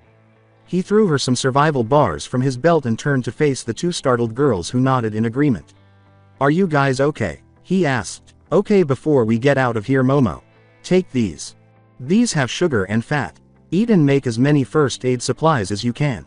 Got that? Yes, but how did you KN? Remember lunch when we were talking? I took the fact you need to eat to create, so I brought stuff that could help. Momo was consuming the food that Gohan had given her. The flood zone gave him a tremendous power boost. Oh no, Izuku, Gohan worriedly thought to himself. Before anyone knew it, there was a massive collision between the flood zone and the plaza. Izuku was already using his quirk, as everyone knew. However, Izuku's punch didn't even scratch the Nomu, and when the smoke cleared, he looked at it with fearful, desperate eyes. Shigaraki started talking sadistically as he looked up to Deku. You think you can be a hero and save the day? Pathetic. It honestly makes me want to laugh. Now look at you and your broken arm. My Nomu is even bothered. I'll make an example out of you. Nomu, kill him. His voice reverberated throughout the center, chilling the entire class as they all screamed for Izuku. Uraraka cried out, Deku no, as tears streamed down her cheeks. No Midoriya. Bakugo yelled in exasperation, damn it nerd move. He clearly didn't want the child he had known his entire life to pass away. RAAAAAAGGGGGGHHHHH. The Nomu screamed, ready to punch, its fist clenched. It moves too quickly. I can't get away with it. Is this the end? No, it's not possible. All power. Please, no. Bang. There was a tremendous impact, pushing waves of air across the USJ. The plaza was filled with smoke, and everyone felt the force strike them. Deku. Uraraka seized Mina's shoulder and sobbed. Kirishima would suppress her tears as she said, there's no way he could be dead. Damn it Deku. Bakugo shook violently and clenched his fist. The entire class simply stood there wondering if a classmate had actually died. They all kept their heads down while they thought. At the mountain zone again, Kaminari and Momojiro stared in utter terror, thinking Izuku was dead, but Momo had an epiphany. Where is Gohan? The smoke started to clear up. With a sly grin, Shigaraki turned to face the other members of 1A. Let that be a lesson to you, heroes. If anyone tries to stop me, you'll end up like him. Now let's see the body or what's left of it. As the smoke started to subside, nobody was able to stop the events that befell Midoriya, but what they witnessed next was startling. Izuku was on the ground, trembling and looking shocked. He was still alive. The class felt relieved. A green cyan bodysuit with a red cape waving in front of him was containing the Nomu's fist in one hand. Kurogiri's eyes widened in surprise as he said, impossible, he caught Nomu's punch. Wait, who is that? Todoroki yelled. That's not All Might, Bakugo said calmly. The class realized that Gohan, the class president, was the one who had saved Izuku. Gohan. Gohan. The entire class stares in utter shock. Although it appeared to be Gohan, there was a difference. His gaze. His eyes were narrow and serious instead of the round, silly ones he's always had. The arm of the Nomu was trembling violently. It could hardly contain Gohan's strength. Who the hell are you? Shigaraki's eyes widened unhealthily and he started scratching his neck in frustration. Gohan looked around, ignoring the villain.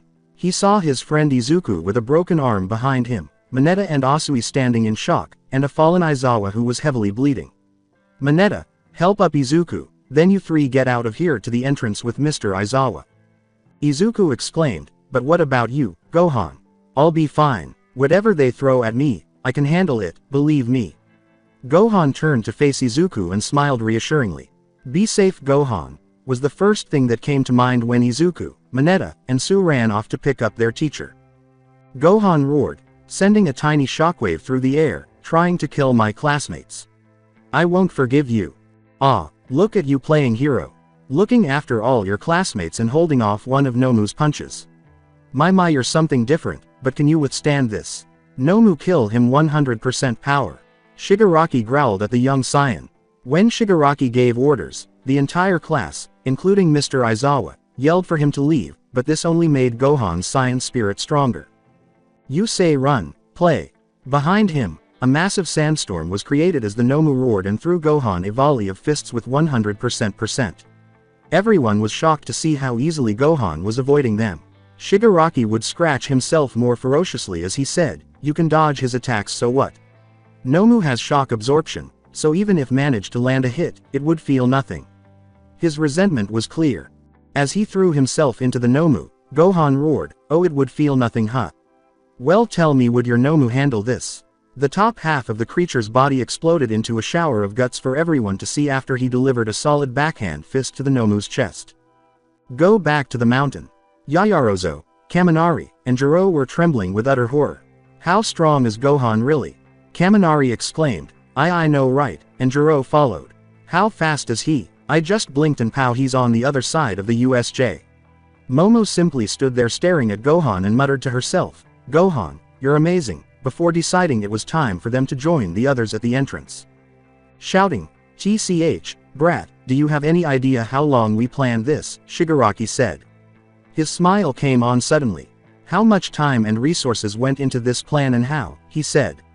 Screwed you are. What? Gohan exclaimed in confusion as he turned to see the Nomu regenerating its lost body parts quickly and rising off the ground. Shigaraki laughed and said, see, even if you manage to land a lucky crit, he's immortal. You can beat him all you want, and he'll just get back up. Now Nomu, kill him after you're done with him. Kill all the kids, requested Shigaraki. Gohan ran toward the Nomu as it charged at him. Gohan caught it when it threw a fist. After that, the two slammed fists into each other, sending Shigaraki and Kurogiri flying from the impact as a gust of wind blew out in all directions. They all just managed to stay upright. Kurogiri, blown away by the force of their blows, yelled, what impossible, how is this boy matching Nomu's power? Shoji said, WW what the? And started to block the air pressure that was being directed at them with his tentacles. Tokiyami's jaw dropped at Gohan's insane strength, saying, what the hell? Gohan's matching that thing blow for blow. After striking Nomu's chest with a powerful blow, Gohan leapt to his feet, slammed his knee into his face, pushed himself off to turn over, slammed his foot into his head, and sent him to the ground. If your quirk is super regeneration, then I'll just have to make you overuse it, since it's a physical ability. And the same goes for that stupid shock absorption. Gohan stated to him. Nomu abruptly raised himself and swung his entire body in an arc off the ground, slamming his leg over Gohan without success. As Gohan flew up and slammed another fist in Nomu's stomach, then another in his chest, and finally a third across his face to send him reeling, he just lifted his arm and easily blocked it before pushing upward and yanking Nomu off the ground. The arena floor trembled with each blow. Then he grabbed his leg and threw him to the ground, disappearing and then resurfacing in another burning strike to launch him into the air and hit the ceiling. Although it didn't help that each hit overpowered Nomu's shock absorption, Gohan's blows were sufficient to trigger the activation of his regeneration. Zero yelled, holy crap, is this guy for real? Mina yelled, go Gohan. You can do it. Uraraka trailed behind. Get him. Make him hurt really badly. Man, kick his ass. Kirishima then yelled, Gohan, keep fighting. Yaoyarozo applauded. You are truly amazing. Minista yelled, he's really something amazing, wow, said Tokiyami. Explain it to me, Jiro answered. Go, Gohan, Hagakure went on. Gohan seized the moment to kick Nomu's face, sending it skyward, then leapt up to the Nomu, grabbed it by the arm, and threw it to the ground, causing the crater beneath him to widen even more, with the Nomu inside the middle. Time to end this, Gohan said gravely as he leapt back onto the ground. Came. Haim. Ha! The Nomu was absorbed by Gohan's Kamehameha blast, which destroyed the creature completely. Final music. Everyone in the USJ was stunned and stood there trembling, their jaws dropped, their eyes wide, and not a word was spoken. What the hell was that to do? While everyone was still in shock, Izuku looked at Gohan, constantly thinking about his power and realizing something crazy. Mina broke the silence with, and no idea, Hirishima's response. Gohan could have been in any of the zones before he saved me, which is at least 250 meters away from the plaza. So Gohan traveled so fast that he could. He continued to mutter, and his calculations showed the startling truth. The Nomu thing was designed to kill All Might, so that means it must have had to have speed and power that can rival his. Ah! Izuku just screamed in utter shock after realizing that Gohan's accomplishment had just outdone All Might's own. Hey guys, it's okay, I can handle the rest, Gohan said, turning to face the class and grinning at them, causing them to scream in even greater shock. Gohan pulled out an All Might killing machine and was so cool about it, not even bothered. Is he serious? You just stay there until All Might and the pros show up. Okay, this was strange. To be honest, I would stay, Zero asked, his face merely bewildered. Mineta smiled enthusiastically and said, I want to see Gohan take down some more villains. What the hell are you, Gohan? Izuku, Todoroki, and Bakugo stood there in shock, amazement, and rage as the class was talking about Gohan as if the previous 30 minutes had never happened. What power is that? Just another excuse to beat him. I will be the #1 hero, not him, not Deku, and not half and half. FUUUUUUUUUUUCK. You were dishonest. How can a scatty first-year student take him out without any effort? My Nomu was unbeatable. Ah, you're upset because you bumped into the secret boss, Gohan said, turning his head to face the villains with a Saiyan expression of rage. Shigaraki started to kick and scream like a man-child, stomping his feet and punching the air. If I were you, I would enter your portal, leave immediately, and never consider revealing your identity again. Or you'll both wind up worse than Bird Brain here, he said, gesturing to the ashes of the Nomu. Oh, you believe I'm intimidated by that? You little shit, that's nothing at all. You consider yourself a hero, but in reality, you are merely a weapon. And what happens when there's violence? More bloodshed. You, heroes, act like you're using violence for good, but you're no better than the bad guys and you're not a Vena. Gohan's angry voice cut Shigaraki off. You're just a crazy person. You villains are all the same. You pretend that your objectives are admirable, but in reality, you take pleasure in causing harm to other people, don't you? Admit it. Shigaraki's eyes widened in surprise for the first time. This hero had actually figured out what he wanted, something that not many people considered. I am aware of your personality. With that monster, you believed you had an advantage over us and that All Might would lose with ease. Gohan took a step forward and said, but that was your biggest mistake, you got arrogant. His black eyes glared harshly at Shigaraki as he took another step, and the blue-haired male actually stepped back in fear, his arms still shaking. Shigaraki had been traumatized before, but even Frieza and Cell acknowledged this. Nothing in the universe is more terrifying than the eyes of a vengeful Saiyan. Hi, Uraraka, we ought to stop making Momo jokes, in my opinion. Kirishima muttered, agreed, smiling slightly at Gohan's manliness. I don't want to get on his bad side.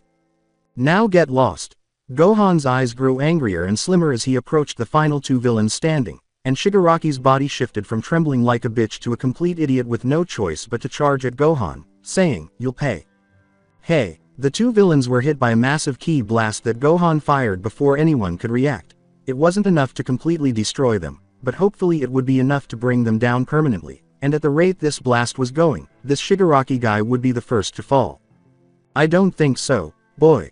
Kurogiri successfully absorbed the ki blast by expanding his body and building a large wall in front of Shigaraki.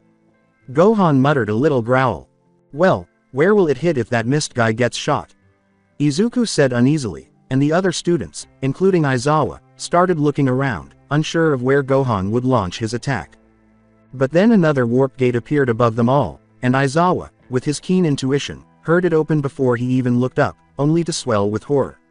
Everyone, move. Before Gohan's ki blast came out of the warp gate and headed directly for the students, Aizawa gave the order. Black a hole. A lot of suction appeared in the air before the attack could hit anyone, absorbing the energy blast. Everyone looked surprised because it was none other than 13, who used their quirk to absorb the attack before it could do any harm. Gohan looked at his class in complete shock, wondering what would have happened to his friends if it weren't for 13. I'll murder you. After overcoming his shock, Gohan turned back to Shigaraki and was about to blast him with a wave pulse when Shigaraki thrust his right hand to the right, allowing Kurogiri to create a smaller warp gate and transport the hand in front of Gohan's face. Shigaraki had started to rush at the boy, his palm wide open, using Gohan's momentary distraction. Gohan. As Shigaraki's palm approached Gohan's face, poised to turn him into ash for what he had done to his Nomu, time seemed to slow down for everyone. Only for Gohan to suddenly grab his wrist, shocking both Shigaraki and his classmates. You won't hurt any more of my friends. Gohan said icily before squeezing Shigaraki's entire hand, crushing it completely and leaving a bag of broken bones behind as he growled in agony. I'm going to kill you. Bang. A single bullet struck Shigaraki's hand before he could speak, causing blood to squirt in front of Gohan's face as he released his grip on his wrist. Shigaraki swiftly withdrew his hand from Kurogiri's warp gate, clutching his now bloody hand in agony. I'm so sorry, my people, for leaving you to fight for your lives, but now that we're here, everything is okay. Tenya Iida, All Might, and the professional heroes force their way into the USJ, enabling Snipe to shoot Shigaraki's hand. Yeehaw! The pro-hero ectoplasm took advantage of the situation by opening his large mouth and letting a cloud-like substance escape before it formed into multiple copies of himself. The clones swiftly pounced on the villains, striking them with hard kicks. Present Mike's quirk allowed him to unleash a powerful soundwave that caused the villains to hold their ears in pain. The noise produced was enough to knock out many of the villains. With his customary warm tone, Nezu ordered the rest of the staff to march forward, saying, "Our priority is getting the students to safety." Gohan thought, wow, they really came.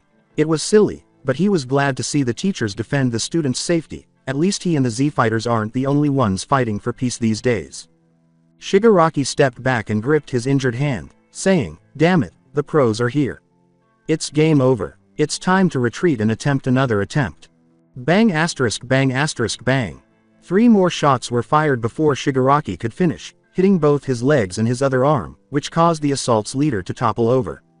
Kurogiri quickly covered Shigaraki to stop more bullets from hitting him, saying, "It's time we left." Shigaraki's missed body started to cover him, but he was slowly pulled away. What? As Siro and Sato raised them up, enabling them to use 5 fingers to increase Black Hole's power, 13 uttered, "You tried to kill me." Kurogiri continued to swallow Shigaraki's body in an effort to remove him from the fight, even though he was being pulled in. Shigaraki raised his head, gazing at the symbol of peace with wide eyes, and said, "I may have failed to end your life today, All Might, but remember what I said. Your time is running out, and I will be there when you pass away." He then turned his head to look at Gohan, who simply stood in place while giving him a glare. Both of you, Shigaraki and Kurogiri, disappeared from the USJ with that. Gohan attempted to sense their key signature, but Kurogiri's warp gate made it impossible. At least he was able to stop them, which made it easy for All Might and the other faculty members. Still, with his glare still directed at the location where Shigaraki used to stand, Gohan thought, "I have a feeling they'll be back. They always come back." Unknown place. At the abandoned bar, Tamura and Kurogiri fell into their bases, and Shigaraki, after regaining his equilibrium, began to destroy everything in a blind rage, only to halt when he heard a voice on the monitor. "Tamura, what happened? Have you failed in your attempt?" Shigaraki turned to face the screen. "Your Nomu served no purpose, Master. It was not even able to touch All Might." "Oh, did the students defeat the Nomu after that? The crop this year appears to be even better than I had anticipated." Tamura shook his head. "Not students. Learner. Just one." Even as the black brat with the spiky hair matched Nomu blow for blow, he maintained this expressionless look, as if he wasn't even trying.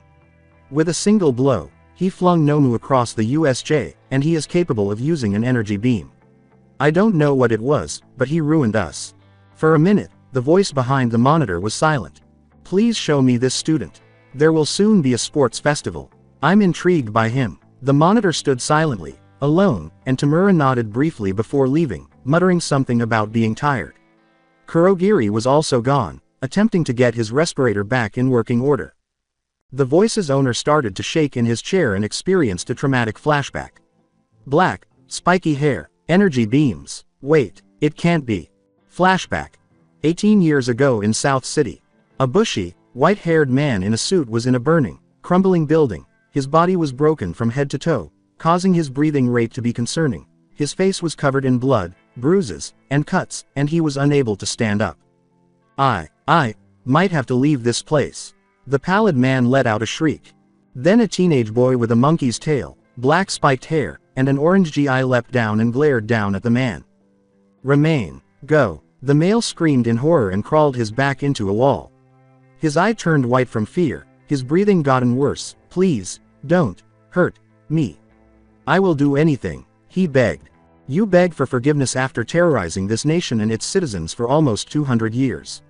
Your reign of terror ends her all for one," the boy growled. Final flashback. "Are you all right, Master?"